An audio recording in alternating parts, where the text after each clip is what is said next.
لهم قلت لا أجد ما أحملكم عليه تولوا وأعينهم تفيض من الدمع حزنا ألا يجدوا ما ينفقون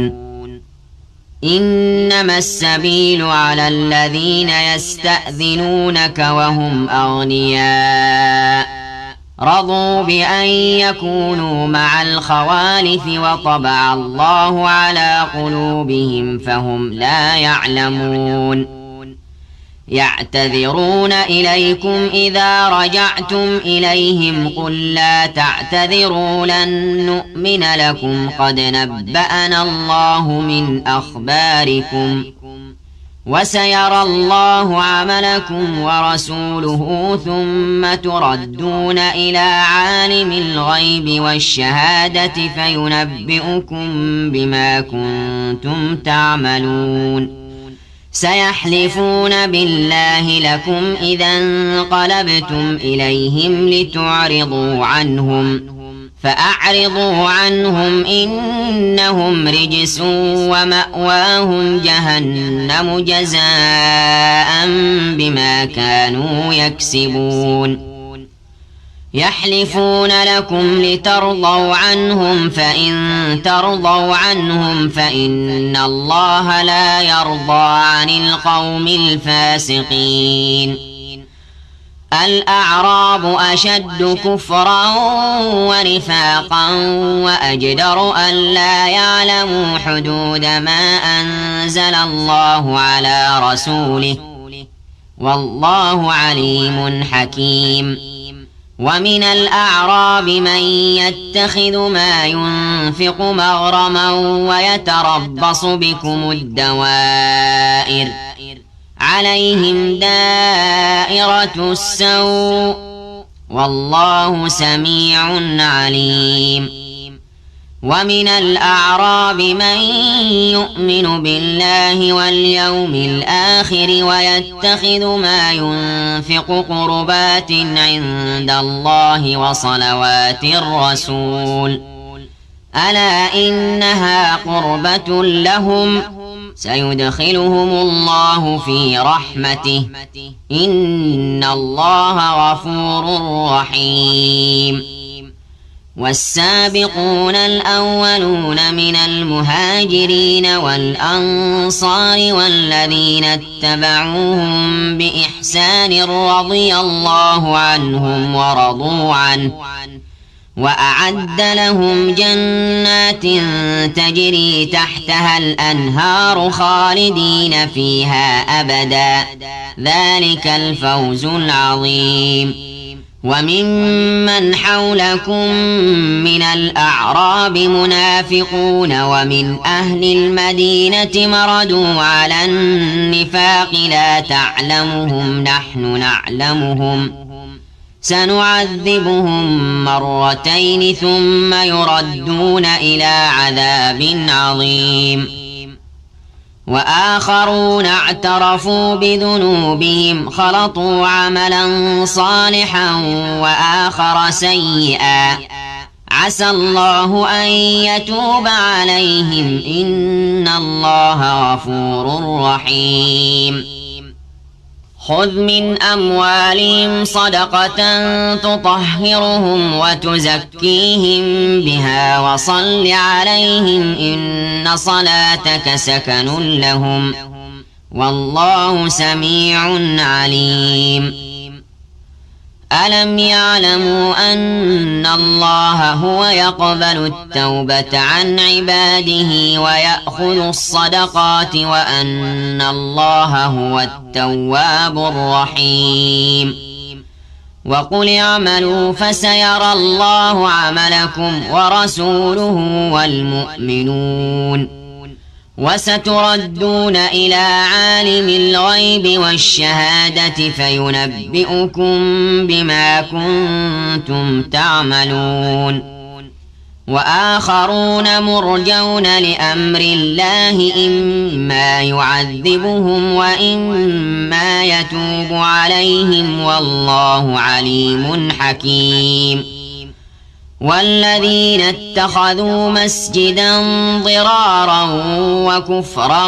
وتفريقا بين المؤمنين وإرصادا لمن حارب الله ورسوله من قبل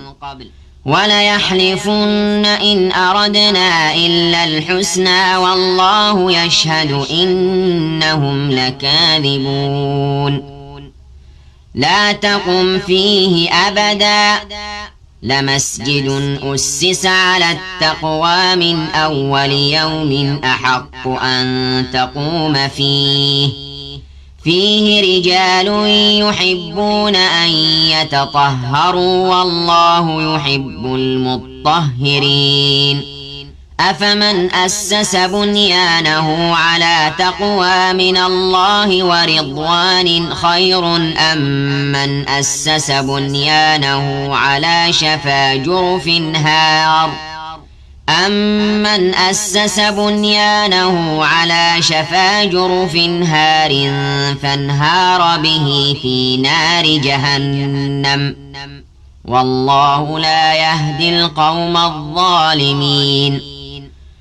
لا يزال بنيانهم الذي بنوا ريبة في قلوبهم إلا أن تقطع قلوبهم والله عليم حكيم إن الله اشترى من المؤمنين أنفسهم وأموالهم بأن لهم الجنة يقاتلون في سبيل الله فيقتلون ويقتلون وعدا عليه حقا في التوراة والإنجيل والقرآن ومن أوفى بعهده من الله فاستبشروا ببيعكم الذي بايعتم به وذلك هو الفوز العظيم التائبون العابدون الحامدون السائحون الراكعون الساجدون الآمرون بالمعروف والناهون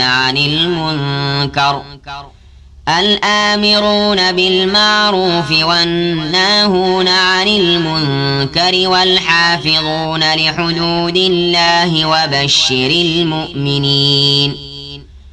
ما كان للنبي والذين آمنوا أن يستغفروا للمشركين ولو كانوا أولي قربى من بعد ما تبين لهم أنهم أصحاب الجحيم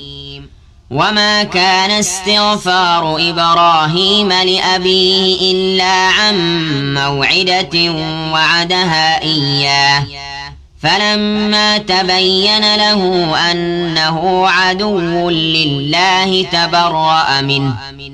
إن إبراهيم لأواه حليم وما كان الله ليضل قوما بعد إذ هداهم حتى يبين لهم ما يتقون إن الله بكل شيء عليم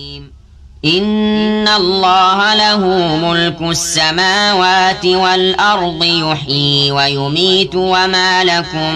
من دون الله من ولي ولا نصير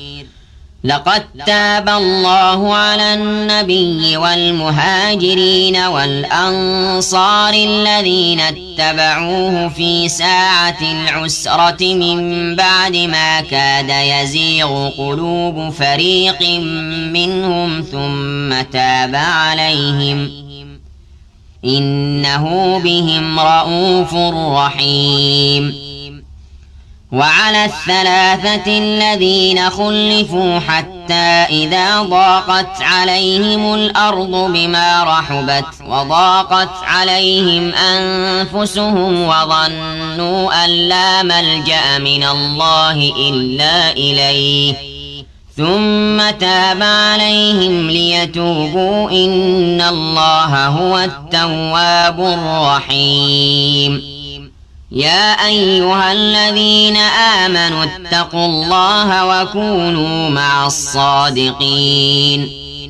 ما كان لأهل المدينة ومن حولهم من الأعراب أن يتخلفوا عن رسول الله ولا يرغبوا بأنفسهم عن نفسه ذلك بأنهم لا يصيبهم ظمأ ولا نصب ولا مخمصة في سبيل الله ولا يطؤون موطئا يغيظ الكفار ولا ينالون من عدو نيلا إلا كتب لهم به عمل صالح إن الله لا يضيع أجر المحسنين ولا ينفقون نفقة صغيرة ولا كبيرة ولا يقطعون واديا إلا كتب لهم ليجزيهم الله أحسن ما كانوا يعملون وما كان المؤمنون لينفروا كافة فلولا نفر من كل فرقة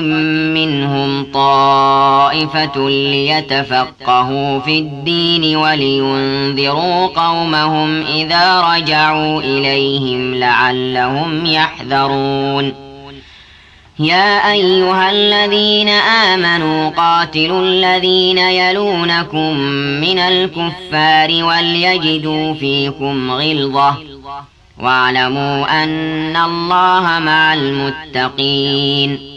وإذا ما أنزلت سورة فمنهم من يقول أيكم زادته هذه إيمانا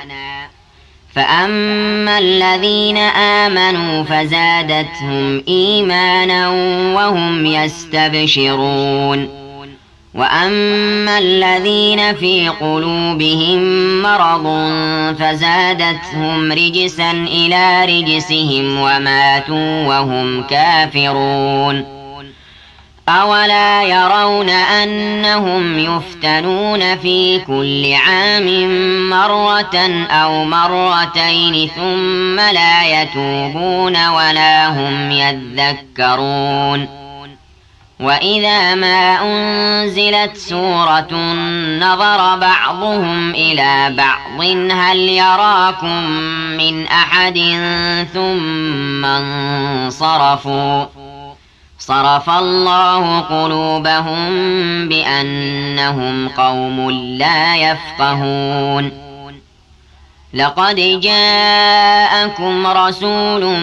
من أنفسكم عزيز عليه ما عنتم حريص عليكم بالمؤمنين رؤوف رحيم فإن تولوا فقل حسبي الله لا إله إلا هو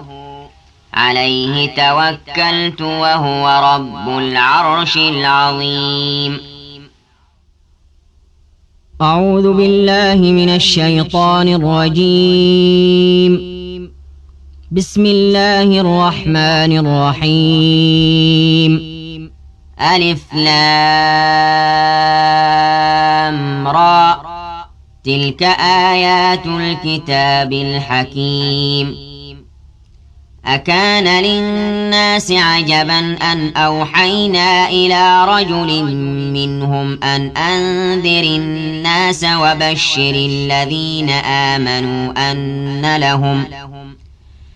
وبشر الذين آمنوا أن لهم قدم صدق عند ربهم قال الكافرون إن هذا لساحر مبين إن ربكم الله الذي خلق السماوات والأرض في 6 أيام ثم استوى على العرش يدبر الأمر ما من شفيع إلا من بعد إذنه ذلكم الله ربكم فاعبدوه أفلا تذكرون إليه مرجعكم جميعا وعد الله حقا إنه يبدأ الخلق ثم يعيده ليجزي الذين آمنوا وعملوا الصالحات بالقسط والذين كفروا لهم شراب من حميم وعذاب أليم بما كانوا يكفرون هو الذي جعل الشمس ضياء والقمر نورا وقدره منازل لتعلموا عدد السنين والحساب ما خلق الله ذلك إلا بالحق يفصل الآيات لقوم يعلمون إن في اختلاف الليل والنهار وما خلق الله في السماوات والأرض لآيات لقوم يتقون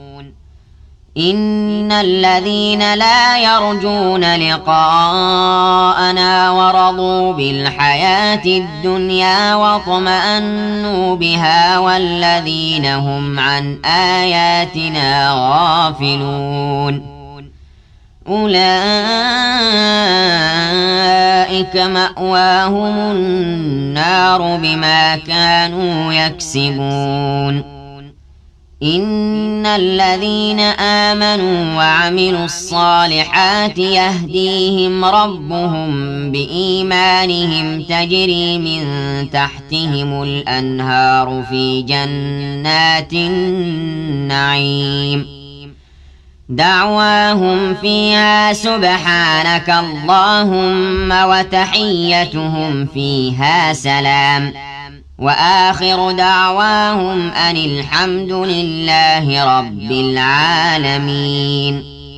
ولو يعجل الله للناس الشر استعجالهم بالخير لقضي إليهم أجلهم فنذر الذين لا يرجون لقاءنا في طغيانهم يعمهون وإذا مس الإنسان الضر دعانا لجنبه أو قاعدا أو قائما فلما كشفنا عنه ضره مر كأن لم يدعنا إلى ضر مسه كذلك زين للمسرفين ما كانوا يعملون ولقد أهلكنا القرون من قبلكم لما ظلموا وجاءتهم رسلهم بالبينات وما كانوا ليؤمنوا كذلك نجزي القوم المجرمين ثم جعلناكم خلائف في الأرض من بعدهم لننظر كيف تعملون وإذا تتلى عليهم آياتنا بينات قال الذين لا يرجون لقاء نأت بقرآن غير هذا أو بدله قل ما يكون لي أن أبدله من تلقاء نفسي إن أتبع إلا ما يوحى إلي إني أخاف إن عصيت ربي عذاب يوم عظيم قل لو شاء الله ما تلوته عليكم ولا أدراكم به فقد لبثت فيكم عمرا من قبله أفلا تعقلون فمن أظلم ممن افترى على الله كذبا أو كذب بآياته إنه لا يفلح المجرمون ويعبدون من دون الله ما لا يضرهم ولا ينفعهم ويقولون هؤلاء شفعاؤنا عند الله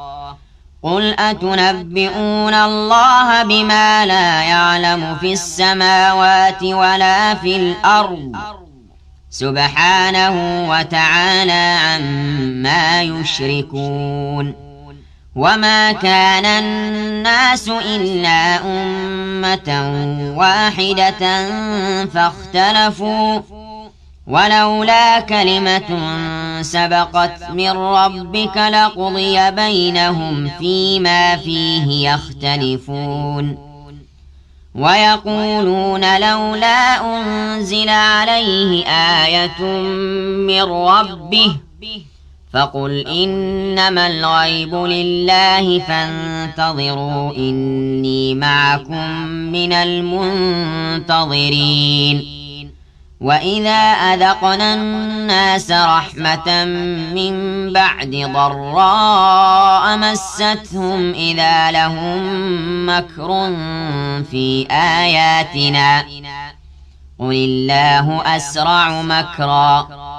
إن رسلنا يكتبون ما تمكرون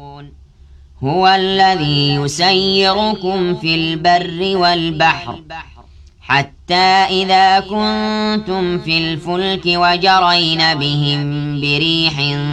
طيبة وفرحوا بها جاءتها ريح عاصف وجاءهم الموج من كل مكان وظنوا أنهم أحيط بهم دعوا الله مخلصين له الدين لئن أنجيتنا من هذه لنكونن من الشاكرين فلما أنجاهم إذا هم يبغون في الأرض بغير الحق يا أيها الناس إنما بغيكم على أنفسكم متاع الحياة الدنيا ثم إلينا مرجعكم فننبئكم بما كنتم تعملون إنما مثل الحياة الدنيا كماء أنزلناه من السماء فاختلط به نبات الأرض مما يأكل الناس والأنعام حتى إذا أخذت الأرض زخرفها وزينت وظن أهلها أنهم قادرون عليها أتاها أمرنا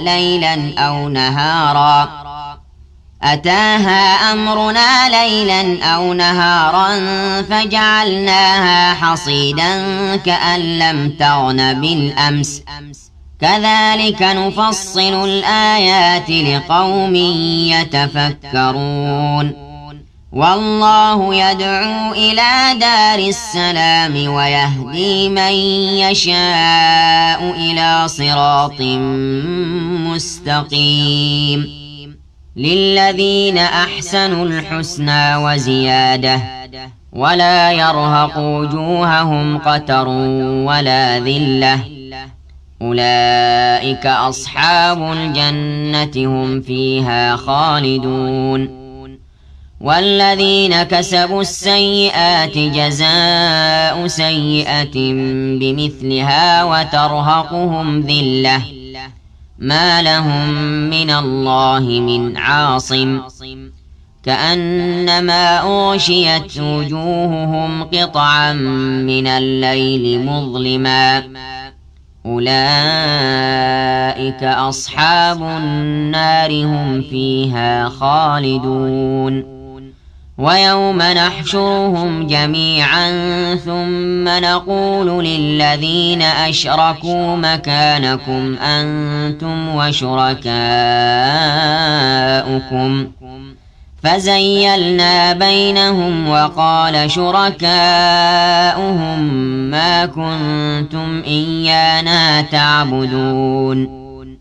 فكفى بالله شهيدا بيننا وبينكم إن كنا عن عبادتكم لغافلين هنالك تبلو كل نفس ما أسلفت وردوا إلى الله مولاهم الحق وضل عنهم ما كانوا يفترون قل من يرزقكم من السماء والأرض أم من يملك السمع والأبصار ومن يخرج الحي من الميت ويخرج الميت من الحي ومن يدبر الأمر فسيقولون الله فقل أفلا تتقون فذلكم الله ربكم الحق فماذا بعد الحق إلا الضلال فأنى تصرفون كذلك حقت كلمة ربك على الذين فسقوا أنهم لا يؤمنون قل هل من شركائكم من يبدأ الخلق ثم يعيده قل الله يبدأ الخلق ثم يعيده فأنى تؤفكون قل هل من شركائكم من يهدي إلى الحق قل الله يهدي للحق أفمن يهدي إلى الحق أحق أن يتبع أم من لا يهدي إلا أن يهدى فما لكم كيف تحكمون وما يتبع أكثرهم إلا ظنا إن الظن لا يغني من الحق شيئا إن الله عليم بما يفعلون وما كان هذا القرآن أن يفترى من دون الله ولكن تصديق الذي بين يديه وتفصيل الكتاب لا ريب فيه من رب العالمين أم يقولون افتراه قل فأتوا بسورة مثله وادعوا من استطعتم من دون الله إن كنتم صادقين بل كذبوا بما لم يحيطوا بعلمه ولما يأتهم تأويله كذلك كذب الذين من قبلهم فانظر كيف كان عاقبة الظالمين ومنهم من يؤمن به ومنهم من لا يؤمن به وربك أعلم بالمفسدين وإن كذبوك فقل لي عملي ولكم عملكم أنتم بريئون مما أعمل وأنا بريء مما تعملون ومنهم من يستمعون إليك أفأنت تسمع الصم ولو كانوا لا يعقلون ومنهم من ينظر إليك أفأنت تهدي العمي ولو كانوا لا يبصرون إن الله لا يظلم الناس شيئا ولكن الناس أنفسهم يظلمون ويوم يحشرهم كأن لم يلبثوا إلا ساعة من النهار يتعارفون بينهم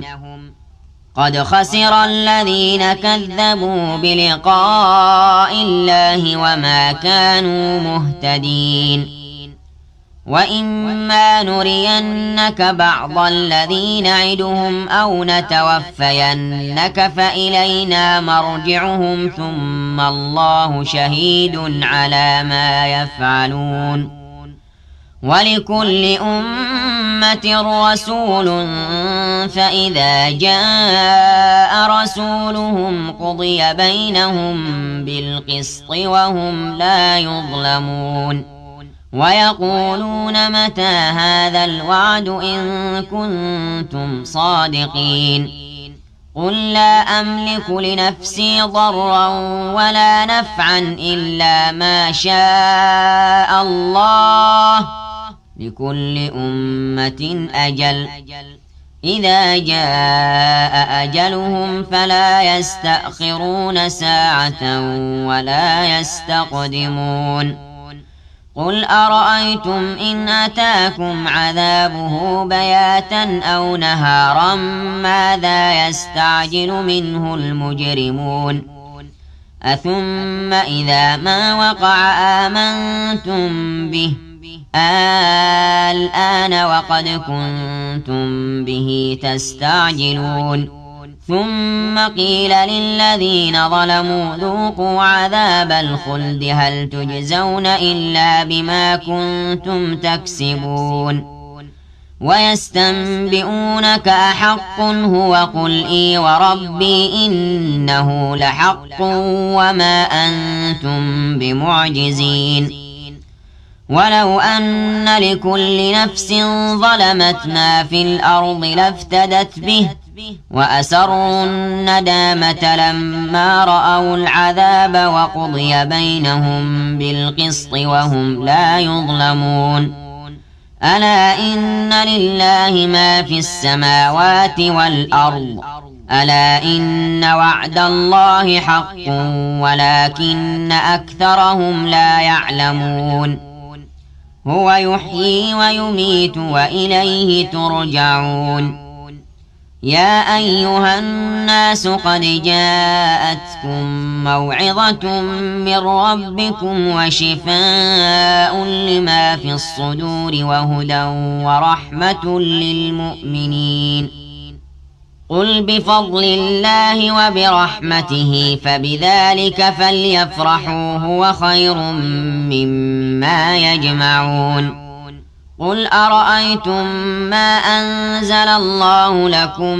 من رزق فجعلتم منه حراما وحلالا قل الله أذن لكم أم على الله تفترون. وما ظن الذين يفترون على الله الكذب يوم القيامة إن الله لذو فضل على الناس ولكن أكثرهم لا يشكرون. وما تكون في شأن وما تتلو منه من قرآن مل إلا كنا عليكم شهودا إذ تفيضون فيه وما يعزب عن ربك من مثقال ذرة في الأرض ولا في السماء ولا أصغر من ذلك ولا أكبر إلا في كتاب مبين. ألا إن أولياء الله لا خوف عليهم ولا هم يحزنون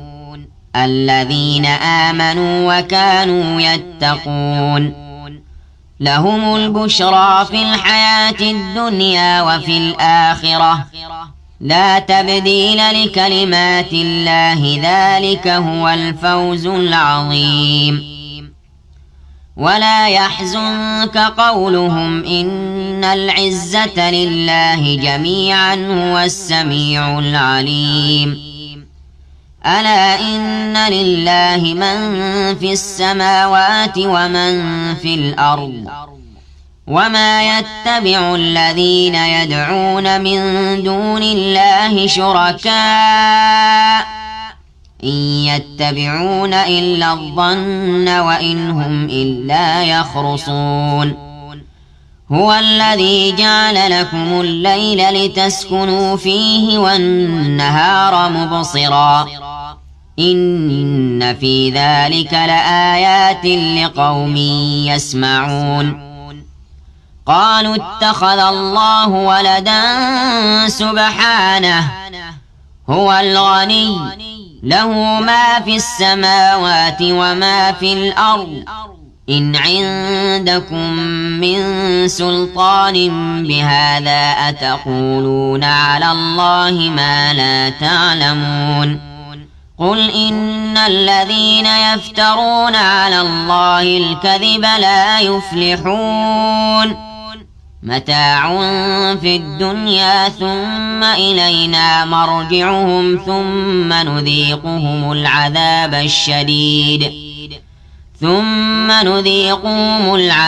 الشديد بما كانوا يكفرون. واتل عليهم نبأ نوح إذ قال لقومه يا قوم إن كان كبر عليكم مقامي وتذكيري بآيات الله فعلى الله توكلت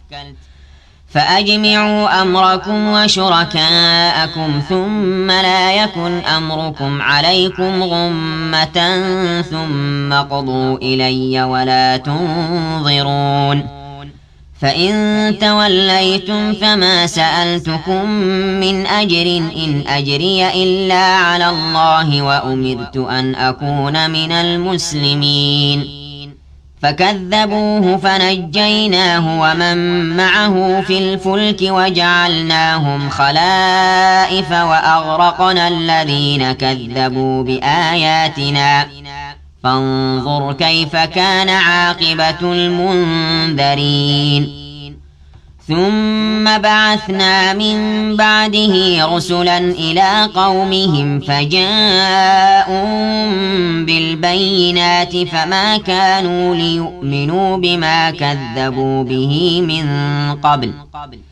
كذلك نطبع على قلوب المعتدين. ثم بعثنا من بعدهم موسى وهارون إلى فرعون وملئه بآياتنا فاستكبروا وكانوا قوما مجرمين. فلما جاءهم الحق من عندنا قالوا إن هذا لسحر مبين. قال موسى أتقولون للحق لما جاءكم أسحر هذا ولا يفلح الساحرون.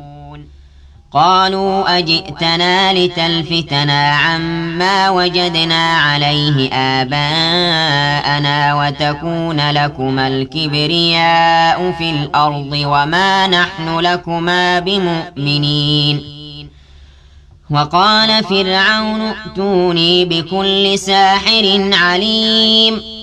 فلما جاء السحرة قال لهم موسى ألقوا ما أنتم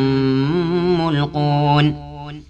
فلما ألقوا قال موسى ما جئتم به السحر إن الله سيبطله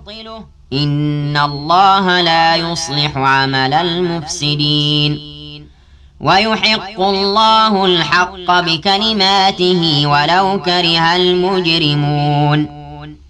فما آمن لموسى إلا ذرية من قومه على خوف من فرعون وملئهم أن يفتنهم وإن فرعون لعال في الأرض وإنه لمن المسرفين. وقال موسى يا قوم إن كنتم آمنتم بالله فعليه توكلوا إن كنتم مسلمين.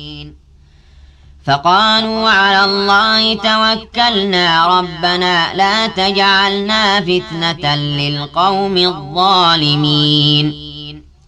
ونجنا برحمتك من القوم الكافرين. وأوحينا إلى موسى وأخيه أن تبوأ لقومكما بمصر بيوتا واجعلوا بيوتكم قبلة وأقيموا الصلاة وبشر المؤمنين. وقال موسى ربنا إنك آتيت فرعون وملأه زينة وأموالا في الحياة الدنيا ربنا ليضلوا عن سبيلك ربنا اطمس على أموالهم واشدد على قلوبهم فلا يؤمنوا حتى يروا العذاب الأليم. قال قد أجيبت دعوتكما فاستقيما ولا تتبعان سبيل الذين لا يعلمون. وجاوزنا ببني إسرائيل البحر فأتبعهم فرعون وجنوده بغيا وعدوا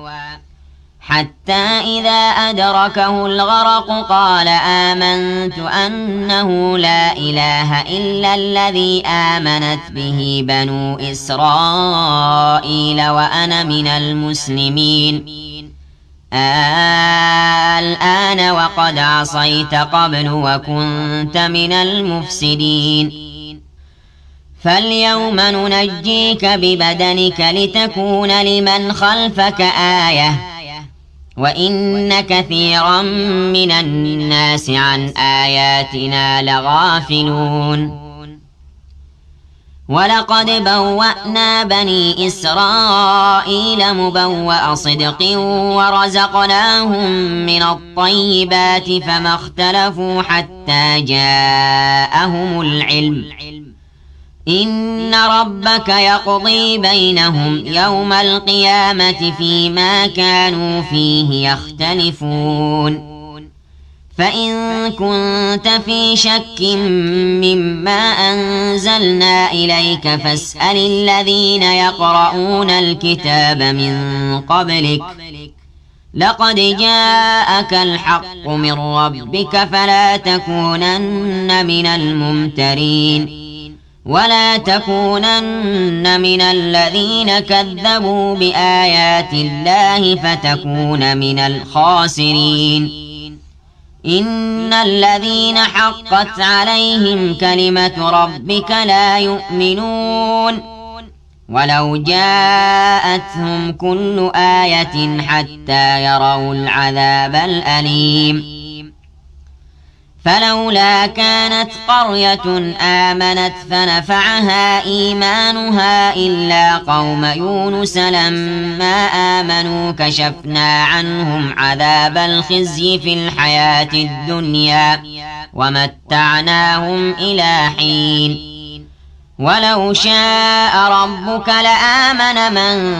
في الأرض كلهم جميعا أفأنت تكره الناس حتى يكونوا مؤمنين. وما كان لنفس أن تؤمن إلا بإذن الله ويجعل الرجس على الذين لا يعقلون. قل انظروا ماذا في السماوات والأرض وما تغني الآيات والنذر عن قوم لا يؤمنون. فهل ينتظرون إلا مثل أيام الذين خلوا من قبلهم قل فانتظروا إني معكم من المنتظرين. ثم ننجي رسلنا والذين آمنوا كذلك حقا علينا ننجي المؤمنين. قل يا أيها الناس إن كنتم في شك من ديني فلا أعبد الذين تعبدون من دون الله ولكن أعبد الله الذي يتوفاكم وأمرت أن أكون من المؤمنين وأن أقم وجهك للدين حنيفا ولا تكونن من المشركين. ولا تدع من دون الله ما لا ينفعك ولا يضرك فإن فعلت فإنك إذا من الظالمين. وإن يمسسك الله بضر فلا كاشف له إلا هو وإن يردك بخير فلا راد لفضله يصيب به من يشاء من عباده وهو الغفور الرحيم. قل يا أيها الناس قد جاءكم الحق من ربكم فمن اهتدى فإنما يهتدي لنفسه، ومن ضل فإنما يضل عليها، وما أنا عليكم بوكيل. واتبع ما يوحى إليك واصبر حتى يحكم الله وهو خير الحاكمين. صدق الله العظيم. أعوذ بالله من الشيطان الرجيم. بسم الله الرحمن الرحيم. ألف لام را. كتاب أحكمت آياته ثم فصلت من لدن حكيم خبير. ألا تعبدوا إلا الله إنني لكم منه نذير وبشير. وأن استغفروا ربكم ثم توبوا إليه يمتعكم متاعا حسنا إلى أجل مسمى ويؤت كل ذي فضل فضله، وإن تولوا فإني أخاف عليكم عذاب يوم كبير. إلى الله مرجعكم وهو على كل شيء قدير. ألا إنهم يثنون صدورهم ليستخفوا منه، ألا حين يستغشون ثيابهم يعلم ما يسرون وما يعلنون، إنه عليم بذات الصدور. وما من دابة في الأرض إلا على الله رزقها ويعلم مستقرها ومستودعها،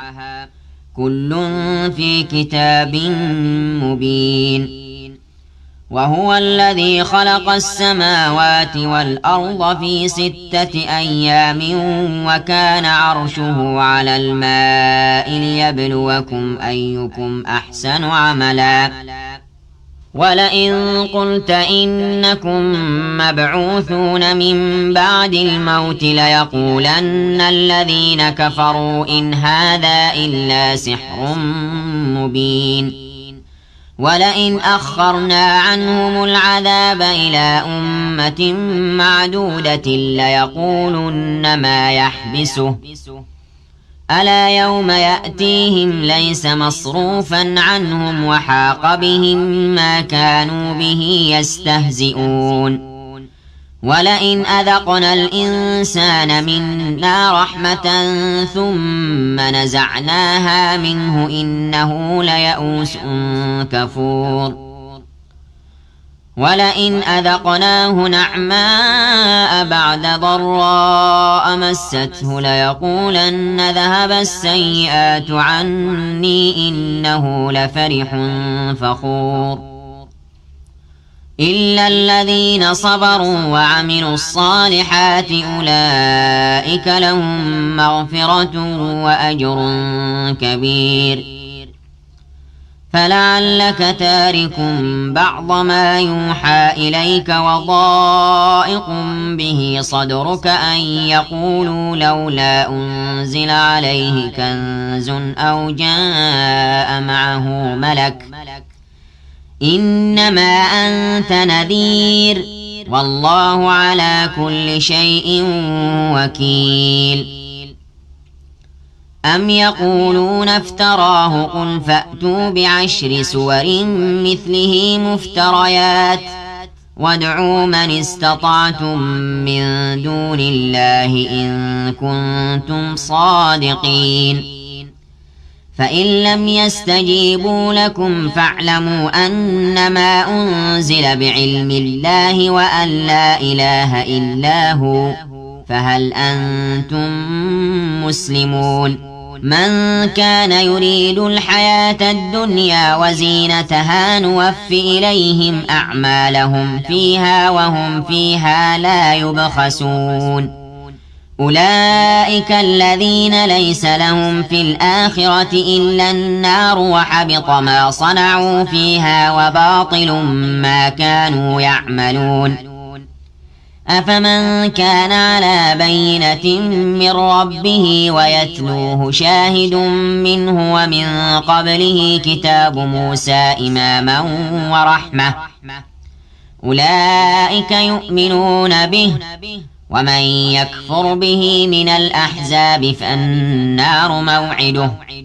فلا تك في مرية منه إنه الحق من ربك ولكن أكثر الناس لا يؤمنون ومن أظلم ممن افترى على الله كذبا أولئك يعرضون على ربهم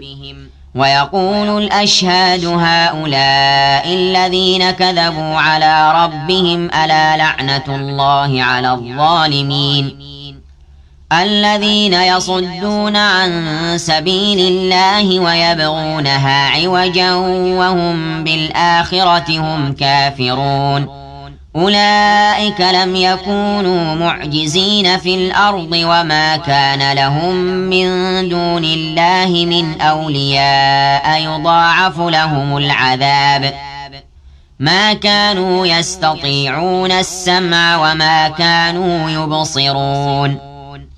أولئك الذين خسروا أنفسهم وضل عنهم ما كانوا يفترون لا جرم أنهم في الآخرة هم الأخسرون إن الذين آمنوا وعملوا الصالحات وأخبتوا إلى ربهم أولئك أصحاب الجنة هم فيها خالدون مثل الفريقين كالأعمى والأصم والبصير والسميع هل يستويان مثلا أفلا تذكرون ولقد أرسلنا نوحا إلى قومه إني لكم نذير مبين ألا تعبدوا إلا الله إني أخاف عليكم عذاب يوم أليم فقال الملأ الذين كفروا من قومه ما نراك إلا بشرا مثلنا وما نراك اتبعك إلا الذين هم أراذلنا بادي الرأي وما نرى لكم علينا من فضل بل نظنكم كاذبين قال يا قوم أرأيتم إن كنت على بينة من ربي وآتاني رحمة من عنده فعميت عليكم أنلزمكموها وأنتم لها كارهون ويا قوم لا أسألكم عليه مالا إن أجري إلا على الله وما أنا بطارد الذين آمنوا إنهم ملاقو ربهم ولكني أراكم قوما تجهلون ويا قوم من ينصرني من الله إن طردتهم أفلا تذكرون ولا أقول لكم عندي خزائن الله ولا أعلم الغيب ولا أقول إني ملك ولا أقول للذين تزدري أعينكم لن يؤتيهم الله خيرا الله أعلم بما في أنفسهم إني إذا لمن الظالمين قالوا يا نوح قد جادلتنا فأكثرت جدالنا فأتنا بما تعدنا إن كنت من الصادقين قال إنما يأتيكم به الله إن شاء وما أنتم بمعجزين ولا ينفعكم نصحي إن أردت أن أنصح لكم إن كان الله يريد أن يغويكم هو ربكم وإليه ترجعون أم يقولون افتراه قل إن افتريته فعلي إجرامي وأنا بريء مما تجرمون وأوحي إلى نوح أنه لن يؤمن من قومك إلا من قد آمن فلا تبتئس بما كانوا يفعلون واصنع الفلك بأعيننا ووحينا ولا تخاطبني في الذين ظلموا إنهم مغرقون ويصنع الفلك وكلما مر عليه ملأ من قومه سخروا منه قال إن تسخروا منا فإنا نسخر منكم كما تسخرون فسوف تعلمون من يأتيه عذاب يخزيه ويحل عليه عذاب مقيم حتى إذا جاء أمرنا وفارت النور قل نحمل فيها من كل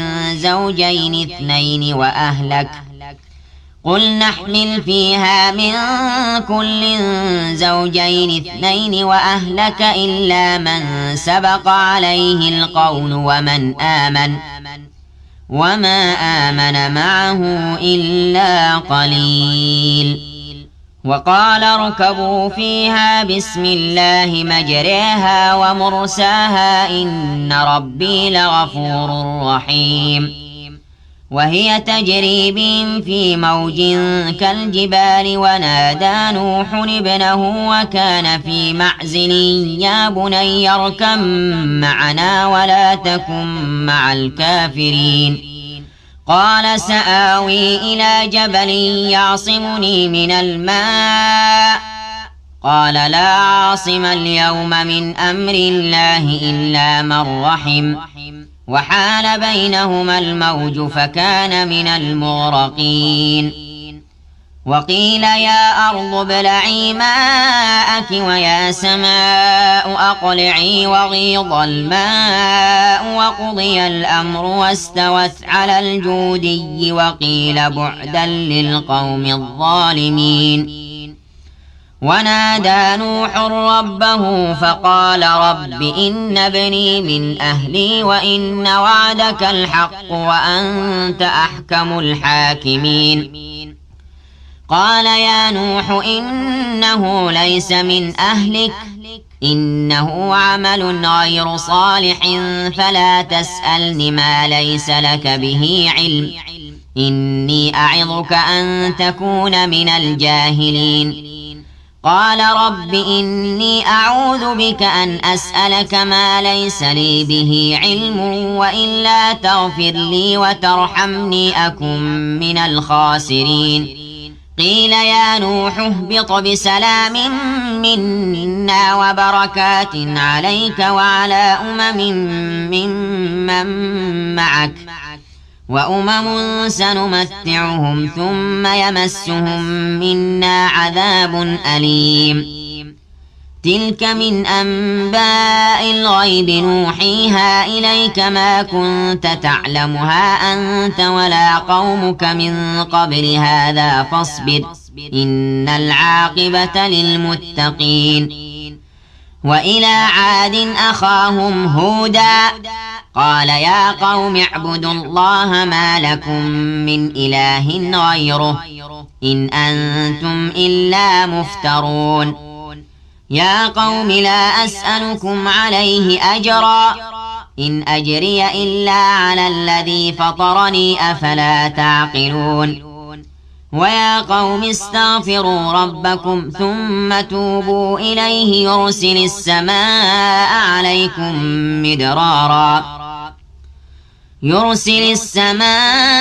عليكم مدرارا ويزدكم قوة إلى قوتكم ولا تتولوا مجرمين قالوا يا هود ما جئتنا ببينة وما نحن بتاركي آلهتنا عن قولك وما نحن لك بمؤمنين إن نقول إلا اعتراك بعض آلهتنا بسوء قال إني أشهد الله واشهدوا أني بريء مما تشركون من دونه فكيدوني جميعا ثم لا تنظرون إني توكلت على الله ربي وربكم ما من دابة إلا هو آخذ بناصيتها إن ربي على صراط مستقيم فإن تولوا فقد أبلغتكم ما أرسلت به إليكم ويستخلف ربي قوما غيركم ولا تضرونه شيئا إن ربي على كل شيء حفيظ ولما جاء أمرنا نجينا هودا والذين آمنوا معه برحمة منا ونجيناهم من عذاب غليظ وتلك عاد جحدوا بآيات ربهم وعصوا رسله واتبعوا أمر كل جبار عنيد وأتبعوا في هذه الدنيا لعنة ويوم القيامة ألا إن عادا كفروا ربهم ألا بعدا لعاد قوم هود وإلى ثمود أخاهم صالحا قال يا قوم اعبدوا الله ما لكم من إله غيره هو أنشأكم من الأرض واستعمركم فيها فاستغفروه ثم توبوا إليه إن ربي قريب مجيب قالوا يا صالح قد كنت فينا مرجوا قبل هذا أتنهانا أن نعبد ما يعبد آباؤنا وإننا لفي شك مما تدعونا إليه مريب قال يا قوم أرأيتم إن كنت على بينة من ربي وآتاني منه رحمة فمن ينصرني من الله إن عصيته فما تزيدونني غير تخسير ويا قوم هذه ناقة الله لكم آية فذروها تأكل في أرض الله ولا تمسوها بسوء فيأخذكم عذاب قريب فعقروها فقال تمتعوا في داركم 3 أيام ذلك وعد غير مكذوب فلما جاء أمرنا نجينا صالحا والذين آمنوا معه برحمة منا ومن خزي يومئذ إن ربك هو القوي العزيز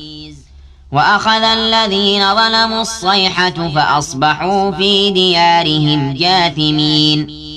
كأن لم يغنوا فيها ألا إن ثمود كفروا ربهم ألا بعدا لثمود ولقد جاءت رسلنا إبراهيم بالبشرى قالوا سلاما قال سلام فما لبث أن جاء بعجل حنيذ فلما رأى أيديهم لا تصل إليه نكرهم وأوجس منهم خيفة قالوا لا تخف إنا أرسلنا إلى قوم لوط وامرأته قائمة فضحكت فبشرناها بإسحاق ومن وراء إسحاق يعقوب قالت يا ويلتى أألد وأنا عجوز وهذا بعلي شيخا إن هذا لشيء عجيب قالوا أتعجبين من أمر الله رحمة الله وبركاته عليكم أهل البيت إنه حميد مجيد فلما ذهب عن إبراهيم الروع وجاءته البشرى يجادلنا في قوم لوط إن إبراهيم لحليم أواه منيب يا إبراهيم أعرض عن هذا إنه قد جاء أمر ربك وإنهم آتيهم عذاب غير مردود ولما جاءت رسلنا لوطا سيء بهم وضاق بهم ذرعا وقال هذا يوم عصيب وجاءه قومه يهرعون إليه ومن قبل كانوا يعملون السيئات قال يا قوم هؤلاء بناتي هن أطهر لكم فاتقوا الله ولا تخزون في ضيفي أليس منكم رجل رشيد قالوا لقد علمت ما لنا في بناتك من حق وإنك لتعلم ما نريد قال لو أن لي بكم قوة أو آوي إلى ركن شديد قالوا يا لوط إنا رسل ربك لن يصلوا إليك فأسر بأهلك بقطع من الليل ولا يلتفت منكم أحد إلا امرأتك إنه مصيبها ما أصابهم إن موعدهم الصبح أليس الصبح بقريب فلما جاء أمرنا جعلنا عاليها سافلها وأمطرنا عليها حجارة من سجيل منضود مسومة عند ربك وما هي من الظالمين ببعيد وإلى مدين أخاهم شعيبا قال يا قوم اعبدوا الله ما لكم من إله غيره ولا تنقصوا المكيال والميزان إني أراكم بخير وإني أخاف عليكم عذاب يوم محيط ويا قوم أوفوا المكيال والميزان بالقسط ولا تبخسوا الناس أشياءهم ولا تعثوا في الأرض مفسدين بقية الله خير لكم إن كنتم مؤمنين وما أنا عليكم بحفيظ قالوا يا شعيب أصلاتك تأمرك أن نترك ما يعبد آباؤنا أو أن نفعل في أموالنا ما نشاء إنك لأنت الحليم الرشيد قال يا قوم أرأيتم إن كنت على بينة من ربي ورزقني منه رزقا حسنا وما أريد أن أخالفكم إلى ما أنهاكم عنه إن أريد إلا الإصلاح ما استطعت وما توفيقي إلا بالله عليه توكلت وإليه أنيب ويا قوم لا يجرمنكم شقاقي أن يصيبكم مثل ما أصاب قوم نوح أو قوم هود أو قوم صالح وما قوم لوط منكم ببعيد واستغفروا ربكم ثم توبوا إليه إن ربي رحيم ودود قالوا يا شعيب ما نفقه كثيرا مما تقول وإنا لنراك فينا ضعيفا ولولا رهطك لرجمناك وما أنت علينا بعزيز قال يا قوم أرهطي أعز عليكم من الله واتخذتموه وراءكم ظهريا إن ربي بما تعملون محيط ويا قوم اعملوا على مكانتكم إني عامل سوف تعلمون من يأتيه عذاب يخزيه ومن هو كاذب وارتقبوا إني معكم رقيب. ولما جاء أمرنا نجينا شعيبا والذين آمنوا معه برحمة منا وأخذت الذين ظلموا الصيحة فأصبحوا في ديارهم جاثمين كأن لم يغنوا فيها ألا بعدا لمدين كما بعدت ثمود. ولقد أرسلنا موسى بآياتنا وسلطان مبين إلى فرعون وملئه فاتبعوا أمر فرعون وما أمر فرعون برشيد يقدم قومه يوم القيامة فأوردهم النار وبئس الورد المورود. وأتبعوا في هذه لعنة ويوم القيامة بئس الرفد المرفود. ذلك من أنباء القرى نقصه عليك منها قائم وحصيد. وما ظلمناهم ولكن ظلموا أنفسهم فما أغنت عنهم آلهتهم التي يدعون من دون الله من شيء لما جاء أمر ربك وما زادوهم غير تتبيب. وكذلك أخذ ربك إذا أخذ القرى وهي ظالمة إن أخذه أليم شديد. إن في ذلك لآية لمن خاف عذاب الآخرة ذلك يوم مجموع له الناس وذلك يوم مشهود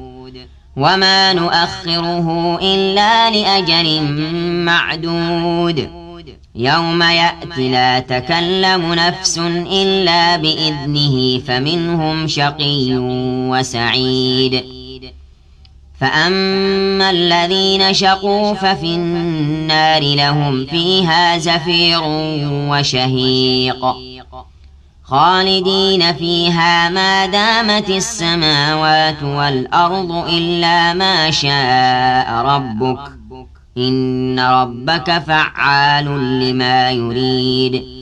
وأما الذين سعدوا ففي الجنة خالدين فيها ما دامت السماوات والأرض إلا ما شاء ربك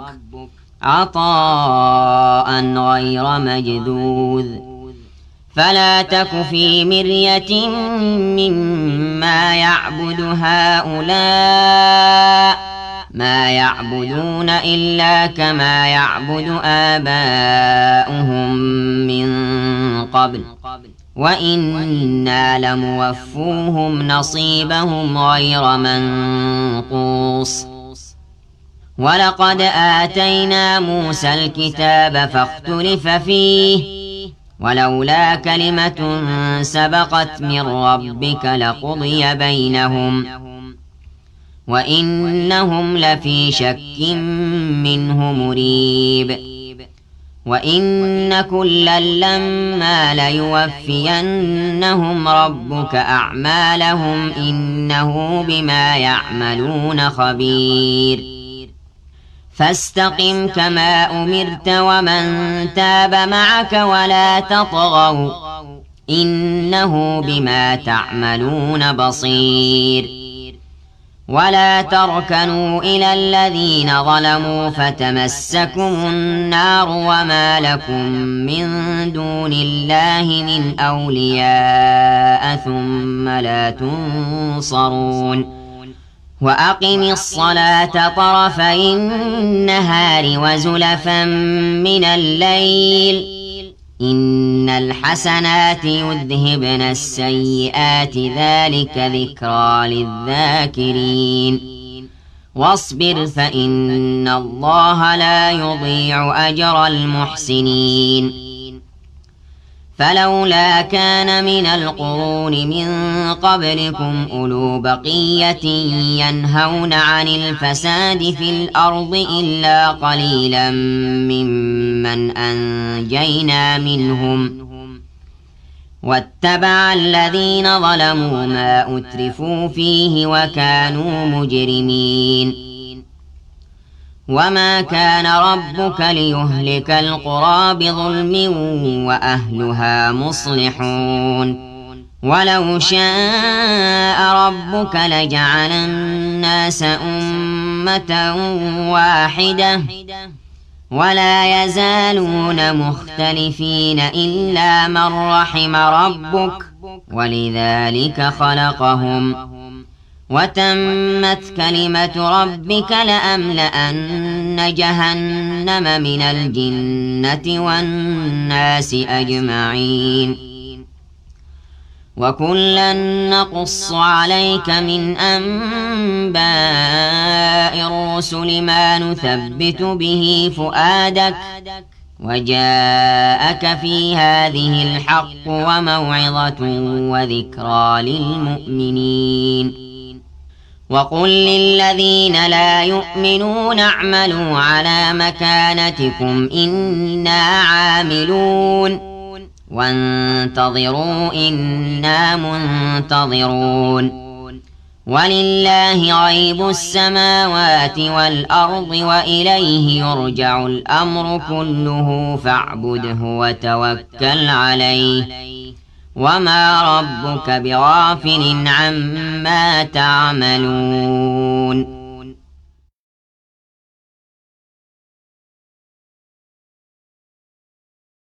أعوذ بالله من الشيطان الرجيم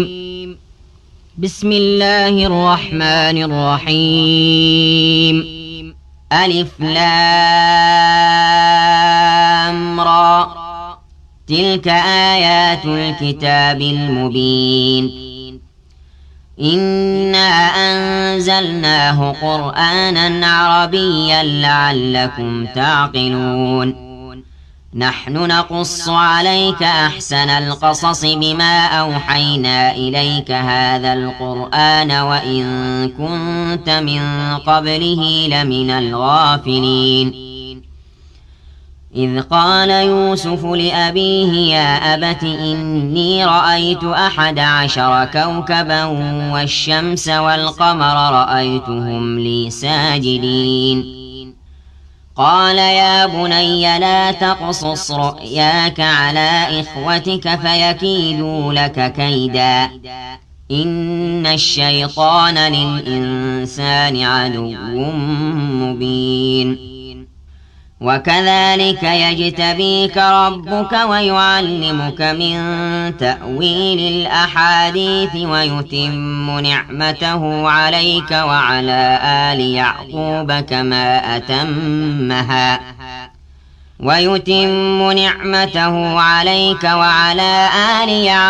كما أتمها على أبويك من قبل إبراهيم وإسحاق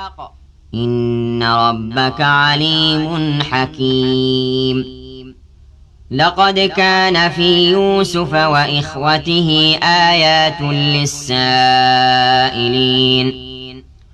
إذ قالوا ليوسف وأخوه أحب إلى أبينا منا ونحن عصبة إن أبانا لفي ضلال مبين اقتلوا يوسف أو اطرحوه أرضا يخل لكم وجه أبيكم وتكونوا من بعده قوما صالحين قال قائل منهم لا تقتلوا يوسف وألقوه في غيابة الجب يلتقطه بعض السيارة إن كنتم فاعلين قالوا يا أبانا ما لك لا تأمنا على يوسف وإنا له لناصحون أرسله معنا غدا يرتع ويلعب وإنا له لحافظون قال إني ليحزنني أن تذهبوا به وأخاف أن يأكله الذئب وأنتم عنه غافلون قالوا لئن أكله الذئب ونحن عصبة إنا إذا لخاسرون فلما ذهبوا به وأجمعوا أن يجعلوه في غيابة الجب وأوحينا إليه لتنبئنهم بأمرهم هذا وهم لا يشعرون وجاءوا أباهم عشاء يبكون قالوا يا أبانا إنا ذهبنا نستبق وتركنا يوسف عند متاعنا فأكله الذئب وما أنت بمؤمن لنا ولو كنا صادقين وجاءوا على قميصه بدم كذب قال بل سولت لكم أنفسكم أمرا فصبر جميل والله المستعان على ما تصفون وجاءت سيارة فأرسلوا واردهم فأدلى دلوه قال يا بشرى هذا غلام وأسروه بضاعة والله عليم بما يعملون وشروه بثمن بخس دراهم معدودة وكانوا فيه من الزاهدين وقال الذي اشتراه من مصر لامرأته أكرمي مثواه عسى أن ينفعنا أو نتخذه ولدا وكذلك مكنا ليوسف في الأرض ولنعلمه من تأويل الأحاديث والله غالب على أمره ولكن أكثر الناس لا يعلمون ولما بلغ أشده آتيناه حكما وعلما وكذلك نجزي المحسنين وراودته التي هو في بيتها عن نفسه وغلقت الأبواب وقالت هيت لك قال معاذ الله إنه ربي أحسن مثواي إنه لا يفلح الظالمون ولقد همت به وهم بها لولا أن رأى برهان ربه كذلك لنصرف عنه السوء والفحشاء إنه من عبادنا المخلصين واستبق الباب وقدت قميصه من دبر وألف يا سيدها لدى الباب قالت ما جزاء من أراد بأهلك سوءا إلا أن يسجن أو عذاب أليم قال هي راودتني عن نفسي وشهد شاهد من أهلها إن كان قميصه قد من قبل فصدقت وهو من الكاذبين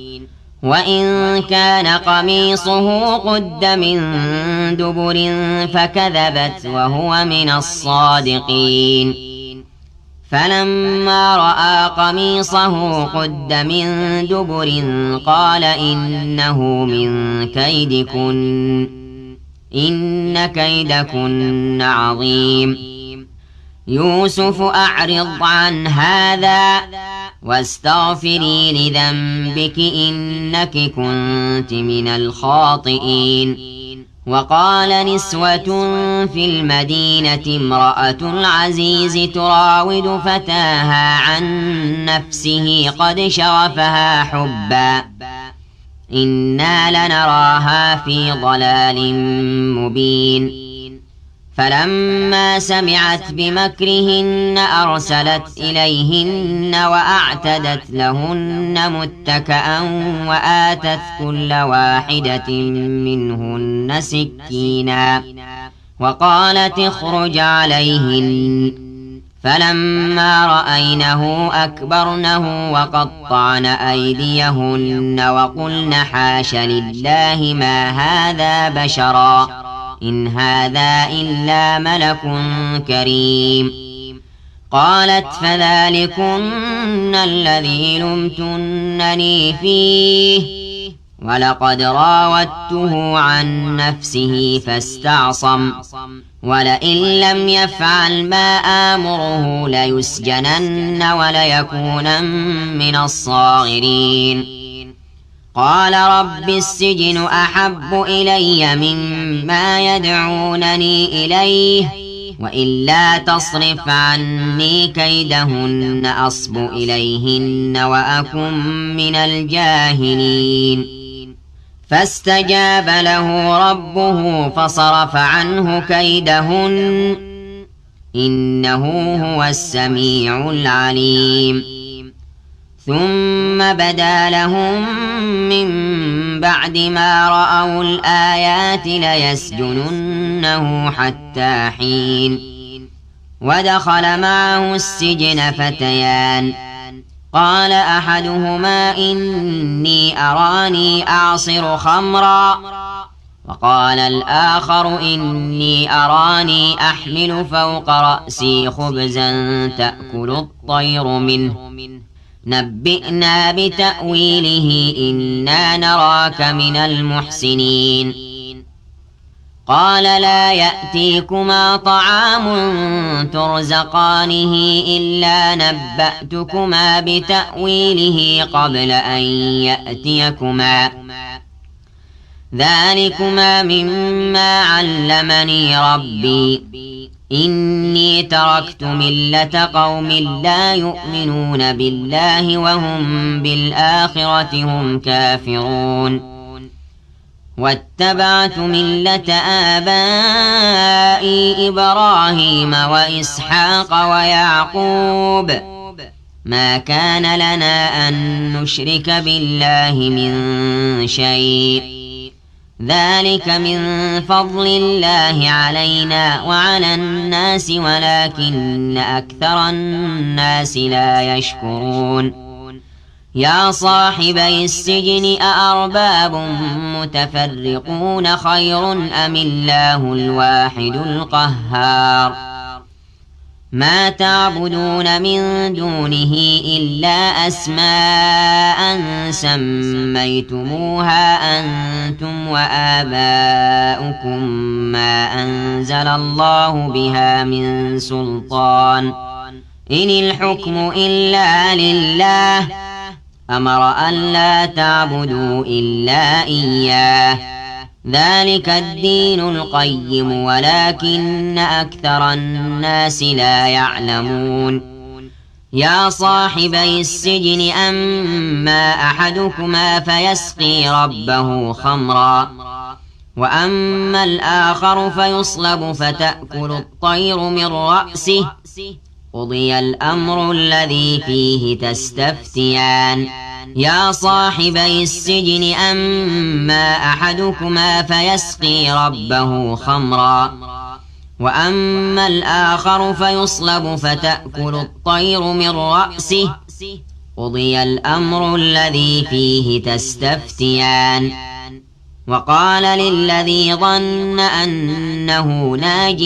منه اذكرني عند ربك فأنساه الشيطان ذكر ربه فلبث في السجن بضع سنين وقال الملك إني أرى 7 بقرات سمان يأكلهن 7 عجاف و7 سنبلات خضر وأخر يابسات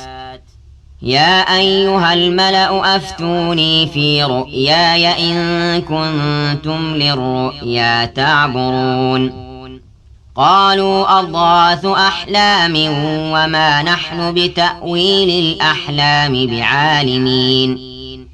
وقال الذي نجا منهما وادكر بعد أمة أنا أنبئكم بتأويله فأرسلون يوسف أيها الصديق أفتنا في 7 بقرات سمان يأكلهن 7 عجاف و7 سنبلات خضر وأخر يابسات لعلي أرجع إلى الناس لعلهم يعلمون قال تزرعون 7 سنين دأبا فما حصدتم فذروه في سنبله إلا قليلا مما تأكلون ثم يأتي من بعد ذلك 7 شداد يأكلن ما قدمتم لهن إلا قليلا مما تحصنون ثم يأتي من بعد ذلك عام فيه يغاث الناس وفيه يعصرون وقال الملك ائتوني به فلما جاءه الرسول قال ارجع إلى ربك فاسأله ما بال النسوة اللاتي قطعن أيديهن إن ربي بكيدهن عليم قال ما خطبكن إذ راوتن يوسف عن نفسه قلن حاش لله ما علمنا عليه من سوء قالت امرأة العزيز الآن حصحص الحق أنا راودته عن نفسه وإنه لمن الصادقين ذلك ليعلم أني لم أخنه بالغيب وأن الله لا يهدي كيد الخائنين وما أبرئ نفسي إن النفس لأمارة بالسوء إلا ما رحم ربي إن ربي غفور رحيم وقال الملك ائتوني به أستخلصه لنفسي فلما كلمه قال إنك اليوم لدينا مكين أمين قال جعلني على خزائن الأرض إني حفيظ عليم وكذلك مكنا ليوسف في الأرض يتبوأ منها حيث يشاء نصيب برحمتنا من نشاء ولا نضيع أجر المحسنين ولأجر الآخرة خير للذين آمنوا وكانوا يتقون وجاء إخوة يوسف فدخلوا عليه فعرفهم وهم له منكرون ولما جهزهم بجهازهم قال ائتوني بأخ لكم من أبيكم ألا ترون أني أوفي الكيل وأنا خير المنزلين فإن لم تأتوني به فلا كيل لكم عندي ولا تقربون قالوا سنراود عنه أباه وإنا لفاعلون وقال لفتيانه جعلوا بضاعتهم في رحالهم لعلهم يعرفونها إذا انقلبوا إلى أهلهم لعلهم يرجعون فلما رجعوا إلى أبيهم قالوا يا أبانا منع منا الكيل فأرسل معنا أخانا نكتل وإنا له لحافظون قال هل آمنكم عليه إلا كما أمنتكم على أخيه من قبل فالله خير حافظا وهو أرحم الراحمين ولما فتحوا متاعهم وجدوا بضاعتهم ردت إليهم قالوا يا أبانا ما نبغي هذه بضاعتنا ردت إلينا ونمير أهلنا ونحفظ أخانا ونزداد كيل بعير ذلك كيل يسير قال لن أرسله معكم حتى تؤتون موثقا من الله لتأتونني به إلا أن يحاط بكم فلما آتوه موثقهم قال الله على ما نقول وكيل وقال يا بني لا تدخلوا من باب واحد وادخلوا من أبواب متفرقة وما أغني عنكم من الله من شيء إن الحكم إلا لله عليه توكلت وعليه فليتوكل المتوكلون ولما دخلوا من حيث أمرهم أبوهم ما كان يغني عنهم من الله من شيء إلا حاجة في نفس يعقوب قضاها وإنه لذو علم لما علمناه ولكن أكثر الناس لا يعلمون ولما دخلوا على يوسف آوى إليه أخاه قال إني أنا أخوك فلا تبتئس بما كانوا يعملون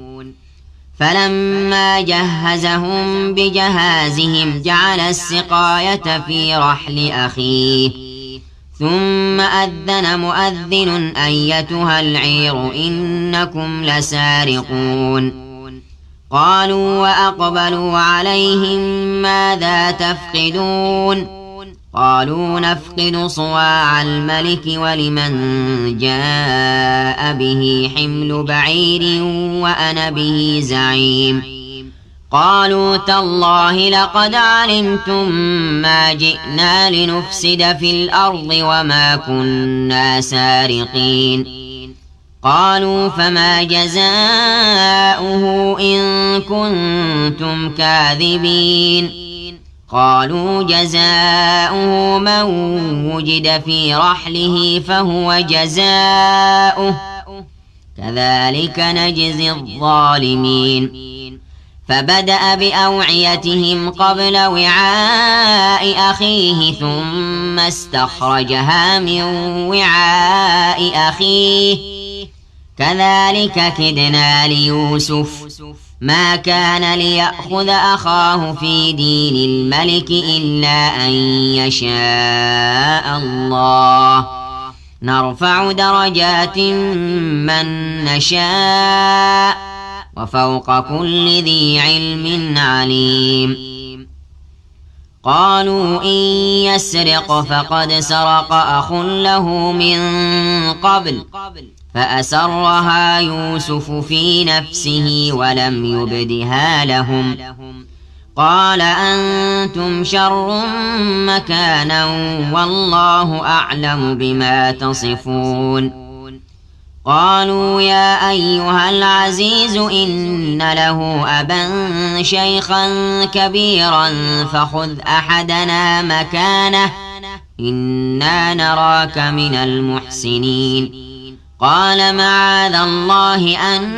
نأخذ إلا من وجدنا متاعنا عنده إنا إذا لظالمون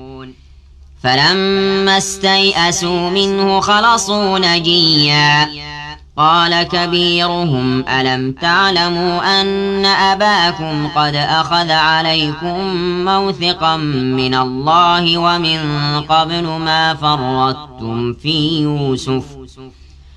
فلن أبرح الأرض حتى يأذن لي أبي أو يحكم الله لي وهو خير الحاكمين ارجعوا إلى أبيكم فقولوا يا أبانا إن ابنك سرق وما شهدنا إلا بما علمنا وما كنا للغيب حافظين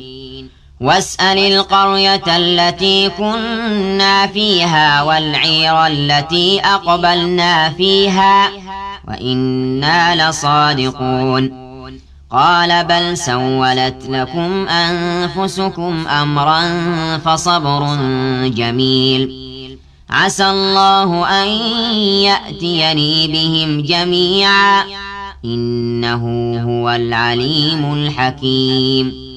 وتولى عنهم وقال يا أسفا على يوسف وابيضت عيناه من الحزن فهو كظيم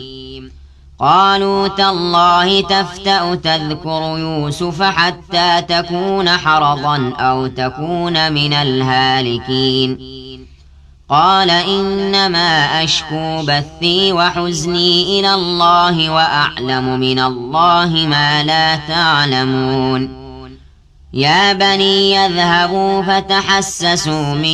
يوسف وأخيه ولا تيأسوا من روح الله إنه لا ييأس من روح الله إلا القوم الكافرون فلما دخلوا عليه قالوا يا أيها العزيز مسنا وأهلنا الضر وجئنا ببضاعة مزجاة فأوف لنا الكيل وتصدق علينا إن الله يجزي المتصدقين قال هل علمتم ما فعلتم بيوسف وأخيه إذ أنتم جاهلون قالوا أئنك لأنت يوسف قال أنا يوسف وهذا أخي قد من الله علينا إنه من يتق ويصبر فإن الله لا يضيع أجر المحسنين قالوا تالله لقد آثرك الله علينا وإن كنا لخاطئين قال لا تثريب عليكم اليوم يغفر الله لكم وهو أرحم الراحمين اذهبوا بقميصي هذا فألقوه على وجه أبي يأت بصيرا وأتوني بأهلكم أجمعين ولما فصلت العير قال أبوهم إني لأجد ريح يوسف لولا أن تفندون قالوا تالله إنك لفي ضلالك القديم فلما أن جاء البشير ألقاه على وجهه فارتد بصيرا قال ألم أقل لكم إني أعلم من الله ما لا تعلمون قالوا يا أبانا استغفر لنا ذنوبنا إنا كنا خاطئين قال سوف أستغفر لكم ربي إنه هو الغفور الرحيم فلما دخلوا على يوسف آوى إليه أبويه وقال ادخلوا مصر إن شاء الله آمنين ورفع أبويه على العرش وخروا له سجدا وقال يا أبت هذا تأويل رؤياي من قبل قد جعلها ربي حقا وقد أحسن بي إذ أخرجني من السجن وجاء بكم من البدو من بعد أن نزغ الشيطان بيني وبين إخوتي إن ربي لطيف لما يشاء إنه هو العليم الحكيم رب قد آتيتني من الملك وعلمتني من تأويل الأحاديث فاطر السماوات والأرض أنت وليي في الدنيا والآخرة توفني مسلما وألحقني بالصالحين ذلك من أنباء الغيب نوحيه إليك وما كنت لديهم إذ أجمعوا أمرهم وهم يمكرون وما أكثر الناس ولو حرصت بمؤمنين وما تسألهم عليه من أجر إن هو إلا ذكر للعالمين وكأين من آية في السماوات والأرض يمرون عليها وهم عنها معرضون وما يؤمن أكثرهم بالله إلا وهم مشركون أفأمنوا أن تأتيهم غاشية من عذاب الله أو تأتيهم الساعة بغتة وهم لا يشعرون قل هذه سبيلي أدعو إلى الله على بصيرة أنا ومن اتبعني وسبحان الله وما أنا من المشركين وما أرسلنا من قبلك إلا رجالا نوحي إليهم من أهل القرى أفلم يسيروا في الأرض فينظروا كيف كان عاقبة الذين من قبلهم ولدار الآخرة خير للذين اتقوا أفلا تعقلون حتى إذا استيأس الرسل وظنوا أنهم قد كذبوا جاءهم نصرنا فنجي من نشاء ولا يرد بأسنا عن القوم المجرمين لقد كان في قصصهم عبرة لأولي الألباب ما كان حديثا يفترى ولكن تصديق الذي بين يديه وتفصيل كل شيء وهدى ورحمة لقوم يؤمنون. أعوذ بالله من الشيطان الرجيم. بسم الله الرحمن الرحيم. ألف لام ميم را تلك آيات الكتاب والذي أنزل إليك من ربك الحق ولكن أكثر الناس لا يؤمنون. الله الذي رفع السماوات بغير عمد ترونها ثم استوى على العرش وسخر الشمس والقمر كل يجري لأجل مسمى يدبر الأمر يفصل الآيات لعلكم بلقاء ربكم توقنون. وهو الذي مد الأرض وجعل فيها رواسي وأنهارا ومن كل الثمرات جعل فيها زوجين اثنين يغشي الليل النهار إن في ذلك لآيات لقوم يتفكرون. وفي الأرض قطع متجاورات وجنات من أعناب وزرع ونخيل صنوان وغير صنوان يسقى بماء واحد ونفضل بعضها على بعض في الأكل إن في ذلك لآيات لقوم يعقلون. وإن تعجب فعجب قولهم أإذا كنا ترابا أإنا لفي خلق جديد أولئك الذين كفروا بربهم وأولئك الأغلال في أعناقهم وأولئك أصحاب النار هم فيها خالدون. ويستعجلونك بالسيئة قبل الحسنة وقد خلت من قبلهم المثلات وإن ربك لذو مغفرة للناس على ظلمهم وإن ربك لشديد العقاب. ويقول الذين كفروا لولا أنزل عليه آية من ربه إنما أنت منذر ولكل قوم هاد الله يعلم ما تحمل كل أنثى وما تغيض الأرحام وما تزداد وكل شيء عنده بمقدار عالم الغيب والشهادة الكبير المتعال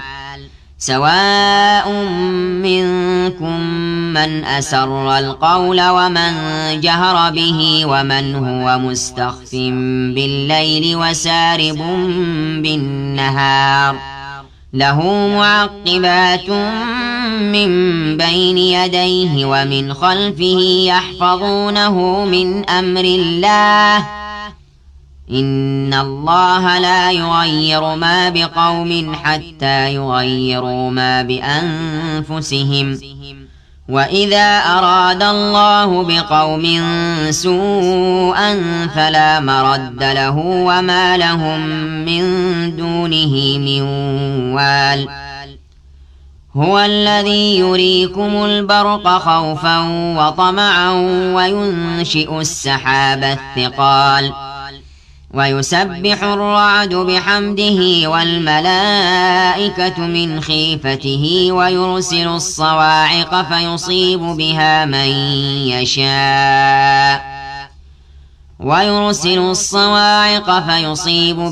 من يشاء وهم يجادلون في الله وهو شديد المحال له دعوة الحق والذين يدعون من دونه لا يستجيبون لهم بشيء إلا كباسط كفيه إلى الماء ليبلغ فاه وما هو ببالغه وما دعاء الكافرين إلا في ضلال ولله يسجد من في السماوات والأرض طوعا وكرها وظلالهم بالغدو والآصال قل من رب السماوات والأرض قل الله قل أفاتخذتم من دونه أولياء لا يملكون لأنفسهم نفعا ولا ضرا قل هل يستوي الأعمى والبصير أم هل تستوي الظلمات والنور أم جعلوا لله شركاء خلقوا كخلقه فتشابه الخلق عليهم قل الله خالق كل شيء وهو الواحد القهار أنزل من السماء ماء فسالت أودية بقدرها فاحتمل السيل زبدا رابيا ومما يوقدون عليه في النار ابتغاء حلية أو متاع زبد مثله كذلك يضرب الله الحق والباطل فأما الزبد فيذهب جفاء وأما ما ينفع الناس فيمكث في الأرض كذلك يضرب الله الأمثال للذين استجابوا لربهم الحسنى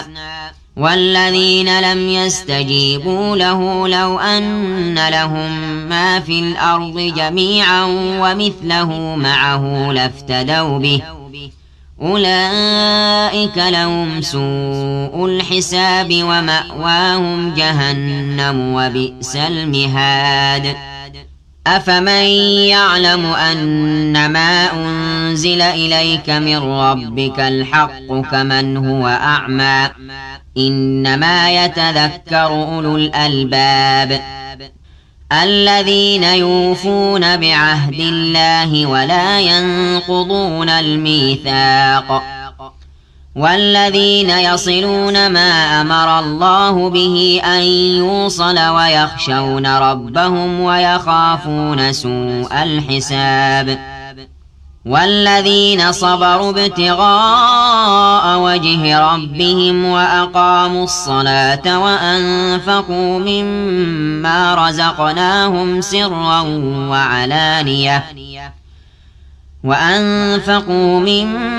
مما رزقناهم سرا وعلانية ويدرؤون بالحسنة السيئة أولئك لهم عقبى الدار جنات عدن يدخلونها ومن صلح من آبائهم وأزواجهم وذرياتهم والملائكة يدخلون عليهم من كل باب سلام عليكم بما صبرتم فنعم عقبى الدار والذين ينقضون عهد الله من بعد ميثاقه ويقطعون ما أمر الله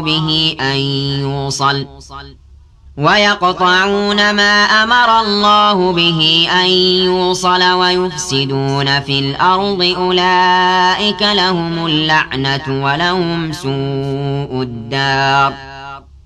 الله يبسط الرزق لمن يشاء ويقدر وفرحوا بالحياة الدنيا وما الحياة الدنيا في الآخرة إلا متاع ويقول الذين كفروا لولا أنزل عليه آية من ربه قل إن الله يضل من يشاء ويهدي إليه من أناب الذين آمنوا وتطمئن قلوبهم بذكر الله ألا بذكر الله تطمئن القلوب الذين آمنوا وعملوا الصالحات طوبى لهم وحسن مآب كذلك أرسلناك في أمة قد خلت من قبلها لتتلو عليهم الذي أوحينا إليك وهم يكفرون بالرحمن قل هو ربي لا إله إلا هو عليه توكلت وإليه متاب ولو أن قرآنا سيرت به الجبال أو قطعت به الأرض أو كلم به الموتى بل لله الأمر جميعا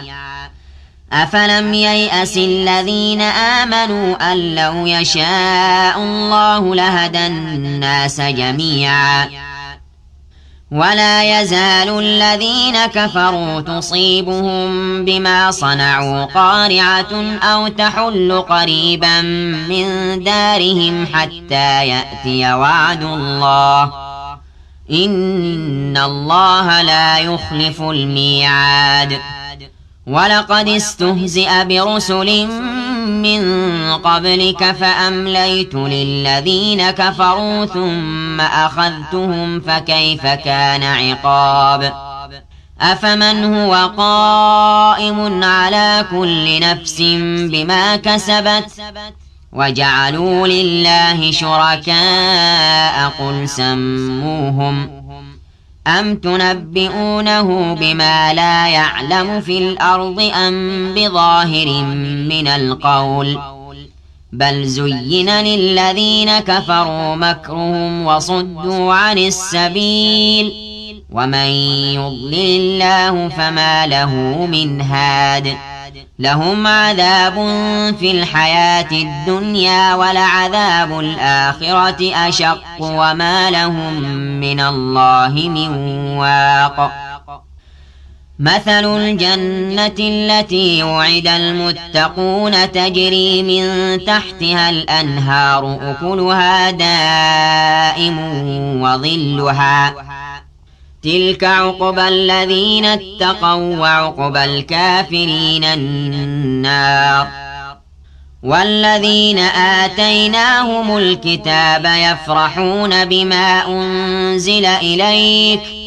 ومن الأحزاب من ينكر بعضه قل إنما أمرت أن أعبد الله ولا أشرك به إليه أدعو وإليه مآب وكذلك أنزلناه حكما عربيا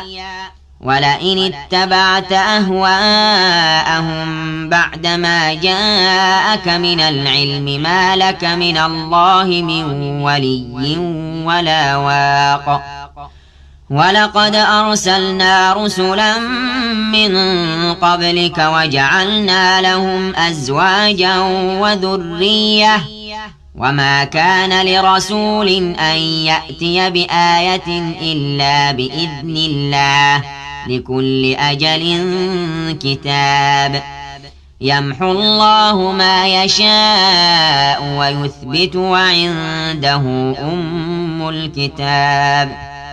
وإما نرينك بعض الذي نعدهم أو نتوفينك فإنما عليك البلاغ وعلينا الحساب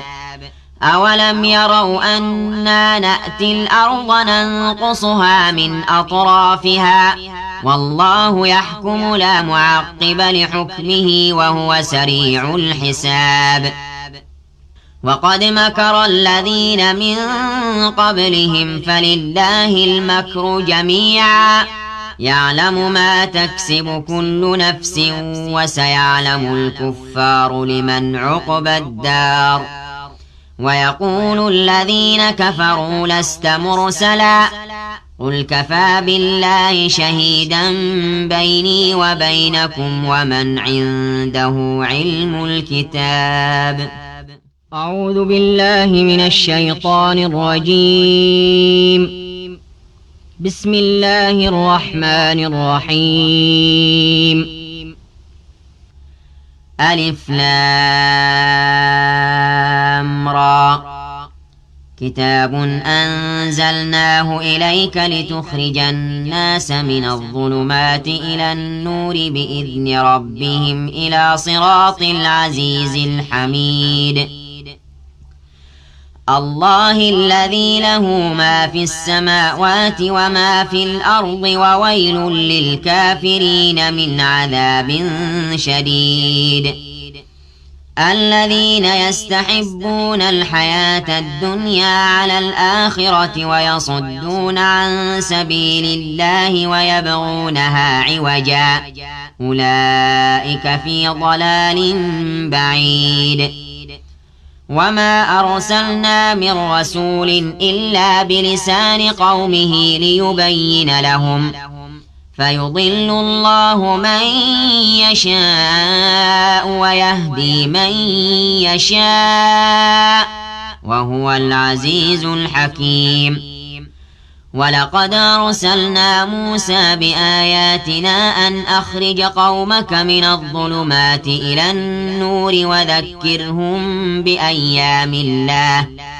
إن في ذلك لآيات لكل صبار شكور وإذ قال موسى لقومه اذكروا نعمة الله عليكم إذ أنجاكم من آل فرعون يسومونكم سوء العذاب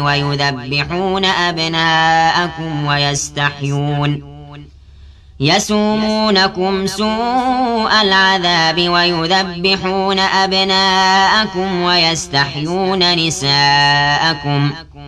وفي ذلكم بلاء من ربكم عظيم وإذ تأذن ربكم لئن شكرتم لأزيدنكم ولئن كفرتم إن عذابي لشديد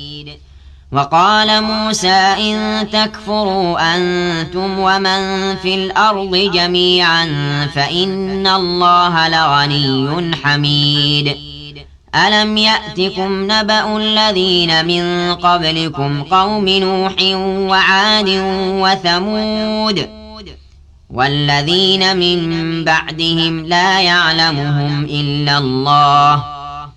جاءتهم رسلهم بالبينات فردوا أيديهم في أفواههم وقالوا إنا كفرنا بما أرسلتم به وإنا لفي شك مما تدعوننا إليه مريب قالت رسلهم أفي الله شك فاطر السماوات والأرض يدعوكم ليغفر لكم من ذنوبكم ويؤخركم إلى أجل مسمى قالوا إن أنتم إلا بشر مثلنا تريدون أن تصدونا عما كان يعبد آباؤنا فأتونا بسلطان مبين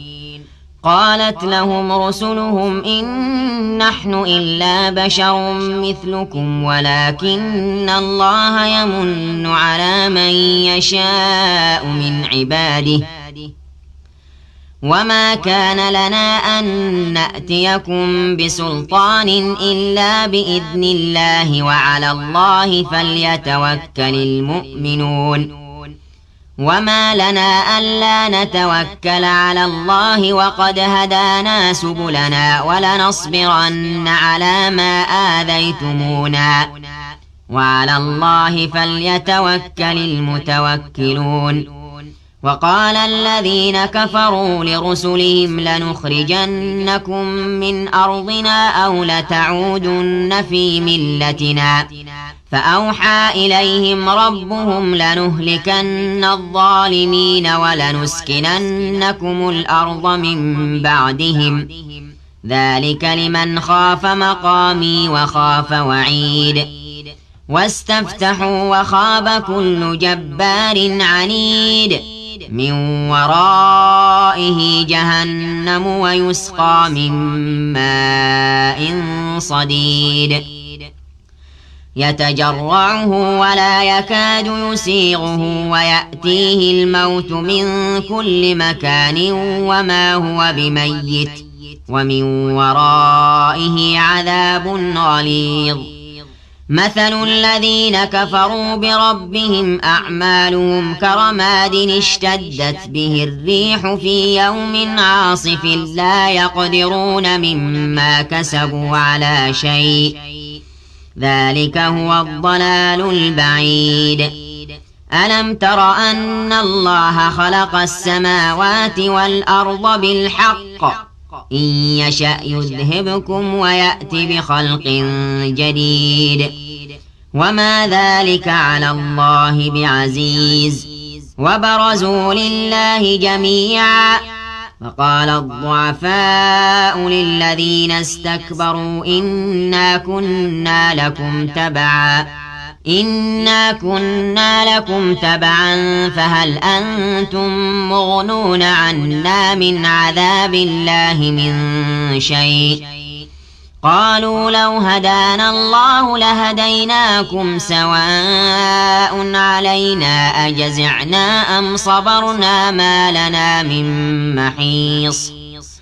وقال الشيطان لما قضي الأمر إن الله وعدكم وعد الحق ووعدتكم فأخلفتكم وما كان لي عليكم من سلطان إلا أن دعوتكم فاستجبتم لي فلا تلوموني ولوموا أنفسكم ما أنا بمصرخكم وما أنتم بمصرخي إني كفرت بما أشركتمون من قبل إن الظالمين لهم عذاب أليم وأدخل الذين آمنوا وعملوا الصالحات جنات تجري من تحتها الأنهار خالدين فيها بإذن ربهم تحيتهم فيها سلام ألم تر كيف ضرب الله مثلا كلمة طيبة كشجرة طيبة أصلها ثابت وفرعها في السماء تؤتي أكلها كل حين بإذن ربها ويضرب الله الأمثال للناس لعلهم يتذكرون ومثل كلمة خبيثة كشجرة خبيثة اجتثت من فوق الأرض ما لها من قرار يثبت الله الذين آمنوا بالقول الثابت في الحياة الدنيا وفي الآخرة ويضل الله الظالمين ويفعل الله ما يشاء. ألم تر إلى الذين بدلوا نعمة الله كفرا وأحلوا قومهم دار البوار جهنم يصلونها وبئس القرار. وجعلوا لله أندادا ليضلوا عن سبيله قل تمتعوا فإن مصيركم إلى النار. قل لعبادي الذين آمنوا يقيموا الصلاة وينفقوا مما رزقناهم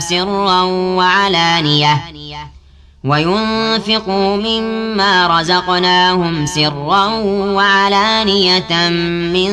قبل أن يأتي يوم لا بيع فيه ولا خلال.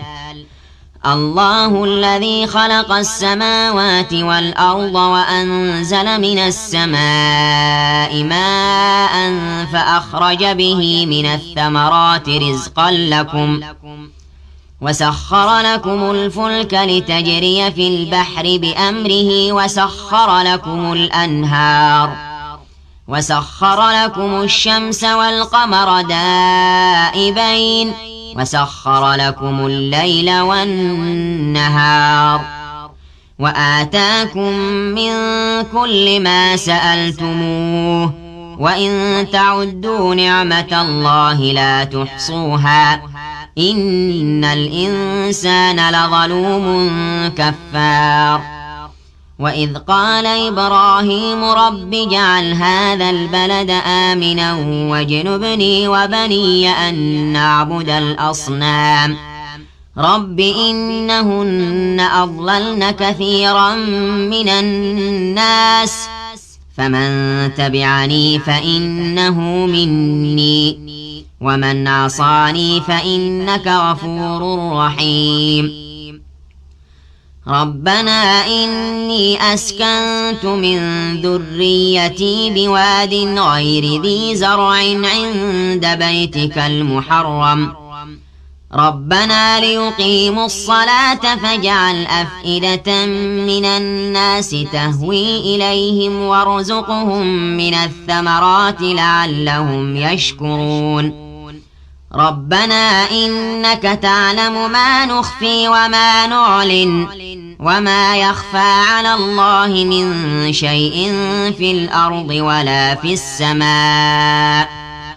الحمد لله الذي وهب لي على الكبر إسماعيل وإسحاق إن ربي لسميع الدعاء. رب اجعلني مقيم الصلاة ومن ذريتي ربنا وتقبل دعاء. ربنا اغفر لي ولوالدي وللمؤمنين يوم يقوم الحساب. ولا تحسبن الله غافلا عما يعمل الظالمون إنما يؤخرهم ليوم تشخص فيه الأبصار مهطعين مقنعي رؤوسهم لا يرتد إليهم طرفهم وأفئدتهم هواء. وأنذر الناس يوم يأتيهم العذاب فيقول الذين ظلموا ربنا أخرنا إلى أجل قريب نجب دعوتك ونتبع الرسل أولم تكونوا أقسمتم من قبل ما لكم من زوال. وسكنتم في مساكن الذين ظلموا أنفسهم وتبين لكم كيف فعلنا بهم وضربنا لكم الأمثال. وقد مكروا مكرهم وعند الله مكرهم وإن كان مكرهم لتزول منه الجبال. فلا تحسبن الله مخلف وعده رسله إن الله عزيز ذو انتقام. يوم تبدل الأرض غير الأرض والسماوات وبرزوا لله الواحد القهار وترى المجرمين يومئذ مقرنين في الأصفاد سرابيلهم من قطران وتغشى وجوههم النار ليجزي الله كل نفس ما كسبت إن الله سريع الحساب هذا بلاغ للناس ولينذروا به وليعلموا أنما هو إله واحد وليذكر أولو الألباب. أعوذ بالله من الشيطان الرجيم. بسم الله الرحمن الرحيم. ألف لام را تلك آيات الكتاب وقرآن مبين ربما يود الذين كفروا لو كانوا مسلمين ذرهم يأكلوا ويتمتعوا ويلههم الأمل فسوف يعلمون وما أهلكنا من قرية إلا ولها كتاب معلوم ما تسبق من أمة أجلها وما يستأخرون وقالوا يا أيها الذي نزل عليه الذكر إنك لمجنون لو ما تأتينا بالملائكة إن كنت من الصادقين ما ننزل الملائكة إلا بالحق وما كانوا إذا منظرين إنا نحن نزلنا الذكر وإنا له لحافظون ولقد أرسلنا من قبلك في شيع الأولين وما يأتيهم من رسول إلا كانوا به يستهزئون كذلك نسلكه في قلوب المجرمين لا يؤمنون به وقد خلت سنة الأولين ولو فتحنا عليهم بابا من السماء فظلوا فيه يعرجون لقالوا إنما سكرت أبصارنا بل نحن قوم مسحورون ولقد جعلنا في السماء بروجا وزيناها للناظرين وحفظناها من كل شيطان رجيم إلا من استرق السمع فأتبعه شهاب مبين والأرض مددناها وألقينا فيها رواسي وأنبتنا فيها من كل شيء موزون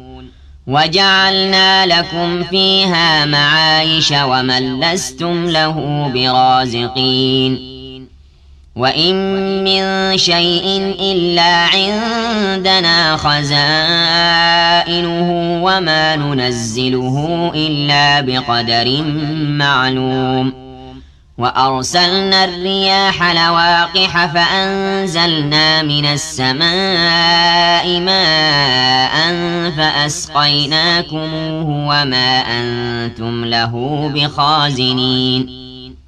وإنا لنحن نحيي ونميت ونحن الوارثون ولقد علمنا المستقدمين منكم ولقد علمنا المستأخرين وإن ربك هو يحشرهم إنه حكيم عليم ولقد خلقنا الإنسان من صلصال من حمأ مسنون والجان خلقناه من قبل من نار السموم وإذ قال ربك للملائكة إني خالق بشرا من صلصال من حمأ مسنون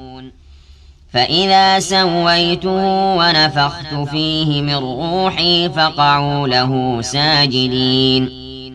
فسجد الملائكة كلهم أجمعون إلا إبليس أبى أن يكون مع الساجدين قال يا إبليس ما لك ألا تكون مع الساجدين قال لم أكن لأسجد لبشر خلقته من صلصال من حمأ مسنون قال فاخرج منها فإنك رجيم وإن عليك اللعنة إلى يوم الدين قال رب فأنظرني إلى يوم يبعثون قال فإنك من المنظرين إلى يوم الوقت المعلوم قال رب بما أغويتني لأزينن لهم في الأرض ولأغوينهم أجمعين إلا عبادك منهم المخلصين قال هذا صراط علي مستقيم إن عبادي ليس لك عليهم سلطان إلا من اتبعك من الغاوين وإن جهنم لموعدهم أجمعين لها 7 أبواب لكل باب منهم جزء مقسوم إن المتقين في جنات وعيون ادخلوها بسلام آمنين ونزعنا ما في صدورهم من غل إخوانا على سرر متقابلين لا يمسهم فيها نصب وما هم منها بمخرجين نبئ عبادي أني أنا الغفور الرحيم وأن عذابي هو العذاب الأليم ونبئهم عن ضيف إبراهيم إذ دخلوا عليه فقالوا سلاما قال إنا منكم وجلون قالوا لا توجل إنا نبشرك بغلام عليم قال أبشرتموني على أن مسني الكبر فبم تبشرون قالوا بشرناك بالحق فلا تكن من القانطين قال ومن يقنط من رحمة ربه إلا الضالون قال فما خطبكم أيها المرسلون قالوا إنا أرسلنا إلى قوم مجرمين إلا آل لوط إنا لمنجوهم أجمعين إلا امرأته قدرنا إنها لمن الغابرين فلما جاء آل لوط المرسلون قال إنكم قوم منكرون قالوا بل جئناك بما كانوا فيه يمترون وأتيناك بالحق وإنا لصادقون فأسر بأهلك بقطع من الليل واتبع أدبارهم ولا يلتفت منكم أحد وامضوا حيث تؤمرون وقضينا إليه ذلك الأمر أن دابر هؤلاء مقطوع مصبحين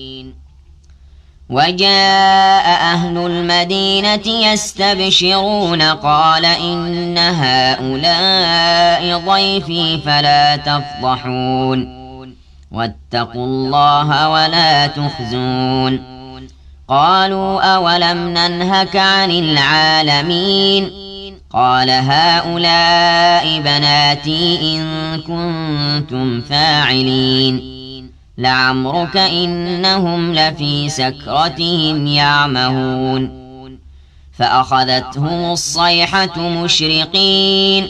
فجعلنا عاليها سافلها وأمطرنا عليهم حجارة من سجيل إن في ذلك لآيات للمتوسمين وإنها لبسبيل مقيم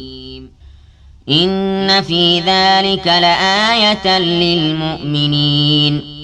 وإن كان أصحاب الأيكة لظالمين فانتقمنا منهم وإنهما لبإمام مبين ولقد كذب أصحاب الحجر المرسلين وآتيناهم آياتنا فكانوا عنها معرضين وكانوا ينحتون من الجبال بيوتا آمنين فأخذتهم الصيحة مصبحين فما أغنى عنهم ما كانوا يكسبون وما خلقنا السماوات والأرض وما بينهما إلا بالحق وإن الساعة لآتية فاصفح الصفح الجميل إن ربك هو الخلاق العليم ولقد آتيناك 7 من المثاني والقرآن العظيم لا تمدن عينيك إلى ما متعنا به أزواجا منهم ولا تحزن عليهم واخفض جناحك للمؤمنين وقل إني أنا النذير المبين كما أنزلنا على المقتسمين الذين جعلوا القرآن عضين فوربك لنسألنهم أجمعين عما كانوا يعملون فاصدع بما تؤمر وأعرض عن المشركين إنا كفيناك المستهزئين الذين يجعلون مع الله إلها آخر فسوف يعلمون ولقد نعلم أنك يضيق صدرك بما يقولون فسبح بحمد ربك وكن من الساجدين واعبد ربك حتى يأتيك اليقين صدق الله العظيم أتى أمر الله فلا تستعجلوه سبحانه وتعالى عما يشركون ينزل الملائكة بالروح من أمره على من يشاء من عباده أن أنذروا أنه لا إله إلا أنا فاتقون خلق السماوات والأرض بالحق تعالى عما يشركون خلق الإنسان من نطفة فإذا هو خصيم مبين والأنعام خلقها لكم فيها دفء ومنافع ومنها تأكلون ولكم فيها جمال حين تريحون وحين تسرحون وتحمل أثقالكم إلى بلد لم تكونوا بالغيه إلا بشق الأنفس إن ربكم لرؤوف رحيم والخيل والبغال والحمير لتركبوها وزينة ويخلق ما لا تعلمون وعلى الله قصد السبيل ومنها جائر ولو شاء لهداكم أجمعين هو الذي أنزل من السماء ماء لكم منه شراب ومنه شجر فيه تسيمون ينبت لكم به الزرع والزيتون والنخيل والأعناب ومن كل الثمرات إن في ذلك لآية لقوم يتفكرون وسخر لكم الليل والنهار والشمس والقمر والنجوم مسخرات بأمره إن في ذلك لآيات لقوم يعقلون وما ذرأ لكم في الأرض مختلفا ألوانه إن في ذلك لآية لقوم يذكرون وهو الذي سخر البحر لتأكلوا منه لحما طريا وتستخرجوا منه حلية تلبسونها وترى الفلك مواخر فيه ولتبتغوا من فضله ولعلكم تشكرون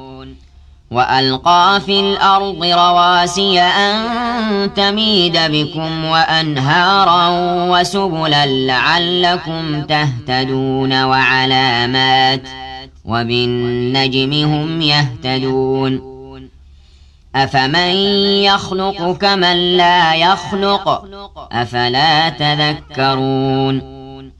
وإن تعدوا نعمة الله لا تحصوها إن الله لغفور رحيم والله يعلم ما تسرون وما تعلنون والذين يدعون من دون الله لا يخلقون شيئا وهم يخلقون أموات غير أحياء وما يشعرون أيان يبعثون إلهكم إله واحد فالذين لا يؤمنون بالآخرة قلوبهم منكرة وهم مستكبرون لا جرم أن الله يعلم ما يسرون وما يعلنون إنه لا يحب المستكبرين وإذا قيل لهم ماذا أنزل ربكم قالوا أساطير الأولين ليحملوا أوزارهم كاملة يوم القيامة ومن أوزار الذين يضلونهم بغير علم ألا ساء ما يزرون قد مكر الذين من قبلهم فأتى الله بنيانهم من القواعد فخر عليهم السقف من فوقهم وأتاهم العذاب من حيث لا يشعرون ثم يوم القيامة يخزيهم ويقول أين شركائي الذين كنتم تشاقون فيهم قال الذين أوتوا العلم إن الخزي اليوم والسوء على الكافرين الذين تتوفاهم الملائكة ظالمي أنفسهم فألقوا السلم ما كنا نعمل من سوء بلى إن الله عليم بما كنتم تعملون فادخلوا أبواب جهنم خالدين فيها فلبئس مثوى المتكبرين وقيل للذين اتقوا ماذا أنزل ربكم قالوا خيرا للذين أحسنوا في هذه الدنيا حسنة ولدار الآخرة خير ولنعم دار المتقين جنات عدن يدخلونها تجري من تحتها الأنهار لهم فيها ما يشاءون كذلك يجزي الله المتقين الذين تتوفاهم الملائكة طيبين يقولون سلام عليكم ادخلوا الجنة بما كنتم تعملون هل ينظرون إلا أن تأتيهم الملائكة أو يأتي أمر ربك كذلك فعل الذين من قبلهم وما ظلمهم الله ولكن كانوا أنفسهم يظلمون فأصابهم سيئات ما عملوا وحاق بهم ما كانوا به يستهزئون وقال الذين أشركوا لو شاء الله ما عبدنا من دونه من شيء نحن ولا آباؤنا ولا حرمنا من دونه من شيء كذلك فعل الذين من قبلهم فهل على الرسل إلا البلاغ المبين ولقد بعثنا في كل أمة رسولا أن اعبدوا الله واجتنبوا الطاغوت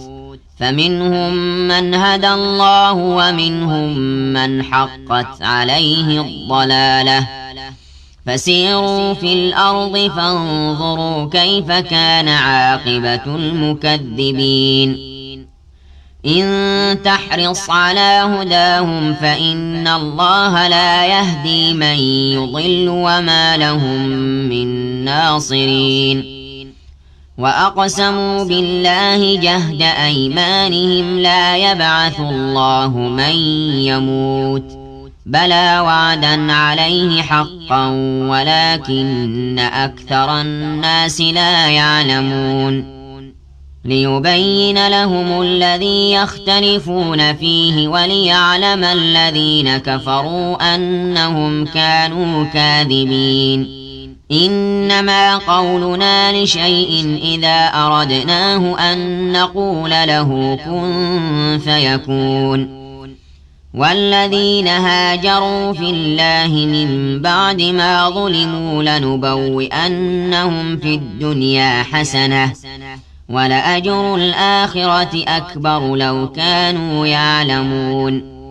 الذين صبروا وعلى ربهم يتوكلون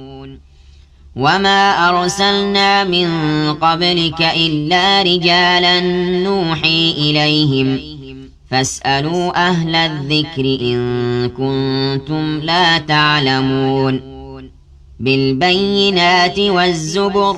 وأنزلنا إليك الذكر لتبين للناس ما نزل إليهم ولعلهم يتفكرون أفأمن الذين مكروا السيئات أن يخسف الله بهم الأرض أو يأتيهم العذاب من حيث لا يشعرون أو يأخذهم في تقلبهم فما هم بمعجزين أو يأخذهم على تخوف فإن ربكم لرؤوف رحيم أولم يروا إلى ما خلق الله من شيء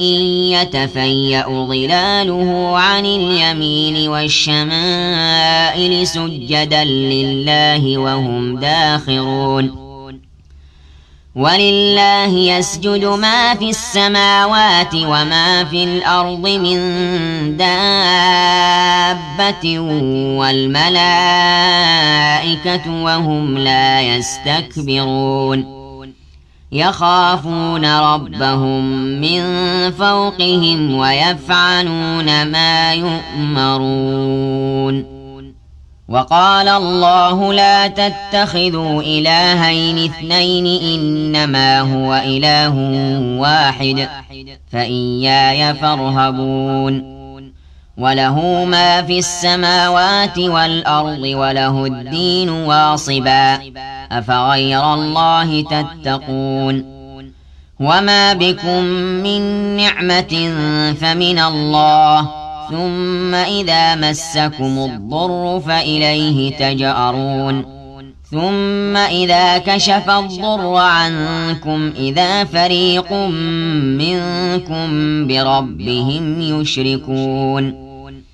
ليكفروا بما آتيناهم فتمتعوا فسوف تعلمون ويجعلون لما لا يعلمون نصيبا مما رزقناهم تالله لتسألن عما كنتم تفترون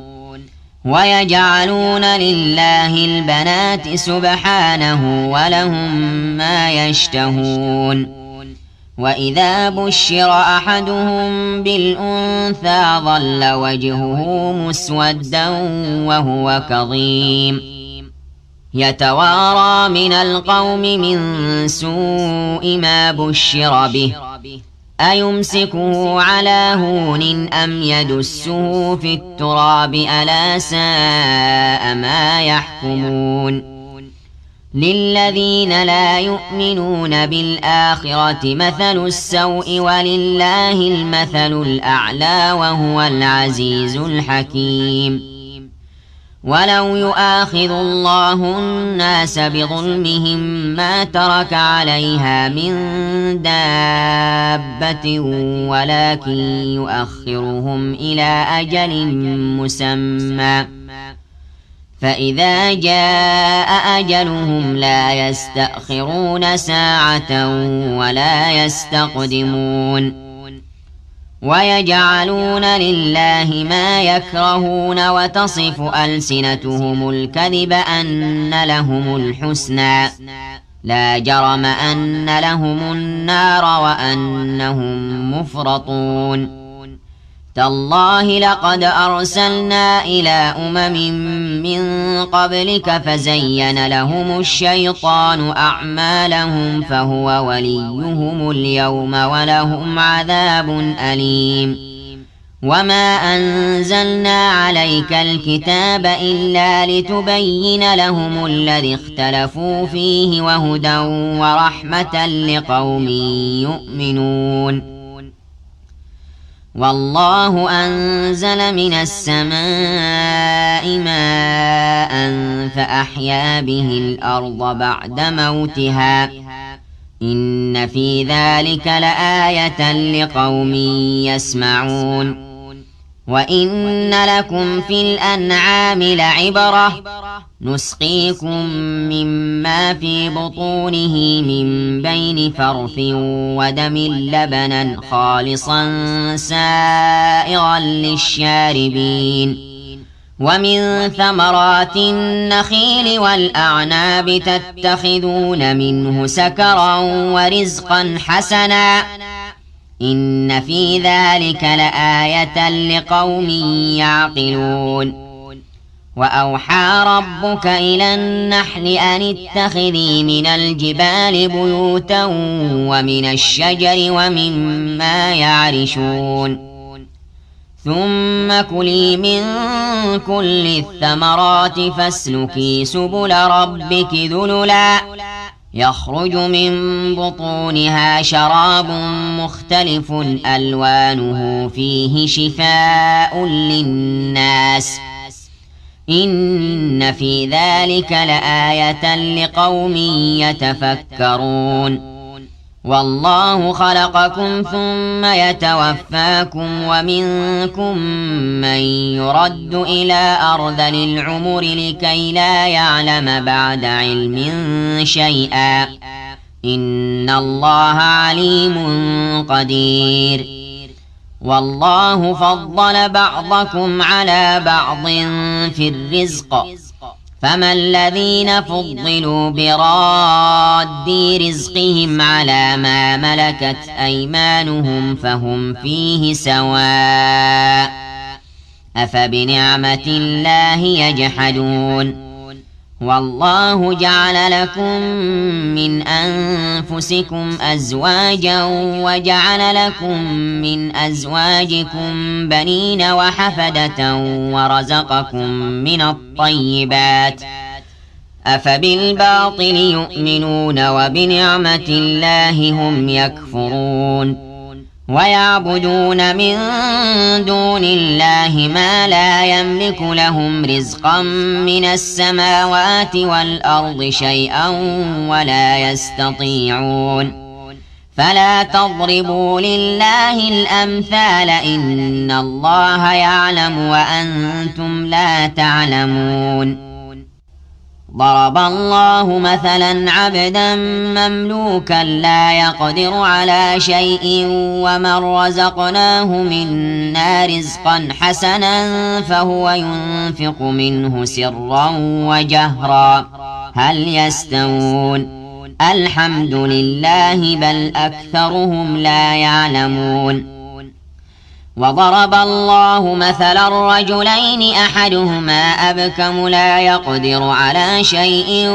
وهو كل على مولاه أينما يوجهه لا يأتي بخير هل يستوي هو ومن يأمر بالعدل وهو على صراط مستقيم ولله غيب السماوات والأرض وما أمر الساعة إلا كلمح البصر أو هو أقرب إن الله على كل شيء قدير والله أخرجكم من بطون أمهاتكم لا تعلمون شيئا وجعل لكم السمع والأبصار والأفئدة لعلكم تشكرون ألم يروا إلى الطير مسخرات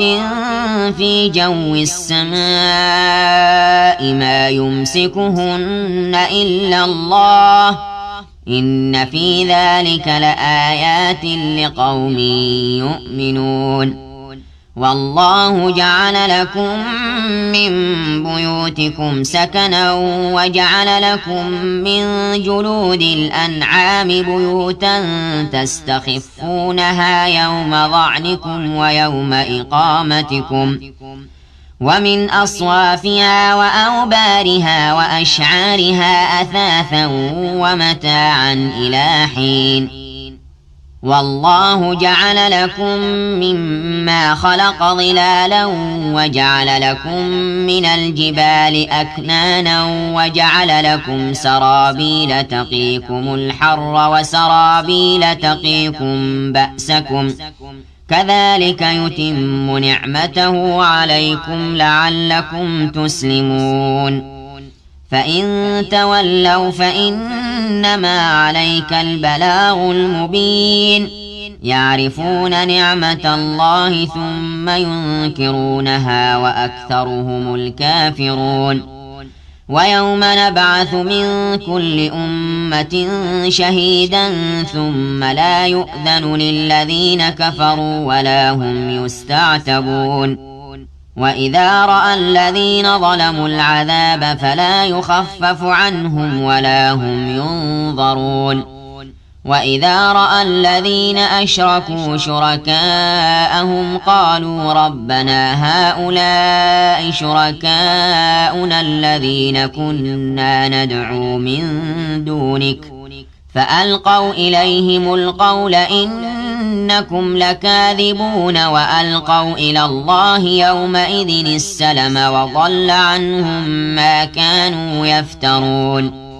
الذين كفروا وصدوا عن سبيل الله زدناهم عذابا فوق العذاب بما كانوا يفسدون ويوم نبعث في كل أمة شهيدا عليهم من أنفسهم وجئنا بك شهيدا على هؤلاء ونزلنا عليك الكتاب تبيانا لكل شيء وهدى ورحمة وبشرى للمسلمين إن الله يأمر بالعدل والإحسان وإيتاء ذي القربى وينهى عن الفحشاء والمنكر والبغي يعظكم لعلكم تذكرون وأوفوا بعهد الله إذا عاهدتم ولا تنقضوا الأيمان بعد توكيدها وقد جعلتم الله عليكم كفيلا إن الله يعلم ما تفعلون ولا تكونوا كالتي نقضت غزلها من بعد قوة أنكاثا تتخذون أيمانكم دخلا بينكم أن تكون أمة هي أربى من أمة إنما يبلوكم الله به وليبينن لكم يوم القيامة ما كنتم فيه تختلفون ولو شاء الله لجعلكم أمة واحدة ولكن يضل من يشاء ويهدي من يشاء ولتسألن عما كنتم تعملون ولا تتخذوا أيمانكم دخلا بينكم فتزل قدم بعد ثبوتها وتذوقوا السوء بما صددتم عن سبيل الله ولكم عذاب عظيم ولا تشتروا بعهد الله ثمنا قليلا إنما عند الله هو خير لكم إن كنتم تعلمون ما عندكم ينفد وما عند الله باق ولنجزين الذين صبروا أجرهم بأحسن ما كانوا يعملون من عمل صالحا من ذكر أو أنثى وهو مؤمن فلنحيينه حياة طيبة ولنجزينهم أجرهم بأحسن ما كانوا يعملون فإذا قرأت القرآن فاستعذ بالله من الشيطان الرجيم إنه ليس له سلطان على الذين آمنوا وعلى ربهم يتوكلون إنما سلطانه على الذين يتولونه والذين هم به مشركون وإذا بدلنا آية مكان آية والله أعلم بما ينزل قالوا إنما أنت مفتر بل أكثرهم لا يعلمون قل نزله روح القدس من ربك بالحق ليثبت الذين آمنوا وهدى وبشرى للمسلمين ولقد نعلم أنهم يقولون إنما يعلمه بشر لسان الذي يلحدون إليه أعجمي وهذا لسان عربي مبين إن الذين لا يؤمنون بآيات الله لا يهديهم الله ولهم عذاب أليم إنما يفتري الكذب الذين لا يؤمنون بآيات الله وأولئك هم الكاذبون من كفر بالله من بعد إيمانه إلا من أكره وقلبه مطمئن بالإيمان ولكن من شرح بالكفر صدرا فعليهم غضب من الله ولهم عذاب عظيم ذلك بأنهم استحبوا الحياة الدنيا على الآخرة وأن الله لا يهدي القوم الكافرين أولئك الذين طبع الله على قلوبهم وسمعهم وأبصارهم وأولئك هم الغافلون لا جرم أنهم في الآخرة هم الخاسرون ثم إن ربك للذين هاجروا من بعد ما فتنوا ثم جاهدوا وصبروا إن ربك من بعدها لغفور رحيم يوم تأتي كل نفس تجادل عن نفسها وتوفى كل نفس ما عملت وهم لا يظلمون وضرب الله مثلا قرية كانت آمنة مطمئنة يأتيها رزقها رغدا من كل مكان فكفرت بأنعم الله فأذاقها الله لباس الجوع والخوف بما كانوا يصنعون ولقد جاءهم رسول منهم فكذبوه فأخذهم العذاب وهم ظالمون فكلوا مما رزقكم الله حلالا طيبا واشكروا نعمة الله إن كنتم إياه تعبدون إنما حرم عليكم الميتة والدم ولحم الخنزير وما أهل لغير الله به فمن اضطر غير باغ ولا عاد فإن الله غفور رحيم ولا تقولوا لما تصف ألسنتكم الكذب هذا حلال وهذا حرام لتفتروا على الله الكذب إن الذين يفترون على الله الكذب لا يفلحون متاع قليل ولهم عذاب أليم وعلى الذين هادوا حرمنا ما قصصنا عليك من قبل وما ظلمناهم ولكن كانوا أنفسهم يظلمون ثم إن ربك للذين عملوا السوء بجهالة ثم تابوا من بعد ذلك وأصلحوا إن ربك من بعدها لغفور رحيم إن إبراهيم كان أمة قانتا لله حنيفا ولم يك من المشركين شاكرا لأنعمه اجتباه وهداه إلى صراط مستقيم وآتيناه في الدنيا حسنة وإنه في الآخرة لمن الصالحين ثم أوحينا إليك أن اتبع ملة إبراهيم حنيفا وما كان من المشركين إنما جعل السبت على الذين اختلفوا فيه وإن ربك ليحكم بينهم يوم القيامة فيما كانوا فيه يختلفون ادع إلى سبيل ربك بالحكمة والموعظة الحسنة وجادلهم بالتي هي أحسن إن ربك هو أعلم بمن ضل عن سبيله وهو أعلم بالمهتدين وإن عاقبتم فعاقبوا بمثل ما عوقبتم به ولئن صبرتم لهو خير للصابرين واصبر وما صبرك إلا بالله ولا تحزن عليهم ولا تك في ضيق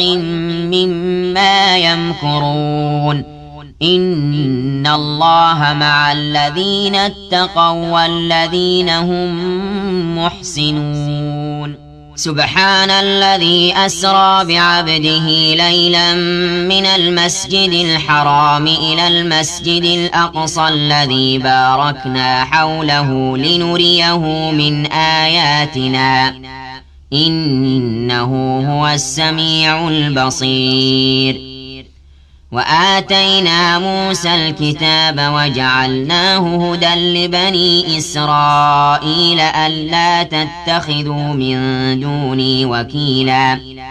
ذرية من حملنا مع نوح إنه كان عبدا شكورا وقضينا إلى بني إسرائيل في الكتاب لتفسدن في الأرض مرتين ولتعلن علوا كبيرا فإذا جاء وعد أولاهما بعثنا عليكم عبادا لنا أولي بأس شديد فجاسوا خلال الديار وكان وعدا مفعولا ثم رددنا لكم الكرة عليهم وأمددناكم بأموال وبنين وجعلناكم أكثر نفيرا إن أحسنتم أحسنتم لأنفسكم وإن أسأتم فلها فإذا جاء وعد الآخرة ليسوءوا وجوهكم وليدخلوا المسجد كما دخلوه أول مرة وليتبعوا ما علوا تتبيرا عسى ربكم أن يرحمكم وإن عدتم عدنا وجعلنا جهنم للكافرين حصيرا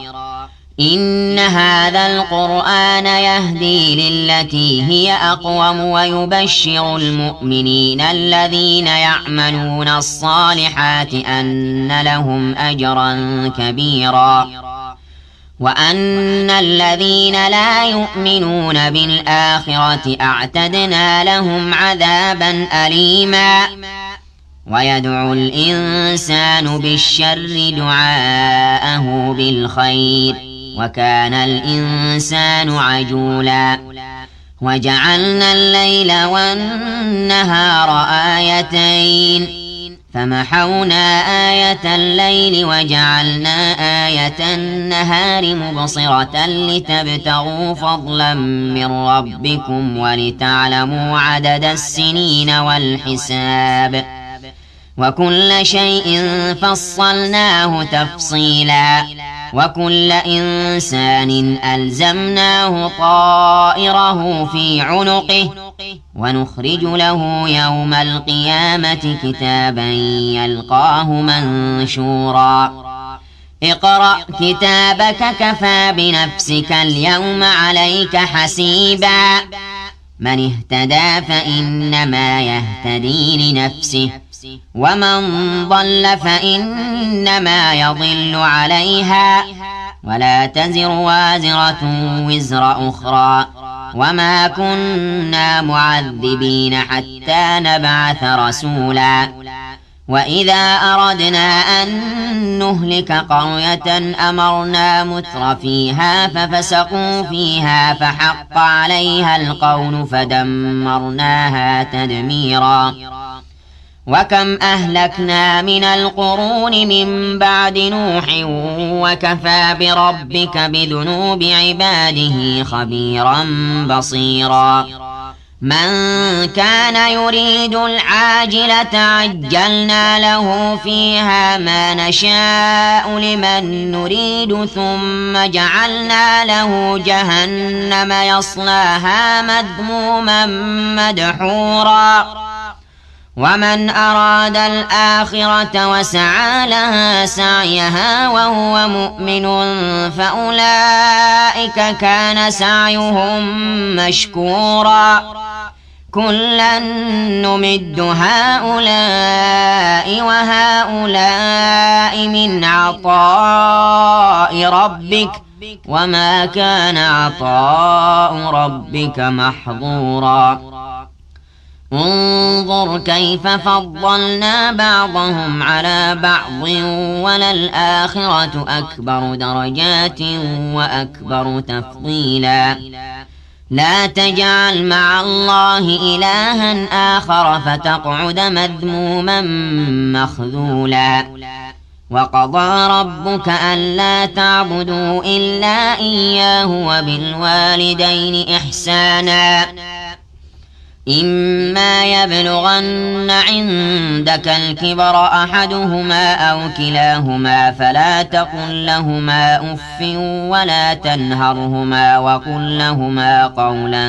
كريما واخفض لهما جناح الذل من الرحمة وقل رب ارحمهما كما ربياني صغيرا ربكم أعلم بما في نفوسكم إن تكونوا صالحين فإنه كان للأوابين غفورا وآت ذا القربى حقه والمسكين وابن السبيل ولا تبذر تبذيرا إن المبذرين كانوا إخوان الشياطين وكان الشيطان لربه كفورا وإما تعرضن عنهم ابتغاء رحمة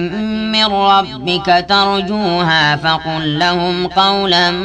ميسورا ولا تجعل يدك مغلولة إلى عنقك ولا تبسطها كل البسط فتقعد ملوما محسورا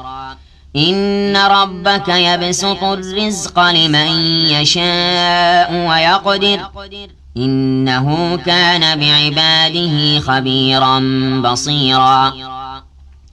ولا تقتلوا أولادكم خشية إملاق نحن نرزقهم وإياكم إن قتلهم كان خطأ كبيرا ولا تقربوا الزنا إنه كان فاحشة وساء سبيلا ولا تقتلوا النفس التي حرم الله إلا بالحق ومن قتل مظلوما فقد جعلنا لوليه سلطانا فلا يسرف في القتل إنه كان منصورا ولا تقربوا مال اليتيم إلا بالتي هي أحسن حتى يبلغ أشده وأوفوا بالعهد إن العهد كان مسؤولا وأوفوا الكيل إذا كلتم وزنوا بالقسطاس المستقيم ذلك خير وأحسن تأويلا ولا تقف ما ليس لك به علم إن السمع والبصر والفؤاد كل أولئك كان عنه مسؤولا ولا تمش في الأرض مرحا إنك لن تخرق الأرض ولن تبلغ الجبال طولا كل ذلك كان سيئه عند ربك مكروها ذلك مما أوحى إليك ربك من الحكمة ولا تجعل مع الله إلها آخر فتلقى في جهنم ملوما مدحورا أفأصفاكم ربكم بالبنين واتخذ من الملائكة إناثا إنكم لتقولون قولا عظيما ولقد صرفنا في هذا القرآن ليذكروا وما يزيدهم إلا نفورا قل لو كان معه آلهة كما يقولون إذا لابتغوا إلى ذي العرش سبيلا سبحانه وتعالى عما يقولون علوا كبيرا تسبح له السماوات السبع والأرض ومن فيهن وإن من شيء إلا يسبح بحمده ولكن لا تفقهون تسبيحهم إنه كان حليما غفورا وإذا قرأت القرآن جعلنا بينك وبين الذين لا يؤمنون بالآخرة حجابا مستورا وجعلنا على قلوبهم أكنة أن يفقهوه وفي آذانهم وقرا وإذا ذكرت ربك في القرآن وحده ولوا على أدبارهم نفورا نحن أعلم بما يستمعون به إذ يستمعون إليك وإذ هم نجوى إذ يقول الظالمون إن تتبعون إلا رجلا مسحورا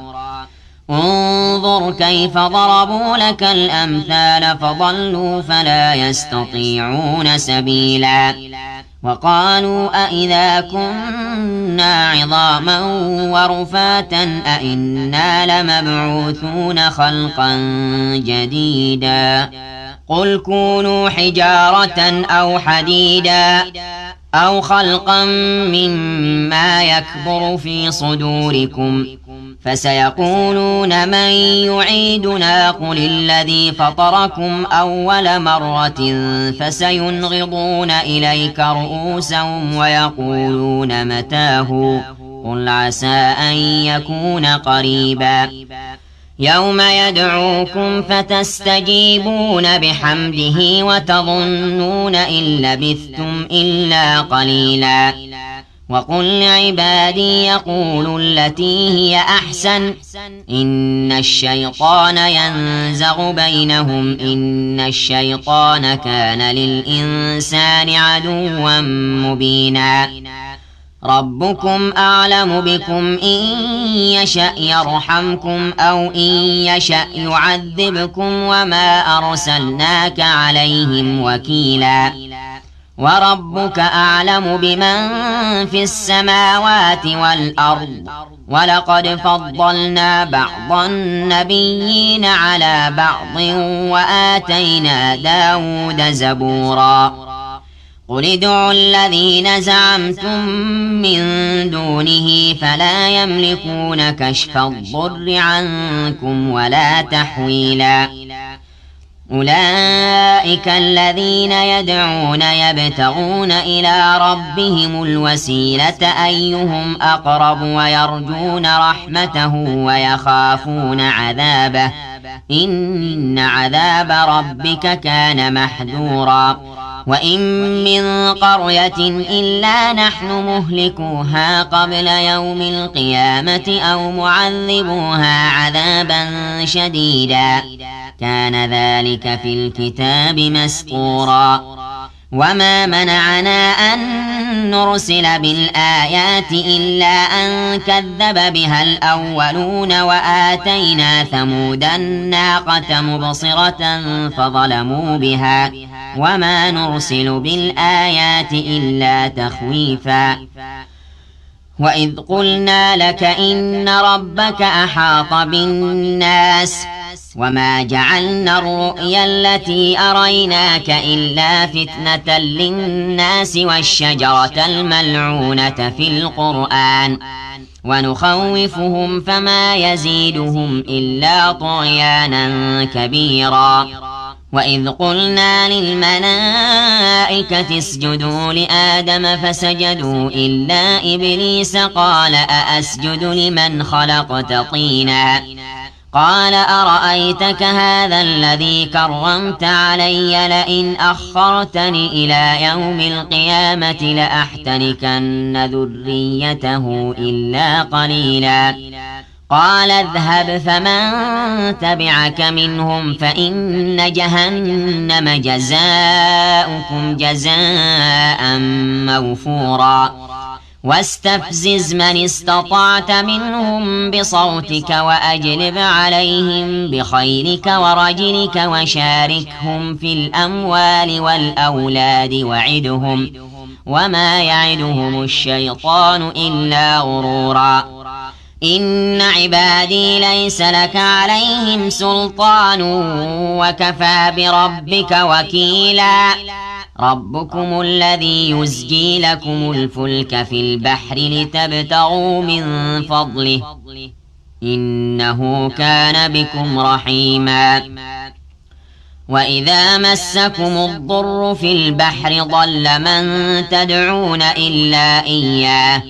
فلما نجاكم إلى البر أعرضتم وكان الإنسان كفورا أفأمنتم أن يخسف بكم جانب البر أو يرسل عليكم حاصبا ثم لا تجدوا لكم وكيلا أم أمنتم أن يعيدكم فيه تارة أخرى فيرسل عليكم قاصفا من الريح فيغرقكم بما كفرتم ثم لا تجدوا لكم علينا به تبيعا ولقد كرمنا بني آدم وحملناهم في البر والبحر ورزقناهم من الطيبات وفضلناهم على كثير ممن خلقنا تفضيلا يوم ندعو كل أناس بإمامهم فمن أوتي كتابه بيمينه فأولئك يقرؤون كتابهم ولا يظلمون فتيلا ومن كان في هذه أعمى فهو في الآخرة أعمى وأضل سبيلا وإن كادوا ليفتنونك عن الذي أوحينا إليك لتفتري علينا غيره وإذا لاتخذوك خليلا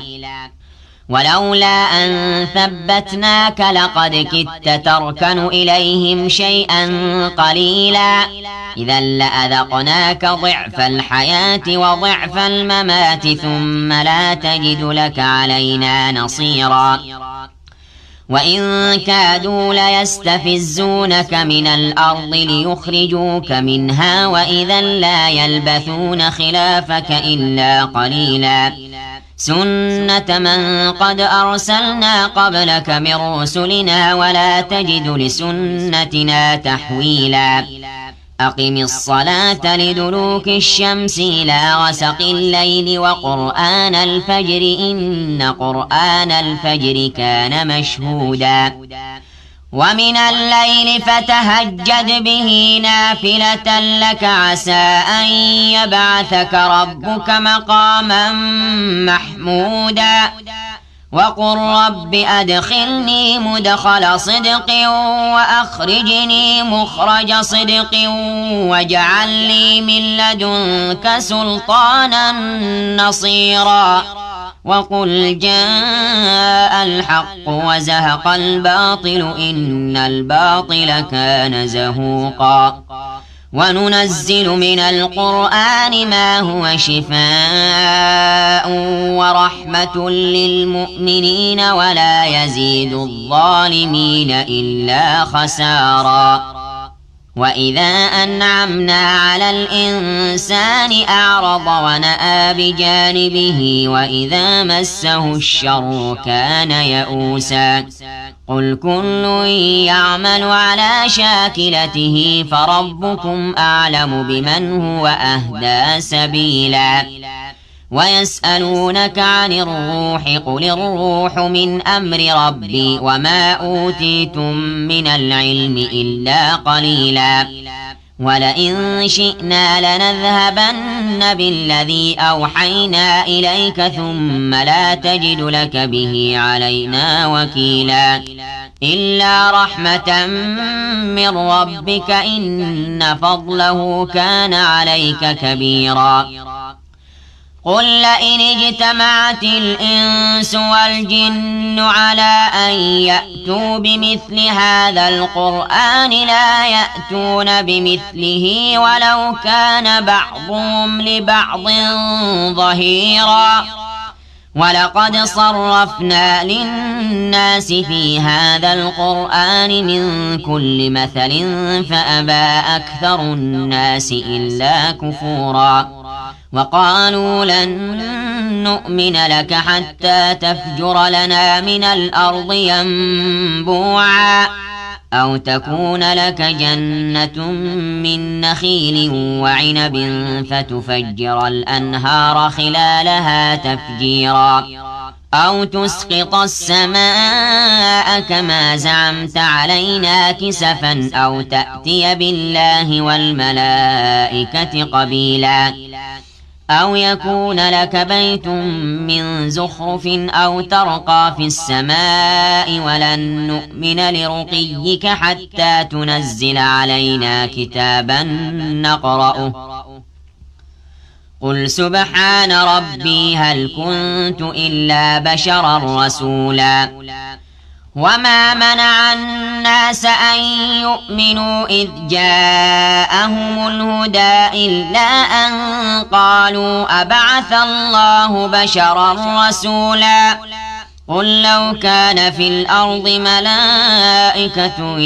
يمشون مطمئنين لنزلنا عليهم من السماء ملكا رسولا قل كفى بالله شهيدا بيني وبينكم إنه كان بعباده خبيرا بصيرا ومن يهد الله فهو المهتد ومن يضلل فلن تجد لهم أولياء من دونه ونحشرهم يوم القيامة على وجوههم عميا وبكما وصما مأواهم جهنم كلما خبت زدناهم سعيرا ذلك جزاؤهم بأنهم كفروا بآياتنا وقالوا أئذا كنا عظاما ورفاتا أئنا لمبعوثون خلقا جديدا أولم يروا أن الله الذي خلق السماوات والأرض قادر على أن يخلق مثلهم وجعل لهم أجلا لا ريب فيه فأبى الظالمون إلا كفورا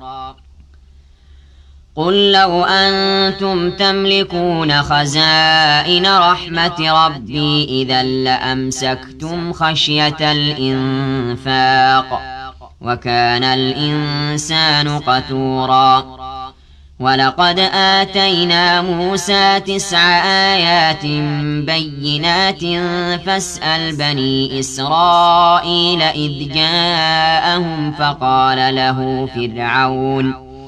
فقال له فرعون إني لأظنك يا موسى مسحورا قال لقد علمت ما أنزل هؤلاء إلا رب السماوات والأرض بصائر وإني لأظنك يا فرعون مثبورا فأراد أن يستفزهم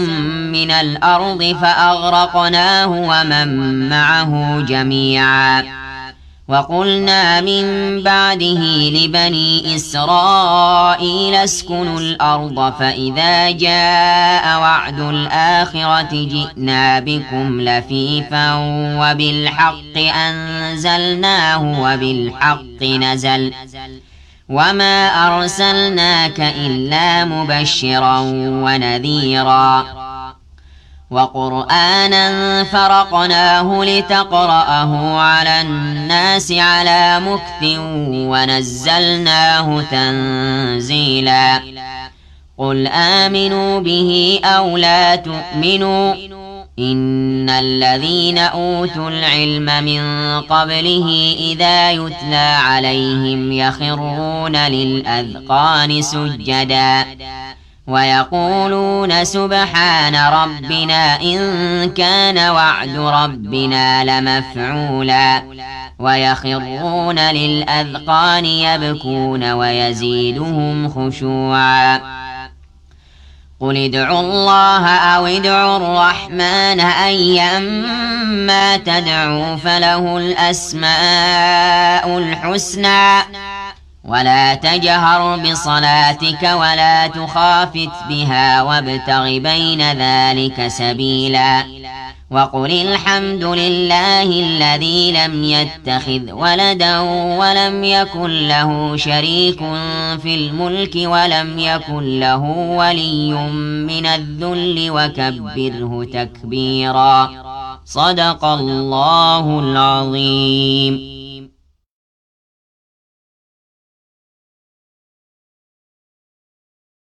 أعوذ بالله من الشيطان الرجيم. بسم الله الرحمن الرحيم. الحمد لله الذي أنزل على عبده الكتاب ولم يجعل له عوجا قيما لينذر بأسا شديدا من لدنه ويبشر المؤمنين الذين يعملون الصالحات أن لهم أجرا حسنا ماكثين فيه أبدا وينذر الذين قالوا اتخذ الله ولدا ما لهم به من علم ولا لآبائهم كبرت كلمة تخرج من أفواههم إن يقولون إلا كذبا فلعلك باخع نفسك على آثارهم إن لم يؤمنوا بهذا الحديث أسفا إنا جعلنا ما على الأرض زينة لها لنبلوهم أيهم أحسن عملا وإنا لجاعلون ما عليها صعيدا جرزا أم حسبت أن أصحاب الكهف والرقيم كانوا من آياتنا عجبا إذ أوى الفتية إلى الكهف فقالوا ربنا آتنا من لدنك رحمة وهيئ لنا من أمرنا رشدا فضربنا على آذانهم في الكهف سنين عددا ثم بعثناهم لنعلم أي الحزبين أحصى لما لبثوا أمدا نحن نقص عليك نبأهم بالحق إنهم فتية آمنوا بربهم وزدناهم هدى وربطنا على قلوبهم إذ قاموا فقالوا ربنا رب السماوات والأرض لن ندعو من دونه إلها لقد قلنا إذا شططا هؤلاء قومنا اتخذوا من دونه آلهة لولا يأتون عليهم بسلطان بين فمن أظلم ممن افترى على الله كذبا وإذ اعتزلتموهم وما يعبدون إلا الله فأووا إلى الكهف ينشر لكم ربكم من رحمته ويهيئ لكم من أمركم مرفقا وترى الشمس إذا طلعت تزاور عن كهفهم ذات اليمين وإذا غربت تقرضهم ذات الشمال وهم في فجوة منه ذلك من آيات الله من يهد الله فهو المهتد ومن يضلل فلن تجد له وليا مرشدا وتحسبهم أيقاظا وهم رقود ونقلبهم ذات اليمين وذات الشمال وكلبهم باسط ذراعيه بالوصيد لو اطلعت عليهم لوليت منهم فرارا ولملئت منهم رعبا وكذلك بعثناهم ليتساءلوا بينهم قال قائل منهم كم لبثتم قالوا لبثنا يوما أو بعض يوم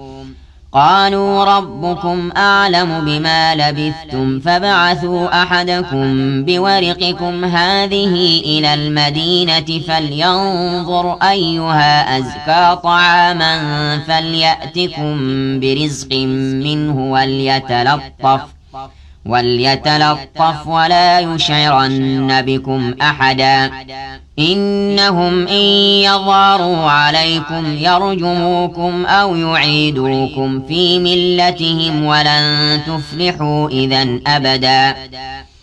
وكذلك أعثرنا عليهم ليعلموا أن وعد الله حق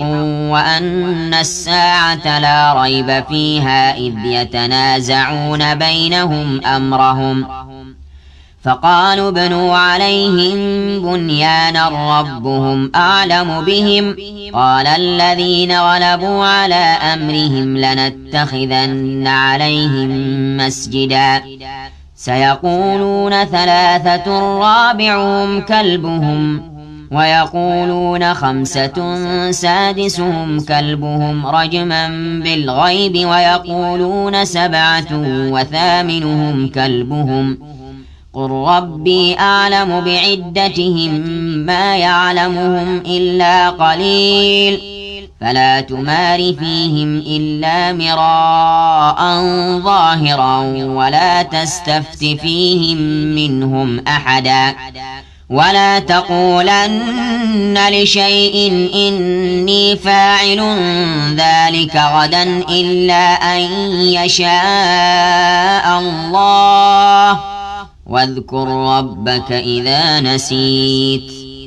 وقل عسى أن يهديني ربي لأقرب من هذا رشدا ولبثوا في كهفهم 300 سنين وازدادوا 9 قل الله أعلم بما لبثوا له غيب السماوات والأرض أبصر به وأسمع ما لهم من دونه من ولي ولا يشرك في حكمه أحدا واتل ما أوحي إليك من كتاب ربك لا مبدل لكلماته ولن تجد من دونه ملتحدا واصبر نفسك مع الذين يدعون ربهم بالغداة والعشي يريدون وجهه ولا تعد عيناك عنهم تريد زينة الحياة الدنيا ولا تطع من أغفلنا قلبه عن ذكرنا واتبع هواه وكان أمره فرطا وقل الحق من ربكم فمن شاء فليؤمن ومن شاء فليكفر إنا أعتدنا للظالمين نارا أحاط بهم سرادقها وإن يستغيثوا يغاثوا بماء كالمهل يشوي الوجوه بئس الشراب وساءت مرتفقا إن الذين آمنوا وعملوا الصالحات إنا لا نضيع أجر من أحسن عملا أولئك لهم جنات عدن تجري من تحتهم الأنهار يحلون فيها من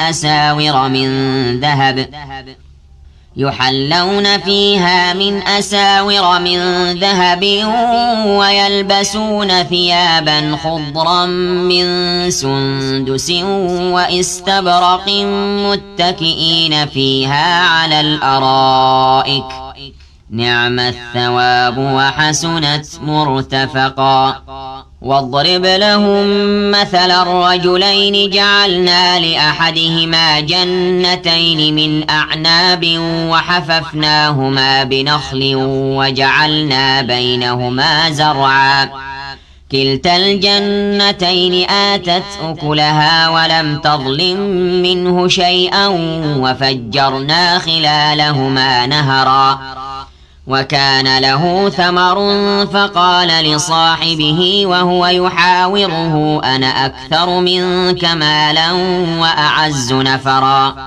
ودخل جنته وهو ظالم لنفسه قال ما أظن أن تبيد هذه أبدا وما أظن الساعة قائمة ولئن رددت إلى ربي لأجدن خيرا منها منقلبا قال له صاحبه وهو يحاوره أكفرت بالذي خلقك من تراب ثم من نطفة ثم سواك رجلا لكن هو الله ربي ولا أشرك بربي أحدا ولولا إذ دخلت جنتك قلت ما شاء الله لا قوة إلا بالله إن ترني أنا أقل منك مالا وولدا فعسى ربي أن يؤتيني خيرا من جنتك ويرسل عليها حسبانا من السماء فتصبح صعيدا زلقا أو يصبح ماؤها غورا فلن تستطيع له طلبا وأحيط بثمره فأصبح يقلب كفيه على ما أنفق فيها وهي خاوية على عروشها ويقول يا ليتني لم أشرك بربي أحدا ولم تكن له فئة ينصرونه من دون الله وما كان منتصرا هنالك الولاية لله الحق هو خير ثوابا وخير عقبا واضرب لهم مثل الحياة الدنيا كماء أنزلناه من السماء فاختلط به نبات الأرض فأصبح هشيما تذروه الرياح وكان الله على كل شيء مقتدرا المال والبنون زينة الحياة الدنيا والباقيات الصالحات خير عند ربك ثوابا وخير أملا ويوم نسير الجبال وترى الأرض بارزة وحشرناهم فلم نغادر منهم أحدا وعرضوا على ربك صفا لقد جئتمونا كما خلقناكم أول مرة بل زعمتم أن لن نجعل لكم موعدا ووضع الكتاب فترى المجرمين مشفقين مما فيه ويقولون يا ويلتنا ما لهذا الكتاب لا يغادر صغيرة ولا كبيرة إلا أحصاها ووجدوا ما عملوا حاضرا ولا يظلم ربك أحدا وإذ قلنا للملائكة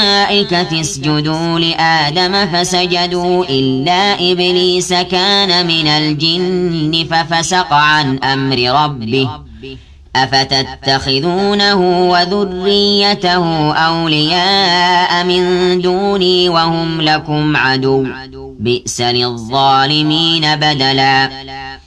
ما أشهدتهم خلق السماوات والأرض ولا خلق أنفسهم وما كنت متخذ المضلين عضدا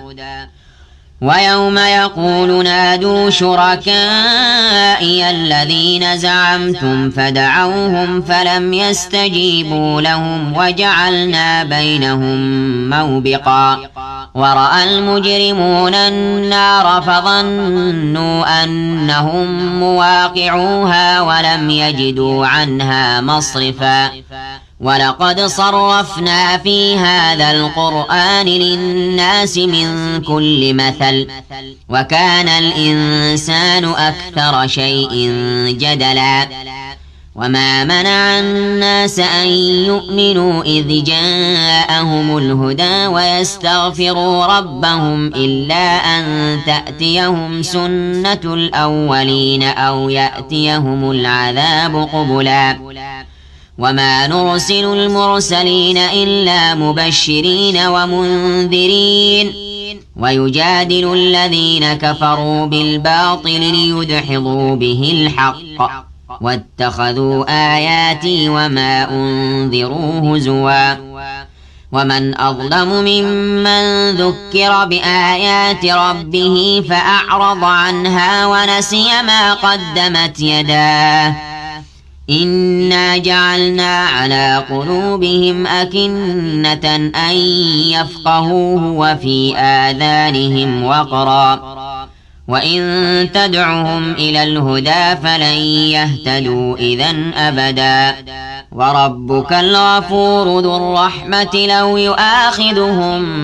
بما كسبوا لعجل لهم العذاب بل لهم موعد لن يجدوا من دونه موئلا وتلك القرى أهلكناهم لما ظلموا وجعلنا لمهلكهم موعدا وإذ قال موسى لفتاه لا أبرح حتى أبلغ مجمع البحرين أو أمضي حقبا فلما بلغا مجمع بينهما نسيا حوتهما فاتخذ سبيله في البحر سربا فلما جاوزا قال لفتاه آتنا غداءنا لقد لقينا من سفرنا هذا نصبا قال أرأيت إذ أوينا إلى الصخرة فإني نسيت الحوت وما أنسانيه إلا الشيطان أن أذكره واتخذ سبيله في البحر عجبا قال ذلك ما كنا نبغي فارتدا على آثارهما قصصا فوجدا عبدا من عبادنا آتيناه رحمة من عندنا وعلمناه من لدنا علما قال له موسى هل أتبعك على أن تعلمني مما علمت رشدا قال إنك لن تستطيع معي صبرا وكيف تصبر على ما لم تحط به خبرا قال ستجدني إن شاء الله صابرا ولا أعصي لك أمرا قال فإن اتبعتني فلا تسألني عن شيء حتى أحدث لك منه ذكرا فانطلقا حتى إذا ركبا في السفينة خرقها قال أخرقتها لتغرق أهلها لقد جئت شيئا إمرا قال ألم أقل إنك لن تستطيع معي صبرا قال لا تؤاخذني بما نسيت ولا ترهقني من أمري عسرا فانطلقا حتى إذا لقيا غلاما فقتله قال أقتلت نفسا زكية بغير نفس لقد جئت شيئا نكرا قال ألم أقل لك إنك لن تستطيع معي صبرا قال إن سألتك عن شيء بعدها فلا تصاحبني قد بلغت من لدني عذرا فانطلقا حتى إذا أتيا أهل قرية استطعما أهلها فأبوا أن يضيفوهما فوجدا فيها جدارا يريد أن ينقض فأقامه قال لو شئت لاتخذت عليه أجرا قال هذا فراق بيني وبينك سأنبئك بتأويل ما لم تستطع عليه صبرا أما السفينة فكانت لمساكين يعملون في البحر فأردت أن أعيبها وكان وراءهم ملك يأخذ كل سفينة غصبا وأما الغلام فكان أبواه مؤمنين فخشينا أن يرهقهما طغيانا وكفرا فأردنا أن يبدلهما ربهما خيرا منه زكاة وأقرب رحما وأما الجدار فكان لغلامين يتيمين في المدينة وكان تحته كنز لهما وكان أبوهما صالحا فأراد ربك أن يبلغا أشدهما ويستخرجا كنزهما رحمة من ربك وما فعلته عن أمري ذلك تأويل ما لم تسطع عليه صبرا ويسألونك عن ذي القرنين قل سأتلو عليكم منه ذكرا إنا مكنا له في الأرض وآتيناه من كل شيء سببا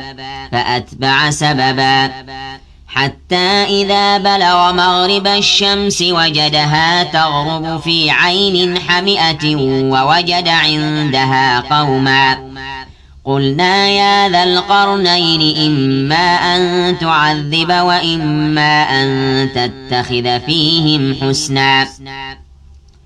قال أما من ظلم فسوف نعذبه ثم يرد إلى ربه فيعذبه عذابا نكرا وأما من آمن وعمل صالحا فله جزاء الحسنى وسنقول له من أمرنا يسرا ثم أتبع سببا حتى إذا بلغ مطلع الشمس وجدها تطلع على قوم لم نجعل لهم من دونها سترا كذلك وقد أحطنا بما لديه خبرا ثم أتبع سببا حتى إذا بلغ بين السدين وجد من دونهما قوما لا يكادون يفقهون قولا قالوا يا ذا القرنين إن يأجوج ومأجوج مفسدون في الأرض فهل نجعل لك خرجا على أن تجعل بيننا وبينهم سدا قال ما مكني فيه ربي خير فأعينوني بقوة أجعل بينكم وبينهم ردما آتوني زبر الحديد حتى إذا ساوى بين الصدفين قال انفخوا حتى إذا جعله نارا قال آتوني أفرغ عليه قطرا فما استطاعوا أن يظهروه وما استطاعوا له نقبا قال هذا رحمة من ربي فإذا جاء وعد ربي جعله دكاء وكان وعد ربي حقا وتركنا بعضهم يومئذ يموج في بعض ونفخ في الصور فجمعناهم جمعا وعرضنا جهنم يومئذ للكافرين عرضا الذين كانت أعينهم في غطاء عن ذكري وكانوا لا يستطيعون سمعا أفحسب الذين كفروا أن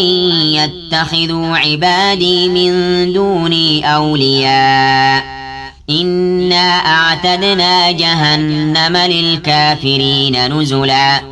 قل هل ننبئكم بالأخسرين أعمالا الذين ضل سعيهم في الحياة الدنيا وهم يحسبون أنهم يحسنون صنعا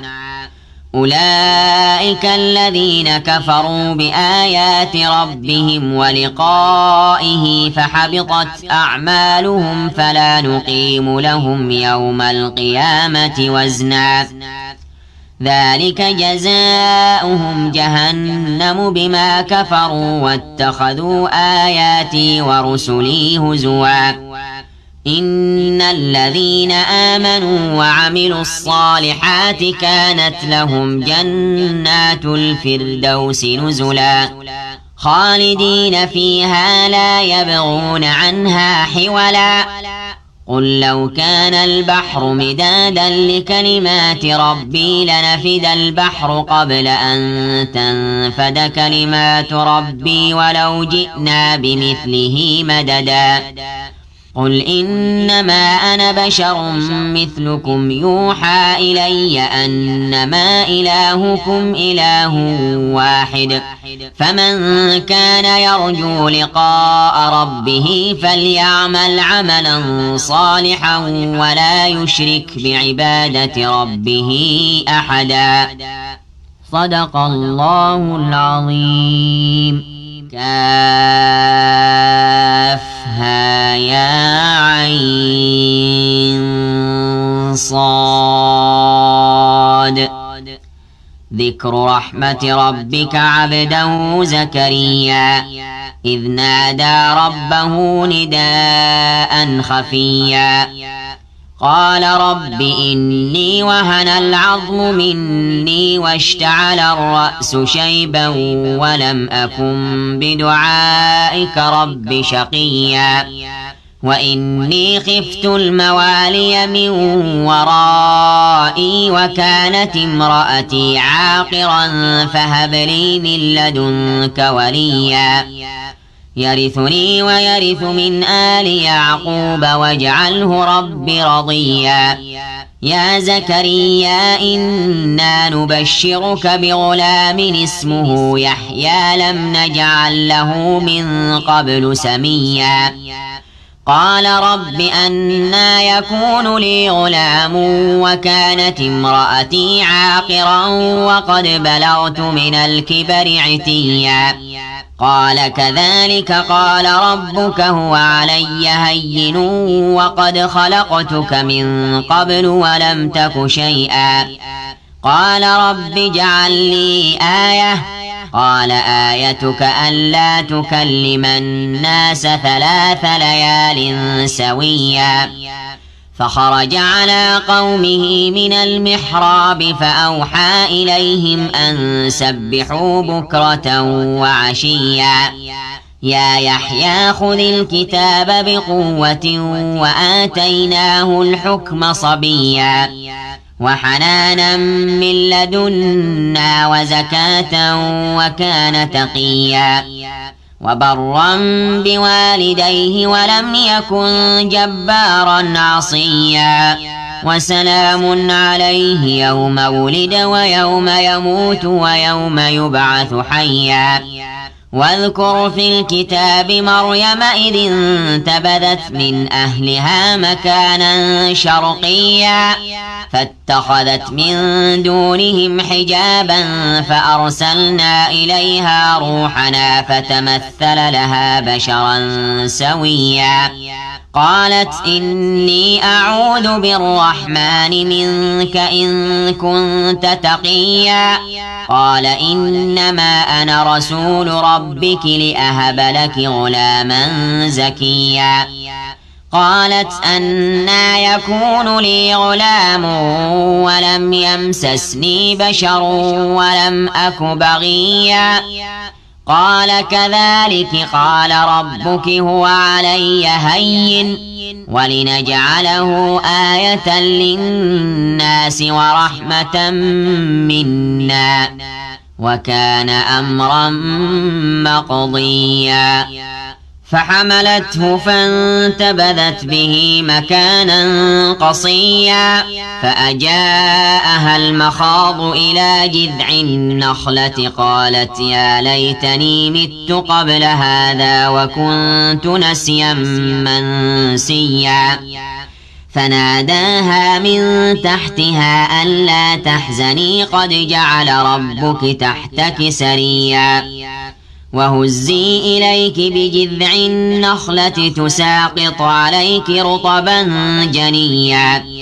فكلي واشربي وقري عينا فإما ترين من البشر أحدا فقولي إني نذرت للرحمن صوما فلن أكلم اليوم إنسيا فأتت به قومها تحمله قالوا يا مريم لقد جئت شيئا فريا يا أخت هارون ما كان أبوك امرأ سوء وما كانت أمك بغيا فأشارت إليه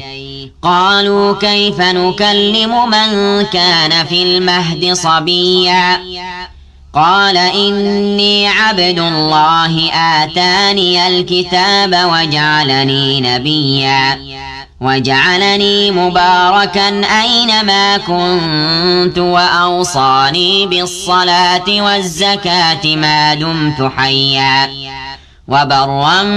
بوالدتي ولم يجعلني جبارا شقيا والسلام علي يوم ولدت ويوم أموت ويوم أبعث حيا ذلك عيسى ابن مريم قول الحق الذي فيه يمترون ما كان لله أن يتخذ من ولد سبحانه إذا قضى أمرا فإنما يقول له كن فيكون وإن الله ربي وربكم فاعبدوه هذا صراط مستقيم فاختلف الأحزاب من بينهم فويل للذين كفروا من مشهد يوم عظيم أسمع بهم وأبصر يوم يأتوننا لكن الظالمون اليوم في ضلال مبين وأنذرهم يوم الحسرة إذ قضي الأمر وهم في غفلة وهم لا يؤمنون إنا نحن نرث الأرض ومن عليها وإلينا يرجعون واذكر في الكتاب إبراهيم إنه كان صديقا نبيا إذ قال لأبيه يا أبت لم تعبد ما لا يسمع ولا يبصر ولا يغني عنك شيئا يا أبت إني قد جاءني من العلم ما لم يأتك فاتبعني أهدك صراطا سويا يا أبت لا تعبد الشيطان إن الشيطان كان للرحمن عصيا يا أبت إني أخاف أن يمسك عذاب من الرحمن فتكون للشيطان وليا قال أراغب أنت عن آلهتي يا إبراهيم لئن لم تنته لأرجمنك واهجرني مليا قال سلام عليك سأستغفر لك ربي إنه كان بي حفيا وأعتزلكم وما تدعون من دون الله وأدعو ربي عسى ألا أكون بدعاء ربي شقيا فلما اعتزلهم وما يعبدون من دون الله وهبنا له إسحاق ويعقوب وكلا جعلنا نبيا ووهبنا لهم من رحمتنا وجعلنا لهم لسان صدق عليا واذكر في الكتاب موسى إنه كان مخلصا وكان رسولا نبيا وناديناه من جانب الطور الأيمن وقربناه نجيا ووهبنا له من رحمتنا أخاه هارون نبيا واذكر في الكتاب إسماعيل إنه كان صادق الوعد وكان رسولا نبيا وكان يأمر أهله بالصلاة والزكاة وكان عند ربه مرضيا واذكر في الكتاب إدريس إنه كان صديقا نبيا ورفعناه مكانا عليا أولئك الذين أنعم الله عليهم من النبيين من ذرية آدم وممن حملنا مع نوح ومن ذرية إبراهيم وإسرائيل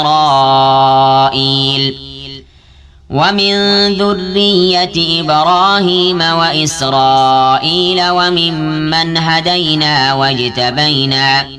إذا تتلى عليهم آيات الرحمن خروا سجدا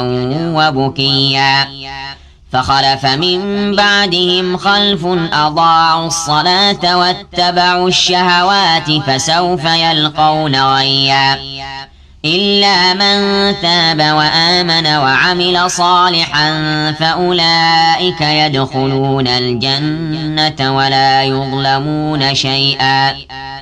جنات عدن التي وعد الرحمن عباده بالغيب إنه كان وعده مأتيا لا يسمعون فيها لغوا إلا سلاما ولهم رزقهم فيها بكرة وعشيا تلك الجنة التي نورث من عبادنا من كان تقيا وما نتنزل إلا بأمر ربك له ما بين أيدينا وما خلفنا وما بين ذلك وما كان ربك نسيا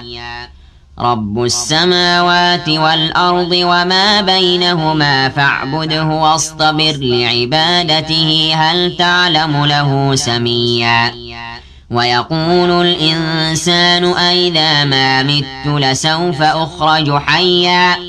أولا يذكر الإنسان أنا خلقناه من قبل ولم يك شيئا فوربك لنحشرنهم والشياطين ثم لنحضرنهم حول جهنم جثيا ثم لننزعن من كل شيعة أيهم أشد على الرحمن عتيا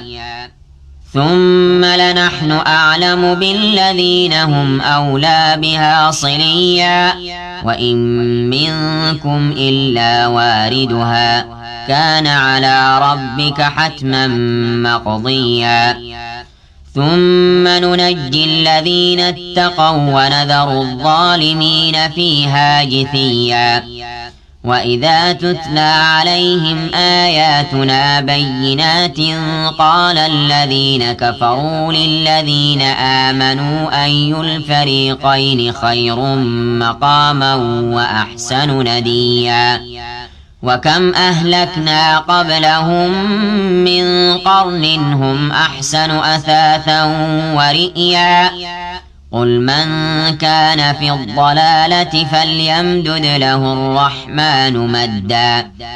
حتى إذا رأوا ما يوعدون إما العذاب وإما الساعة فسيعلمون من هو شر مكانا وأضعف جندا ويزيد الله الذين اهتدوا هدى والباقيات الصالحات خير عند ربك ثوابا وخير مردا أفرأيت الذي كفر بآياتنا وقال لأوتين مالا وولدا أطلع الغيب أم اتخذ عند الرحمن عهدا كلا سنكتب ما يقول ونمد له من العذاب مدا ونرثه ما يقول ويأتينا فردا واتخذوا من دون الله آلهة ليكونوا لهم عزا كلا سيكفرون بعبادتهم ويكونون عليهم ضدا ألم تر أنا أرسلنا الشياطين على الكافرين تؤزهم أزا فلا تعجل عليهم إنما نعد لهم عدا يوم نحشر المتقين إلى الرحمن وفدا ونسوق المجرمين إلى جهنم وردا لا يملكون الشفاعة إلا من اتخذ عند الرحمن عهدا وقالوا اتخذ الرحمن ولدا لقد جئتم شيئا إدا تكاد السماوات يتفطرن منه وتنشق الأرض وتخر الجبال هدا أن دعوا للرحمن ولدا وما ينبغي للرحمن أن يتخذ ولدا إن كل من في السماوات والأرض إلا آتي الرحمن عبدا لقد أحصاهم وعدهم عدا وكلهم آتيه يوم القيامة فردا إن الذين آمنوا وعملوا الصالحات سيجعل لهم الرحمن ودا فإنما يسرناه بلسانك لتبشر به المتقين وتنذر به قوما لدا وكم أهلكنا قبلهم من قرن هل تحس منهم من أحد أو تسمع لهم ركزا. أعوذ بالله من الشيطان الرجيم. بسم الله الرحمن الرحيم. طه ما أنزلنا عليك القرآن لتشقى إلا تذكرة لمن يخشى تنزيلا ممن خلق الأرض والسماوات العلى الرحمن على العرش استوى له ما في السماوات وما في الأرض وما بينهما وما تحت الثرى وإن تجهر بالقول فإنه يعلم السر وأخفى الله لا إله إلا هو له الأسماء الحسنى. وهل أتاك حديث موسى إذ رأى نارا فقال لأهلهم كثوا إني آنست نارا لعلي آتيكم منها بقبس أو أجد على النار هدى فلما أتاها نودي يا موسى إني أنا ربك فاخلع نعليك إنك بالوادي المقدس طوى وأنا اخترتك فاستمع لما يوحى إنني أنا الله لا إله إلا أنا فاعبدني وأقم الصلاة لذكري إن الساعة آتية أكاد أخفيها لتجزى كل نفس بما تسعى فلا يصدنك عنها من لا يؤمن بها واتبع هواه فتردى وما تلك بيمينك يا موسى قال هي عصاي أتوكأ عليها وأهش بها على غنمي ولي فيها مآرب أخرى قال ألقها يا موسى فألقاها فإذا هي حية تسعى قال خذها ولا تخف سنعيدها سيرتها الأولى واضمم يدك إلى جناحك تخرج بيضاء من غير سوء آية أخرى لنريك من آياتنا الكبرى اذهب إلى فرعون إنه طغى قال رب اشرح لي صدري ويسر لي أمري واحلل عقدة من لساني يفقه قولي واجعل لي وزيرا من أهلي هارون أخي أشدد به أزري وأشركه في أمري كي نسبحك كثيرا ونذكرك كثيرا إنك كنت بنا بصيرا قال قد أوتيت سؤلك يا موسى ولقد مننا عليك مرة أخرى إذ أوحينا إلى أمك ما يوحى أن اقذفيه في التابوت فاقذفيه في اليم فليلقه اليم بالساحل يأخذه عدو لي وعدو له وألقيت عليك محبة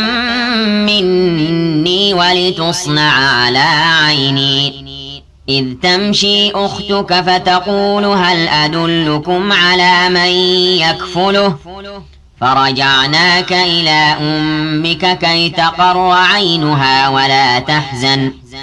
وقتلت نفسا فنجيناك من الغم وفتناك فتونا فلبثت سنين في أهل مدين ثم جئت على قدر يا موسى واصطنعتك لنفسي اذهب أنت وأخوك بآياتي ولا تنيا في ذكري اذهبا إلى فرعون إنه طغى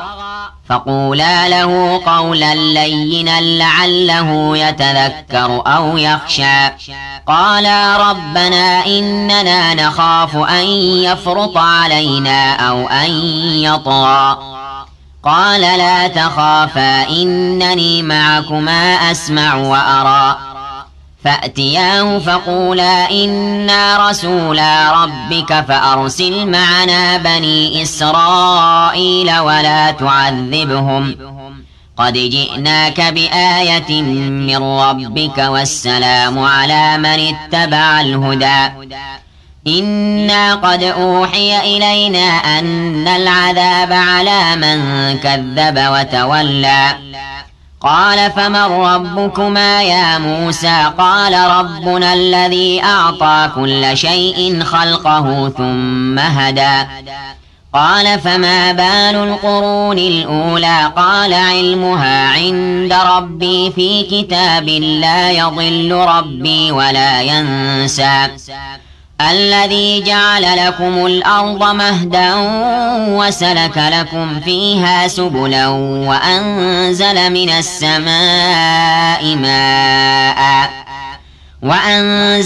السماء ماء فأخرجنا به أزواجا من نبات شتى كلوا وارعوا أنعامكم إن في ذلك لآيات لأولي النهى منها خلقناكم وفيها نعيدكم ومنها نخرجكم تارة أخرى ولقد أريناه آياتنا كلها فكذب وأبى قال أجئتنا لتخرجنا من أرضنا بسحرك يا موسى فلنأتينك بسحر مثله فاجعل بيننا وبينك موعدا لا نخلفه نحن ولا أنت مكانا سوى قال موعدكم يوم الزينة وأن يحشر الناس ضحى فتولى فرعون فجمع كيده ثم أتى قال لهم موسى ويلكم لا تفتروا على الله كذبا فيسحتكم بعذاب وقد خاب من افترى فتنازعوا أمرهم بينهم وأسروا النجوى قالوا إن هذان لساحران يريدان أن يخرجاكم من أرضكم بسحرهما ويذهبا بطريقتكم المثلى فأجمعوا كيدكم ثم أتوا صفا وقد أفلح اليوم من استعلى قالوا يا موسى إما أن تلقي وإما أن نكون أول من ألقى قال بل ألقوا فإذا حبالهم وعصيهم يخيل إليه من سحرهم أنها تسعى فأوجس في نفسه خيفة موسى قلنا لا تخف إنك أنت الأعلى وألق ما في يمينك تلقف ما صنعوا إنما صنعوا كيد ساحر ولا يفلح الساحر حيث أتى فألقي السحرة سجدا قالوا آمنا برب هارون وموسى قال آمنتم له قبل أن آذن لكم إنه لكبيركم الذي علمكم السحر فلأقطعن أيديكم وأرجلكم من خلاف ولأصلبنكم في جذوع النخل ولتعلمن أينا أشد عذابا وأبقى قالوا لن نؤثرك على ما جاءنا من البينات والذي فطرنا فاقض ما أنت قاض إنما تقضي هذه الحياة الدنيا إنا آمنا بربنا ليغفر لنا خطايانا وما أكرهتنا عليه من السحر والله خير وأبقى إنه من يأت ربه مجرما فإن له جهنم لا يموت فيها ولا يحيا ومن يأته مؤمنا قد عمل الصالحات فأولئك لهم الدرجات العلا جنات عدن تجري من تحتها الأنهار خالدين فيها وذلك جزاء من تزكى ولقد أوحينا إلى موسى أن أسر بعبادي فاضرب لهم طريقا في البحر يبسا لا تخاف دركا ولا تخشى فأتبعهم فرعون بجنوده فغشيهم من اليم ما غشيهم وأضل فرعون قومه وما هدى يا بني إسرائيل قد أنجيناكم من عدوكم وواعدناكم جانب الطور الأيمن ونزلنا عليكم المن والسلوى كلوا من طيبات ما رزقناكم ولا تطغوا فيه فيحل عليكم غضبي ومن يحلل عليه غضبي فقد هوى وإني لغفار لمن تاب وآمن وعمل صالحا ثم اهتدى وما أعجلك عن قومك يا موسى قال هم أولئك على أثري وعجلت إليك رب لترضى قال فإنا قد فتنا قومك من بعدك وأضلهم السامري فرجع موسى إلى قومه غضبان أسفا قال يا قوم ألم يعدكم ربكم وعدا حسنا أفطال عليكم العهد أم أردتم أن يحل عليكم غضب من ربكم فأخلفتم موعدي قالوا ما أخلفنا موعدك بملكنا ولكننا حملنا أوزارا من زينة القوم فقذفناها فكذلك ألقى السامري فأخرج لهم عجلا جسدا له خوار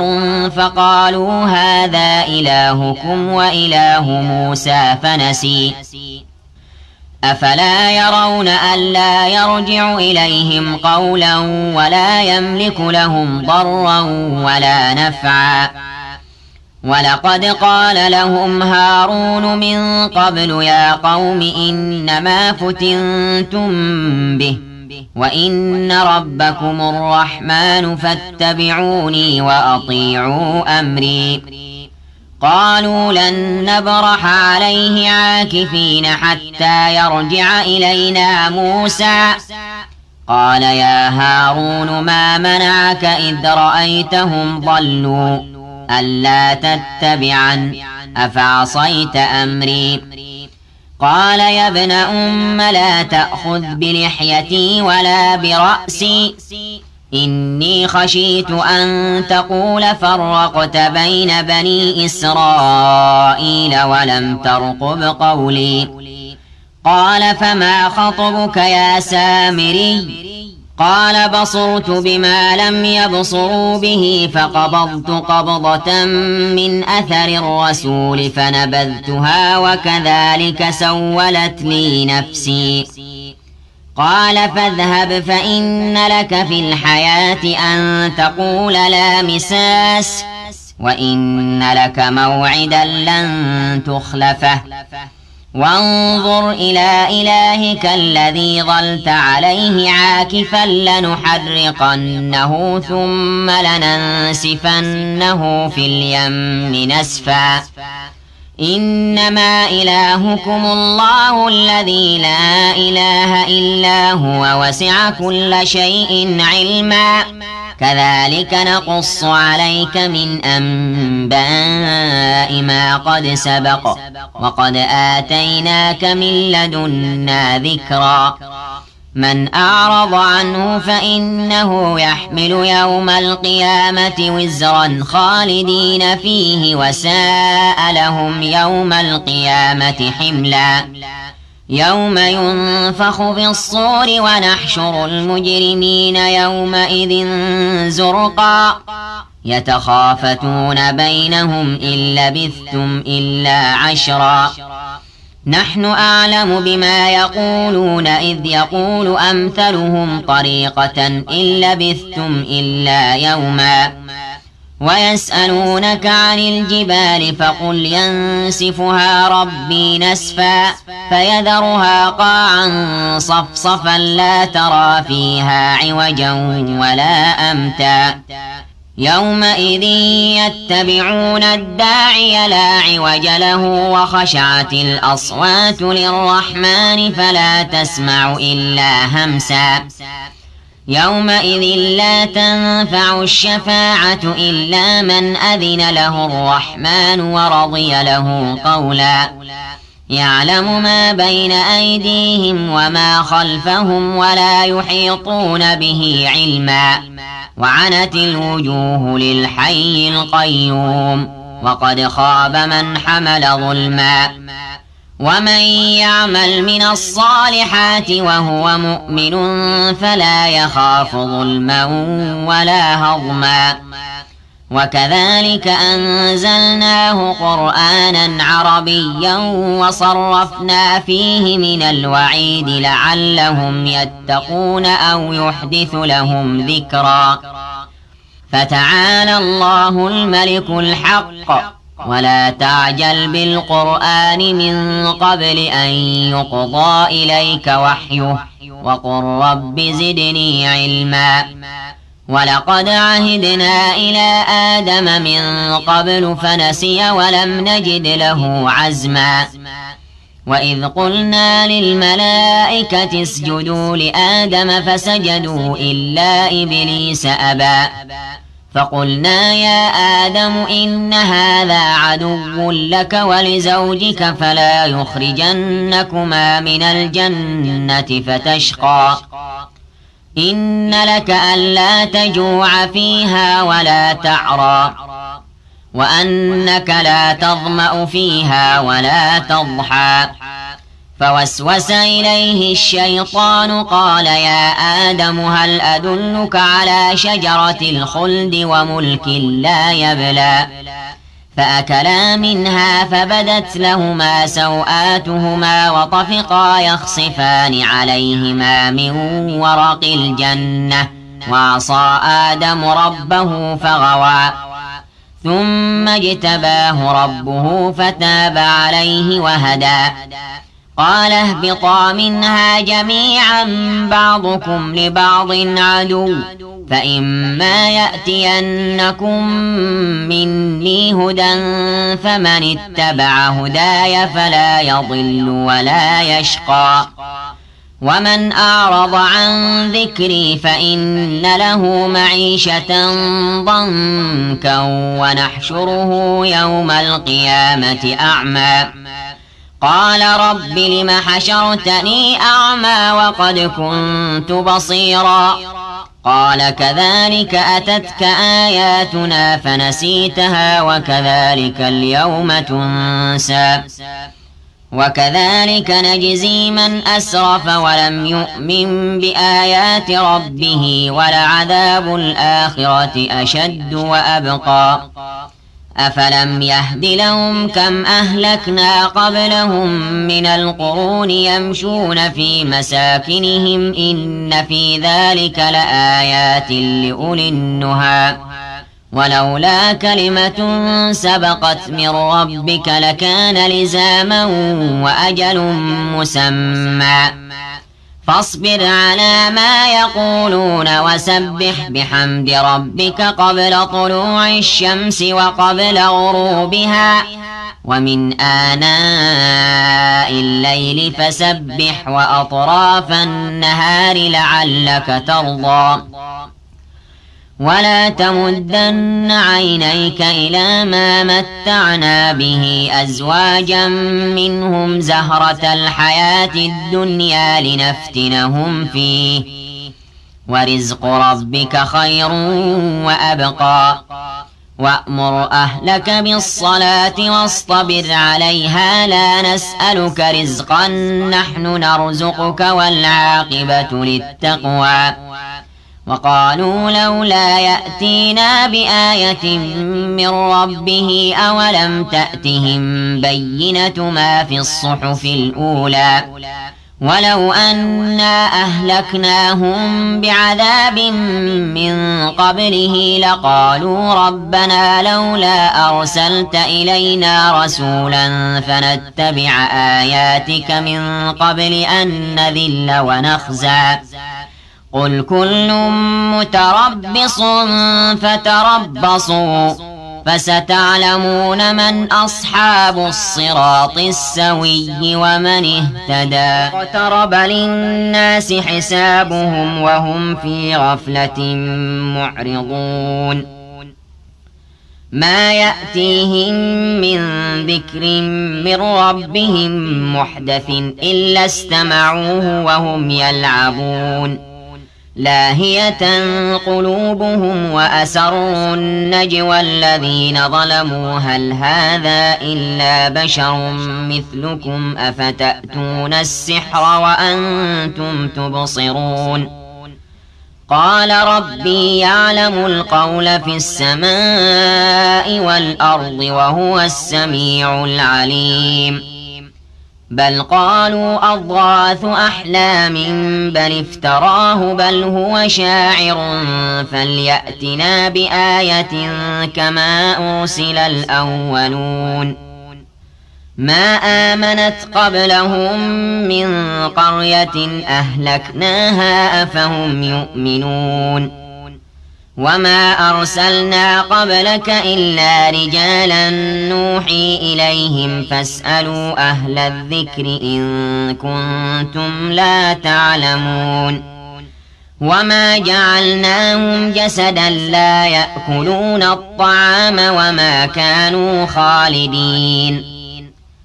ثم صدقناهم الوعد فأنجيناهم ومن نشاء وأهلكنا المسرفين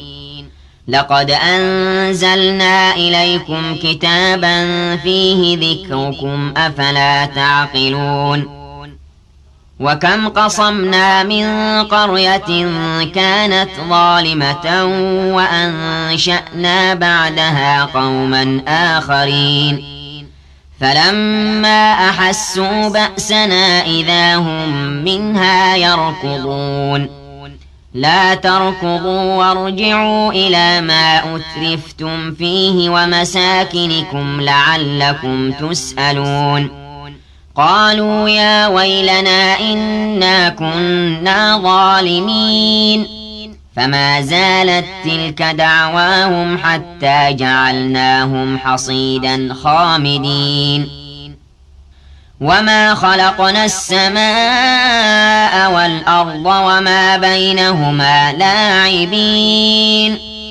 لو أردنا أن نتخذ لهوا لاتخذناه من لدنا إن كنا فاعلين بل نقذف بالحق على الباطل فيدمغه فإذا هو زاهق ولكم الويل مما تصفون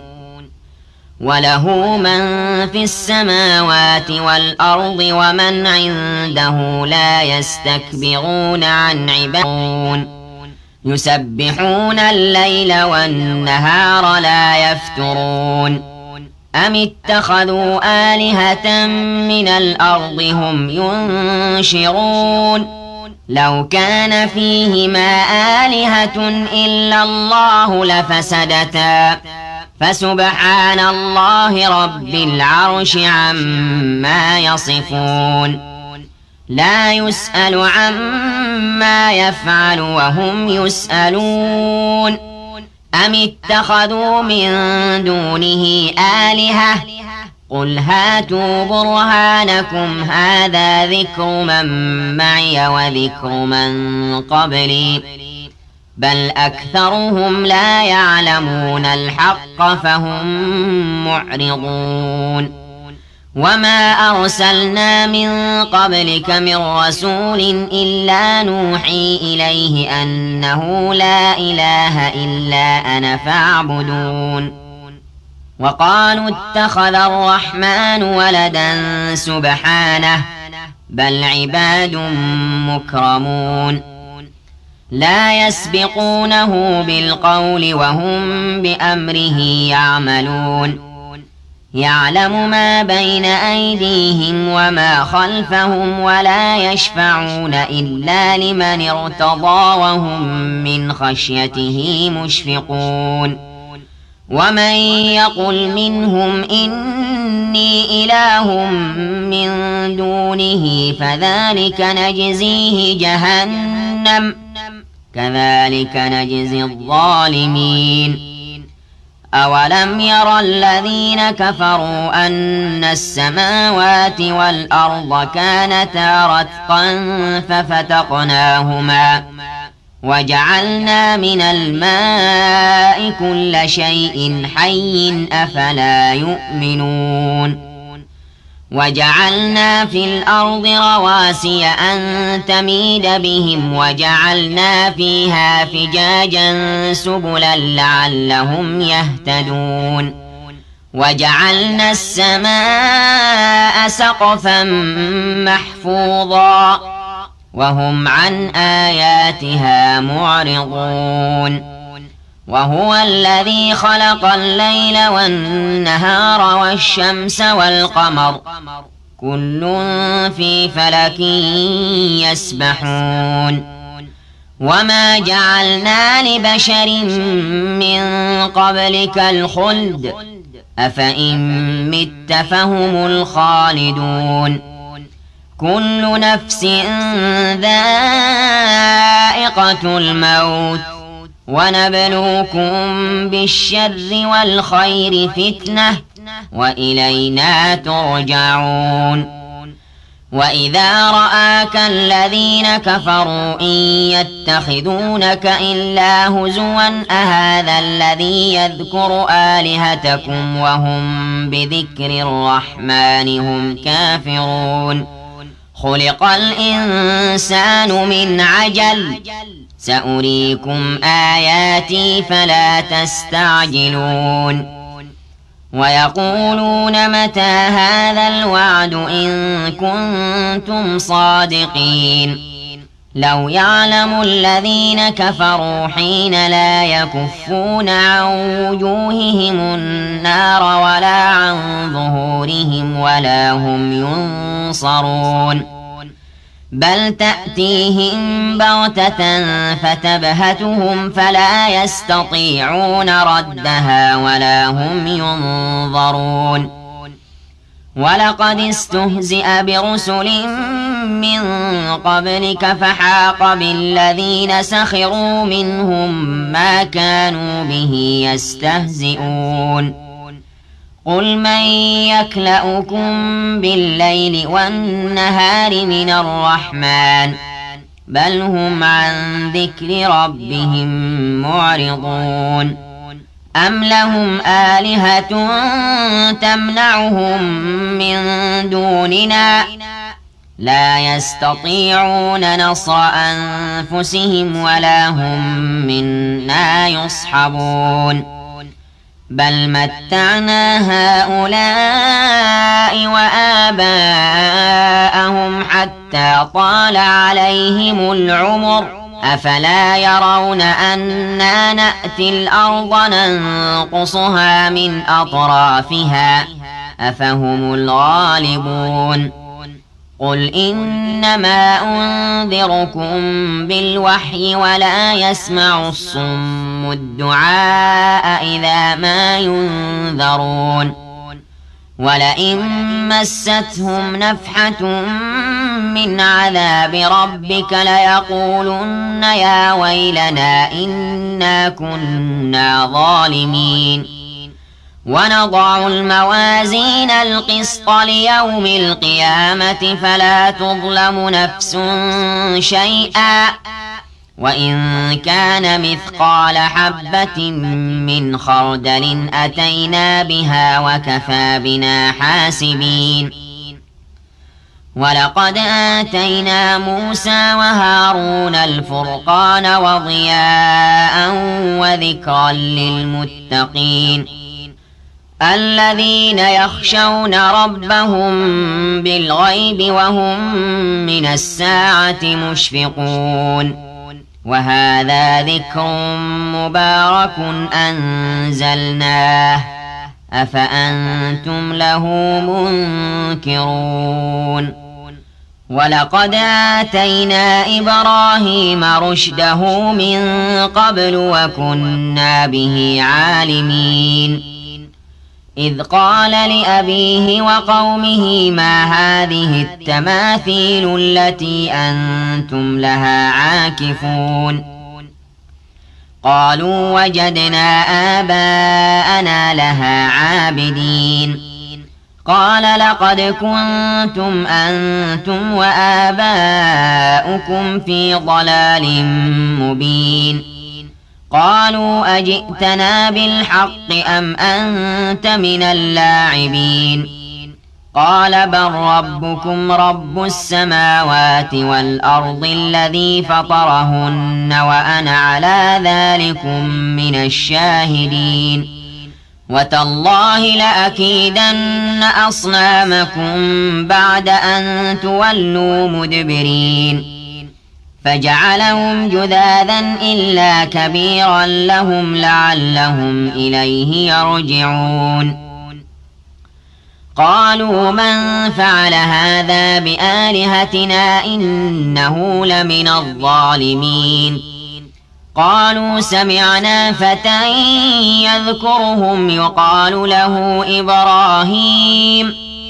قالوا فأتوا به على أعين الناس لعلهم يشهدون قالوا أأنت فعلت هذا بآلهتنا يا إبراهيم قال بل فعله كبيرهم هذا فاسألوهم إن كانوا ينطقون فرجعوا إلى أنفسهم فقالوا إنكم أنتم الظالمون ثم نكسوا على رؤوسهم لقد علمت ما هؤلاء ينطقون قال أفتعبدون من دون الله ما لا ينفعكم شيئا ولا يضركم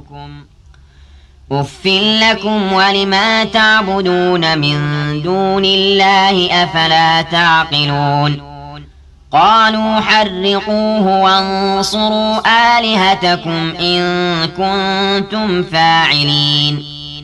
قلنا يا نار كوني بردا وسلاما على إبراهيم وأرادوا به كيدا فجعلناهم الأخسرين ونجيناه ولوطا إلى الأرض التي باركنا فيها للعالمين ووهبنا له إسحاق ويعقوب نافلة وكلا جعلنا صالحين وجعلناهم أئمة يهدون بأمرنا وأوحينا إليهم فعل الخيرات وإقام الصلاة وإيتاء الزكاة وكانوا لنا عابدين ولوطا آتيناه حكما وعلما ونجيناه من القرية التي كانت تعمل الخبائث إنهم كانوا قوم سوء فاسقين وأدخلناه في رحمتنا إنه من الصالحين ونوحا إذ نادى من قبل فاستجبنا له فنجيناه وأهله من الكرب العظيم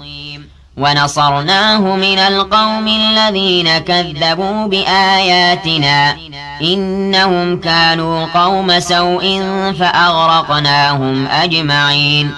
وداود وسليمان إذ يحكمان في الحرث إذ نفشت فيه غنم القوم وكنا لحكمهم شاهدين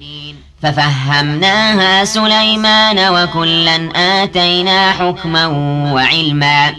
وسخرنا مع داود الجبال يسبحن والطير وكنا فاعلين وعلمناه صنعة لبوس لكم لتحصنكم من بأسكم فهل أنتم شاكرون ولسليمان الريح عاصفة تجري بأمره إلى الأرض التي باركنا فيها وكنا بكل شيء عالمين ومن الشياطين من يغوصون له ويعملون عملا دون ذلك وكنا لهم حافظين وأيوب إذ نادى ربه أني مسني الضر وأنت أرحم الراحمين فاستجبنا له فكشفنا ما به من ضر وآتيناه أهله ومثلهم معهم رحمة من عندنا وذكرى للعابدين وإسماعيل وإدريس وذا الكفل كل من الصابرين وأدخلناهم في رحمتنا إنهم من الصالحين وذا النون إذ ذهب مغاضبا فظن أن لن نقدر عليه فنادى في الظلمات أن لا إله إلا أنت سبحانك إني كنت من الظالمين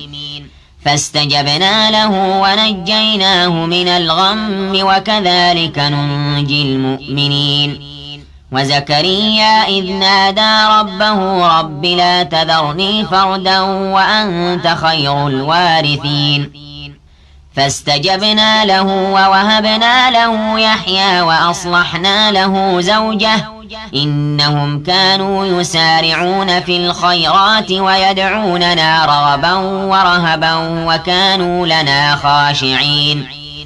والتي أحصنت فرجها فنفخنا فيها من روحنا وجعلناها وابنها آية للعالمين إن هذه أمتكم أمة واحدة وأنا ربكم فاعبدون وتقطعوا أمرهم بينهم كل إلينا راجعون فمن يعمل من الصالحات وهو مؤمن فلا كفران لسعيه وإنا له كاتبون وحرام على قرية أهلكناها أنهم لا يرجعون حتى إذا فتحت يأجوج ومأجوج وهم من كل حدب ينسلون واقترب الوعد الحق فإذا هي شاخصة أبصار الذين كفروا يا ويلنا قد كنا في غفلة من هذا بل كنا ظالمين إنكم وما تعبدون من دون الله حصب جهنم أنتم لها واردون لو كان هؤلاء آلهة ما وردوها وكل فيها خالدون لهم فيها زفير وهم فيها لا يسمعون إن الذين سبقت لهم منا الحسنى أولئك عنها مبعدون لا يسمعون حسيسها وهم فيما اشتهت أنفسهم خالدون لا يحزنهم الفزع الأكبر وتتلقاهم الملائكة هذا يومكم الذي كنتم توعدون يوم نطوي السماء كطي السجل للكتب كما بدأنا أول خلق نعيده وعدا علينا إنا كنا فاعلين ولقد كتبنا في الزبور من بعد الذكر أن الأرض يرثها عبادي الصالحون إن في هذا لبلاغا لقوم عابدين وما أرسلناك إلا رحمة للعالمين قل إنما يوحى إلي أنما إلهكم إله واحد فهل أنتم مسلمون فإن تولوا فقل آذنتكم على سواء وإن أدري أقريب أم بعيد ما توعدون إنه يعلم الجهر من القول ويعلم ما تكتمون وإن أدري لعله فتنة لكم ومتاع إلى حين قال رب احكم بالحق وربنا الرحمن المستعان على ما تصفون أما تصفون. أعوذ بالله من الشيطان الرجيم. بسم الله الرحمن الرحيم. يا أيها الناس اتقوا ربكم إن زلزلة الساعة شيء عظيم يوم ترونها تذهل كل مرضعة عما أرضعت وتضع كل ذات حمل حملها وترى الناس سكارى وما هم بسكارى ولكن عذاب الله شديد ومن الناس من يجادل في الله بغير علم ويتبع كل شيطان مريد كتب عليه أنه من تولاه فأنه يضله ويهديه إلى عذاب السعير. يا أيها الناس إن كنتم في ريب من البعث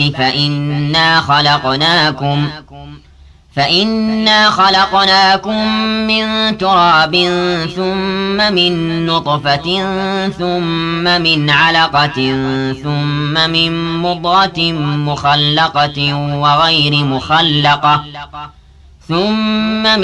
مضغة مخلقة وغير مخلقة لنبين لكم ونقر في الأرحام ما نشاء إلى أجل مسمى ثم نخرجكم طفلا ثم لتبلغوا أشدكم ومنكم من يتوفى ومنكم من يرد إلى أرذل العمر لكي لا يعلم من بعد علم شيئا وترى الأرض هامدة فإذا أنزلنا عليها الماء اهتزت وربت وأنبتت من كل زوج بهيج ذلك بأن الله هو الحق وأنه يحيي الموتى وأنه على كل شيء قدير وأن الساعة آتية لا ريب فيها وأن الله يبعث من في القبور ومن الناس من يجادل في الله بغير علم ولا هدى ولا كتاب منير ثاني عطفه ليضل عن سبيل الله له في الدنيا خزي ونذيقه يوم القيامة عذاب الحريق ذلك بما قدمت يداك وأن الله ليس بظلام للعبيد ومن الناس من يعبد الله على حرف فإن أصابه خير اطمأن به وإن أصابته فتنة انقلب على وجهه خسر الدنيا والآخرة ذلك هو الخسران المبين يدعو من دون الله ما لا يضره وما لا ينفعه ذلك هو الضلال البعيد يدعو لمن ضره أقرب من نفعه لبئس المولى ولبئس العشير إن الله يدخل الذين آمنوا وعملوا الصالحات جنات تجري من تحتها الأنهار إن الله يفعل ما يريد من كان يظن أن لن ينصره الله في الدنيا والآخرة فليمدد بسبب إلى السماء ثم ليقطع فليمدد بسبب إلى السماء ثم ليقطع فلينظر هل يذهبن كيده ما يغيظ وكذلك أنزلناه آيات بينات وأن الله يهدي من يريد إن الذين آمنوا والذين هادوا والصابئين والنصارى والمجوس والذين أشركوا إن الله يفصل بينهم يوم القيامة إن الله على كل شيء شهيد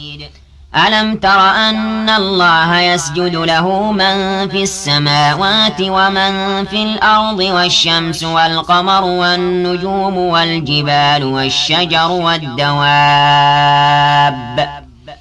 وكثير من الناس وكثير حق عليه العذاب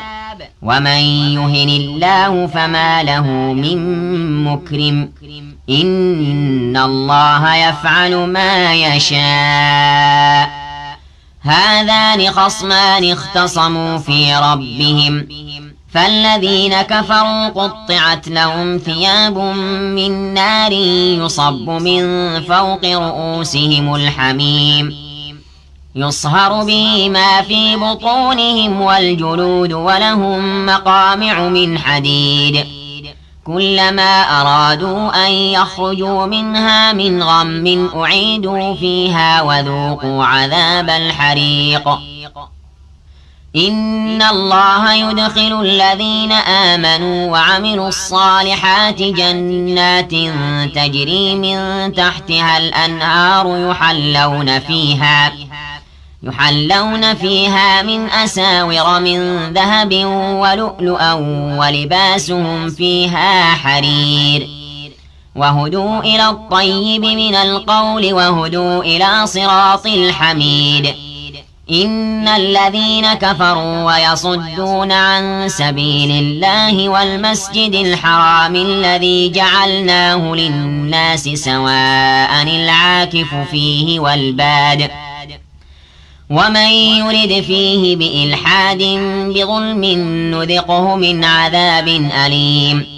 وإذ بوأنا لإبراهيم مكان البيت ألا تشرك بي شيئا وطهر بيتي للطائفين والقائمين والركع السجود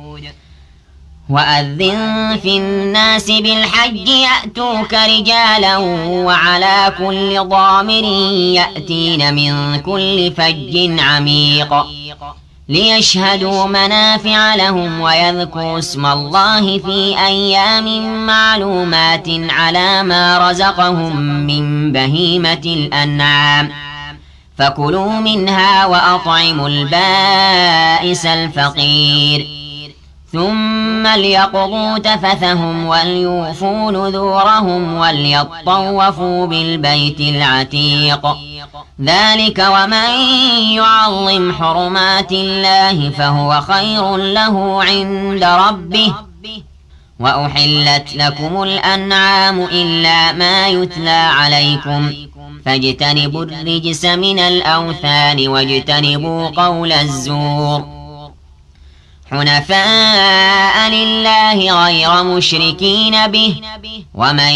يشرك بالله فكأنما خر من السماء فتخطفه الطير أو تهوي به الريح في مكان سحيق ذلك ومن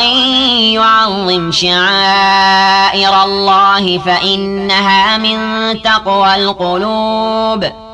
لكم فيها منافع إلى أجل مسمى ثم محلها إلى البيت العتيق ولكل أمة جعلنا منسكا ليذكروا اسم الله على ما رزقهم من بهيمة الأنعام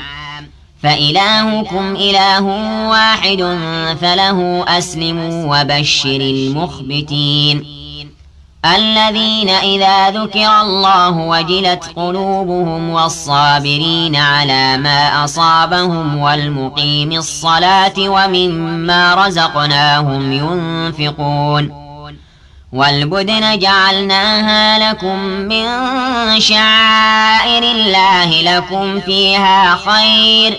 فاذكروا اسم الله عليها صواف فإذا وجبت جنوبها فكلوا منها وأطعموا القانع والمعتر كذلك سخرناها لكم لعلكم تشكرون لن ينال الله لحومها ولا دماؤها ولكن يناله التقوى منكم كذلك سخرها لكم لتكبروا الله على ما هداكم وبشر المحسنين إن الله يدافع عن الذين آمنوا إن الله لا يحب كل خوان كفور أذن للذين يقاتلون بأنهم ظلموا وإن الله على نصرهم لقدير الذين أخرجوا من ديارهم بغير حق إلا أن يقولوا ربنا الله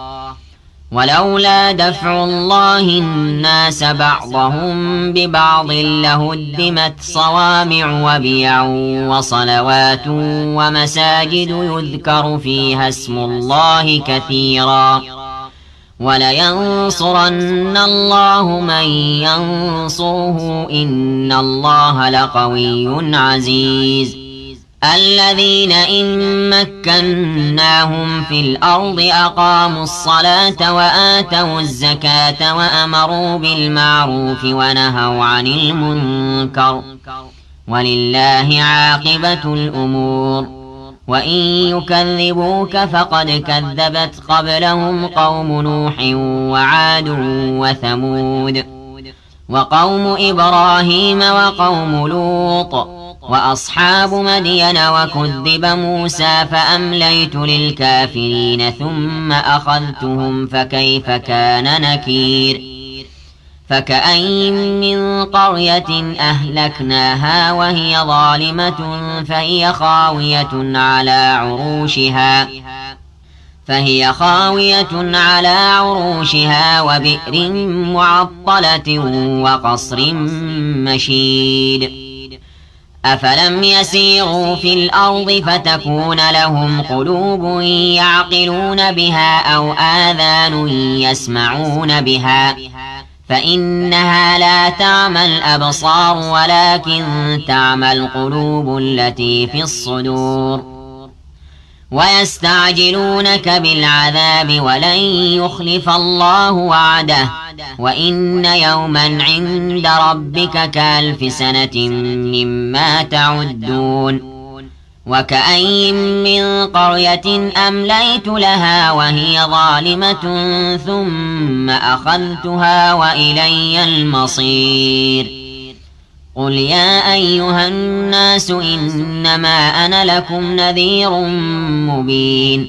فالذين آمنوا وعملوا الصالحات لهم مغفرة ورزق كريم والذين سعوا في آياتنا معاجزين أولئك أصحاب الجحيم وما أرسلنا من قبلك من رسول ولا نبي إلا إذا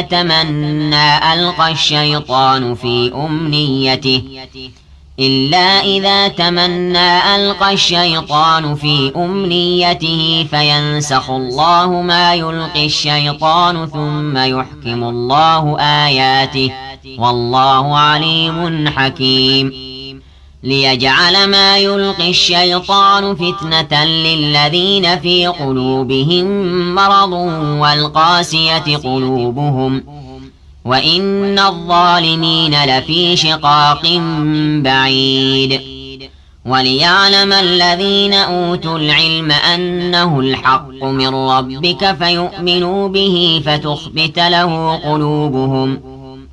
وإن الله لهادي الذين آمنوا إلى صراط مستقيم ولا يزال الذين كفروا في مرية منه حتى تأتيهم الساعة بغتة أو يأتيهم عذاب يوم عقيم الملك يومئذ لله يحكم بينهم فالذين آمنوا وعملوا الصالحات في جنات النعيم والذين كفروا وكذبوا بآياتنا فأولئك لهم عذاب مهين والذين هاجروا في سبيل الله ثم قتلوا أو ماتوا ليرزقنهم الله رزقا حسنا وإن الله لهو خير الرازقين ليدخلنهم مدخلا يرضونه وإن الله لعليم حليم ذلك ومن عاقب بمثل ما عوقب به ثم بغي عليه لينصرنه الله إن الله لعفو غفور ذلك بأن الله يولج الليل